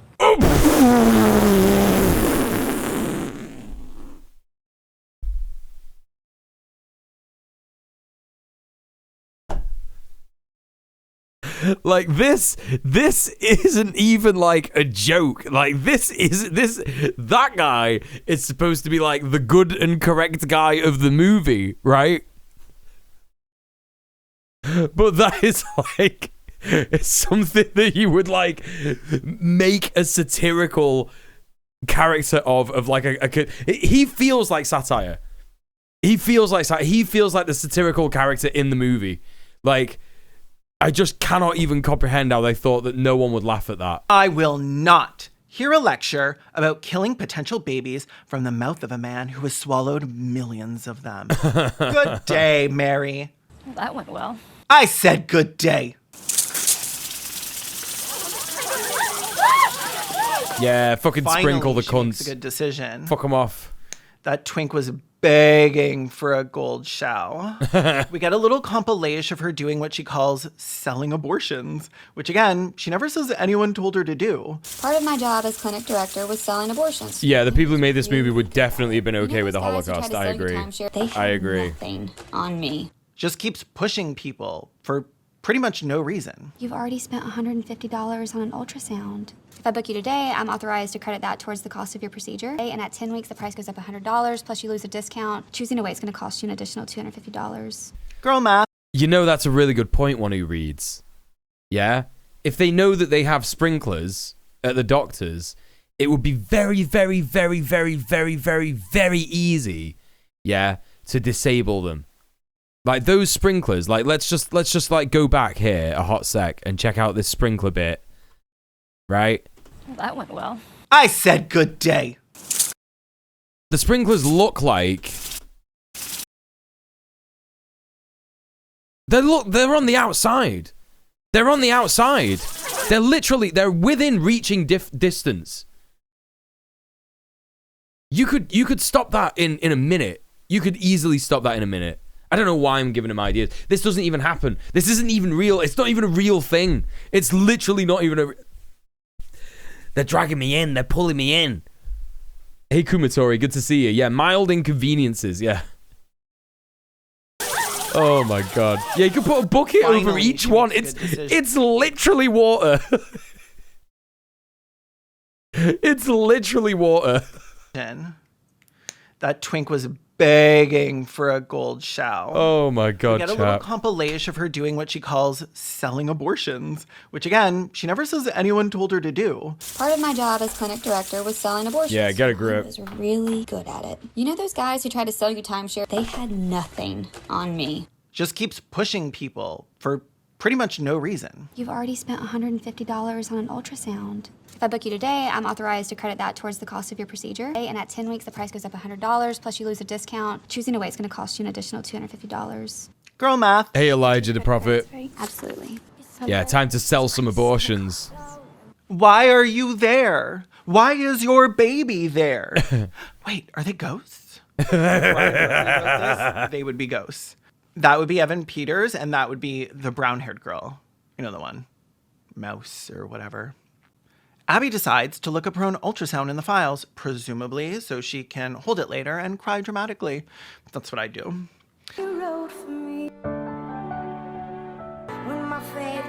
Yeah, what commission are you getting per abortion? Why don't men ever grab me from behind like this? This is discrimination against the tall. I guess it's your... Small. Have you got something to say? Chat, can you hear him when he meows? You got something to say? It's like he's saying no. He's going, no! He's in a bit of a odd mood because of everything that's going on. Years later now, because that weird baby looks like Renesmee, and she, for some reason, knows what... Hey, Renee, how's it going? I can only assume it's from Bible study. All right, Johnny, thank you so much for being here. Oh, hi, baby. Are you okay? Your shoes are all bloody. She lies to her and is like, no, baby, that's just nose blood, which is less gross somehow. And Hotsvind is like, are you happy now that you didn't give our Although she tried to sell abortions with the same energy someone sells me a cell phone. Right, right. Proud of yourself. Nobody ever said abortion was pretty. I did. And that's why I'm selling these shirts. And the award goes to Abby Johnson. Blabby wins abortion. He's yelling out those and then feelings, immediately yeah. pisses off the devil, who has called for more abortions. More! Abby? Our stated goal is to decrease the number of abortions by reducing the number of unwanted pregnancies. Then why are we being asked to double our abortion count? Why don't we turn to page 4? Thank you. Page 4 is like, I don't know, Gabby, why don't you die in a fire? Abby, frankly, I am shocked at the way you sabotaged me in there. Fast food outlets look to break even on the hamburgers they sell. Do you know how they make their money? On the French fries and the soda. Abortion is our fries and soda. Abortion is our fries and soda. She's so fucking funny, I can't. Abortion is what pays your salary, your 4 weeks vacation, for all of it. Now, I didn't say anything when you decided. Things that definitely happen. Planned Parenthood gets an abortion quota. They have to double. Yeah, it's so completely unserious. Get married, and I said very little when you chose to become a mother. I let you get married, and I all the margin is in abortion. From slipping you abortion pills in your morning French vanilla. So but I'll good. be damned if I let you make So me good. look like I love abortions, which I do. Hottie and Twinkie are out for a romantic little night, ordering the biggest, wettest, nastiest carnitas chimichanga ever to come out of that kitchen if I have anything to say about it. It's a filthy way to order food, sir. If I was their server, I'd poison him.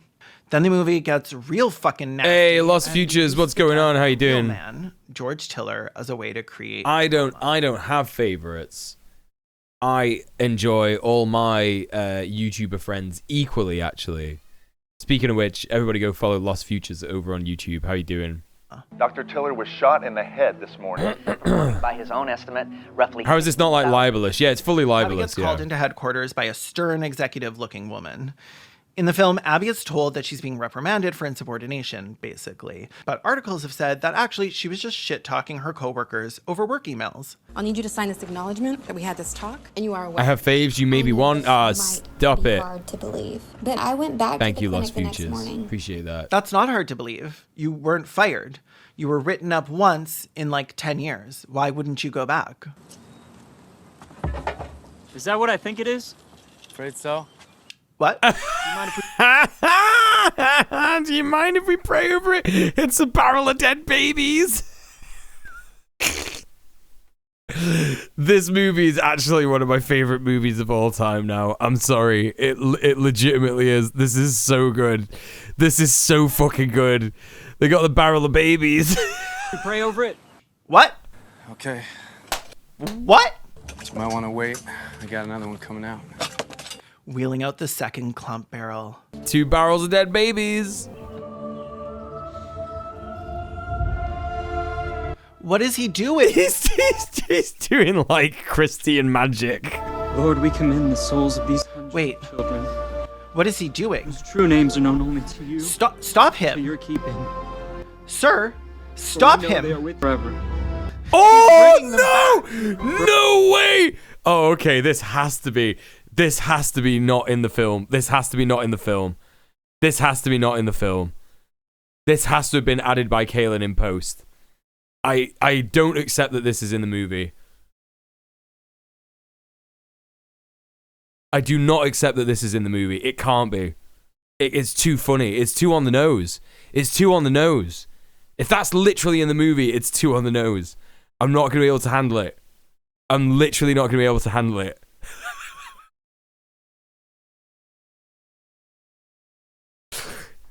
Sir, stop For we know him. They are with forever. He's bringing them back. No, it can't be real. It can't be real, man. No, it's not. It's not. It's not. It's not. So the story here is that Abby saw this Buddy. traumatizing one where the baby tried to run away from being aborted the day after her review. Do you want to play? She gave don't match any of Planned Parenthood's files. No such abortion at 13 weeks was performed on the woman she described. Wingardium Abby Fetiosa. runs directly from work to her gay friend's work, and she says she wants out. They're all super loving and caring and compassionate. You know, I feel like I might just tell the creators of this movie that whilst I watched this, I was playing The Binding of Isaac. Yeah. like Christians say they are.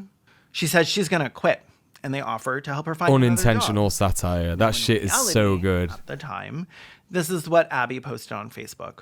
All right, here's the deal. I've been doing the work of 2 full-time people for 2 years. Then, after I've been working my whole big butt off for them and prioritizing the company over my own family, my friends, and pretty much everything else in my life, they have the nerve to tell me that my job performance is flipping. What? Is this one of these? Is this one of these that you can find on YouTube? That is crazy. Anyone that knows me knows how committed I was to that job. They obviously do not value me at all. So I'm out and I feel great about it. She did not bring up unplanned movie Hollywood premiere. This premiered in Hollywood. Where? Where in Hollywood? Do they have like a horrific Christian fascist movie theater or some shit? The hair edit staying in place is getting me. anything to do with the scene. Probably a big church in Hollywood, yeah. Dilemmas. You will never guess where I was today. Hollywood, Florida. He's been putting babies in Sean since before you two ever met. Obviously, he knows you were there. What's Tom doing over there? He's having a whole time. He gets like this when he wants to play. He just gets like really frisky. He's like kind of like sniffs and licks the bottom of this, which is weird because it's made out of like wood. So I don't know what he's doing. Back alley movie screening. Yeah, that's what it was. Yeah. Sean's office? How could you possibly know that? You think I don't know that twink stink? Don't underestimate me again, Abatha.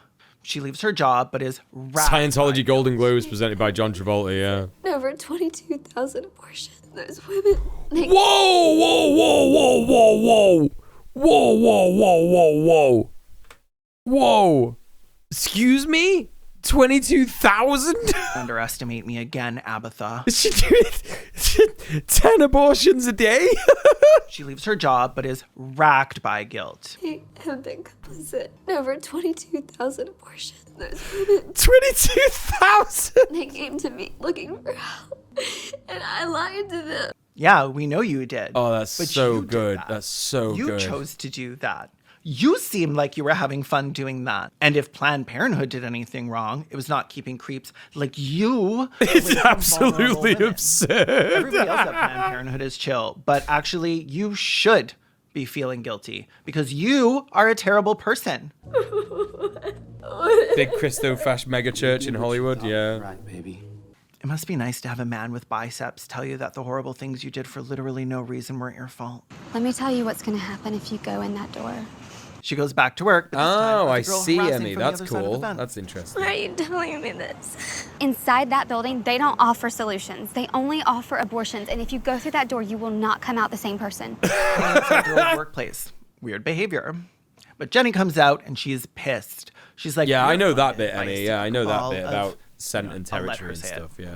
Have you ever seen the names of our donors? Soros, Gates, Buffett. That's who we have. No one has ever turned on us like this before. So congratulations. You've managed to make an enemy of one of the most powerful. Are they doing like conspiracy shit? Bill Gates, Warren Buffett. You know, I'll let her say it. Have you ever seen the names of our donors? Soros, Gates, Buffett. That's who we have. George Soros mentioned. Like this before. So that's fucking crazy, dude. Calling an underfunded and often protested health clinic one of the most powerful organizations. Oh, hey, Cat Stack, what's up?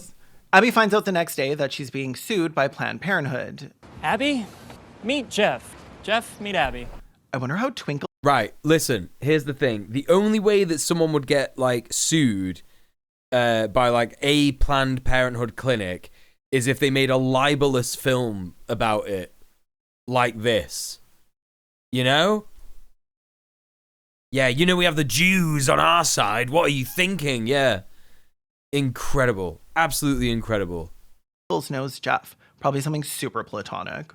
Wearing out that glove like he wore out Sean's hole. They've got no case. Planned Parenthood will go to any lengths to destroy someone that they see as a threat. No, they won't. They actually won't. They actually won't. It's, oh, God. They will go to any lengths. Once, they even turned on a sprinkler. It was horrible. I can still hear those people screaming. Those children screaming. I've never been able to stop thinking about it since I did it at the behest of no one. It's really funny. Abby was alleged by Planned Parenthood to have taken things from work, to have copied confidential files. So, like, chat, what's the deal with this, like, true story? Like, what's the true story that this is based on? Like, a lady went and worked in Planned Parenthood and she didn't like it and she converted and became an anti-abortion activist or something. Is that what it is?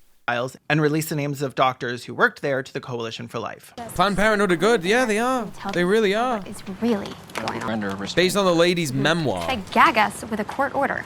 Actually, the restraining order is because you kept coming back to your old work to harass medical patients. Remember how you just did that? It's true that someone's told a story, yeah. Turn the face. Yes, Abby, it's wrong.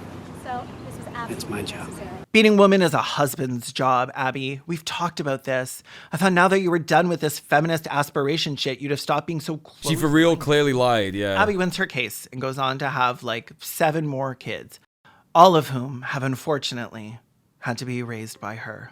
The Planned Parenthood facility in her town closed after former Texas Governor Rick Perry cut state funding for the organization, something Abby and her cult decided to celebrate in the movie by pulling down the sign out front, which is like not what you do when a building's ownership changes hands. Change the sign. I've been waiting for this my whole life. Oh yeah. That's the My Pillow guy, in case you were wondering. Oh my god. Abortion inside these walls. Join me in placing a rose of your own as proof that they are not forgotten. I'll meet you both in heaven. Imagine turning up in heaven.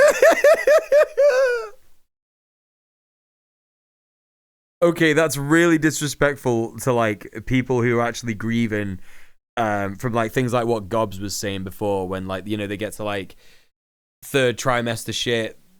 They can't have the baby due to complications. It needs to be aborted, otherwise both people will die or something. Do you know what I mean? Like, it's so incredibly disrespectful. The whole film is disrespectful in many ways, but that bit is just like, it's not even ideologically disrespectful. It's just you can't even apply that to an ideology. Do you know what I mean? You can't apply that to anything. That's just like so incredibly disrespectful. Gonna find those bloody clumps you flushed down the toilet waiting for you at the gonna gate. Pray for these babies that weren't even babies. They were just like little fetuses that couldn't even think or feel or know anything. And actually it was much better that I didn't have them at all. You know? Mental. Absolutely mental. Wait, what's this? I don't know if links are allowed here. No, yeah, if you have like a link, you could just shout me for a permit, but I can... Nah, it's all good. You don't have to apologize. Let me check out what that is. Real world background. So, in fact, from fiction, the story of pro-life celebrity Abby Johnson, right? So, back in the spotlight, a story still doesn't add up. Most talks about scene unplanned is also the goriest. Depicts the moment in the fall of 2009 when Johnson, the young director of Planned Parenthood Clinic, and Brian witnessed abortion on an ultrasound monitor for the first time and was utterly horrified. She was moved to not only quit but join the anti-abortion movement. It's one of the funnier scenes, I'm not gonna lie. Incredible.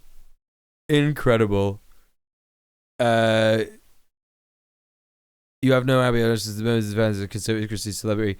Johnson has said in countless interviews and in her memoir that she observed a 13-week fetus being pulled to pieces on an ultrasound monitor. I can't read it because I'm just going to laugh. I'm just going to fucking laugh, man. So good. She is a con. Abortion is a right, as is the pill. Yeah, damn right. Women deserve better. Your desperation to put me in my place and call Abby a con is sad. You've not convinced me of anything other than you fit a stereotype. Unfortunate. Wait, what? What's going on? Oh, these like it's like a thread. It's like a thread. I can't read this. Basically, she's just lying. There's no record that it ever happened. Yeah. There's no record that it ever fucking happened. Yeah. Yeah. Like, oh, you thought we were done. Well, I brought a couple of my friends. Gargle, Glumpin, Gooder.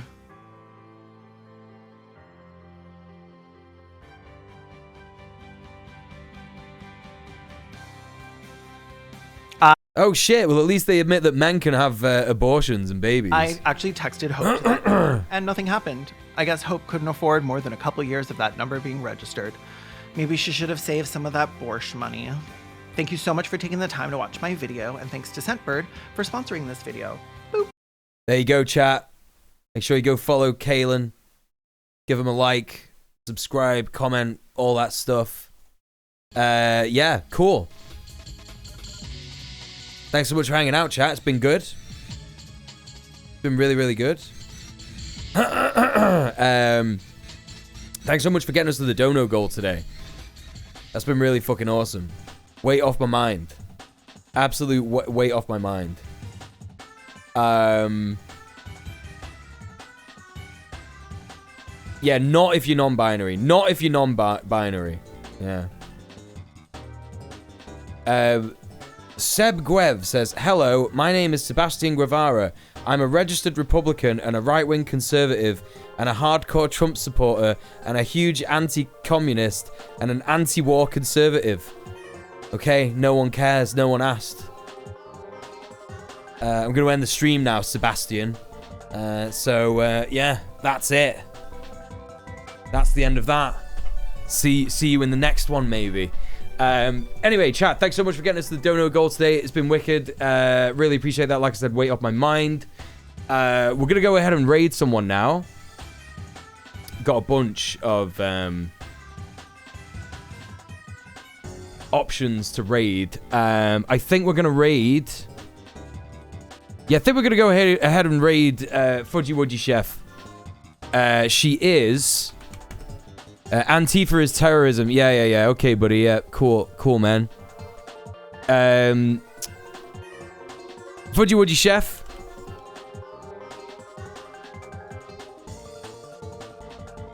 Is a really, really cool Kiwi streamer. She's playing Elden Ring right now.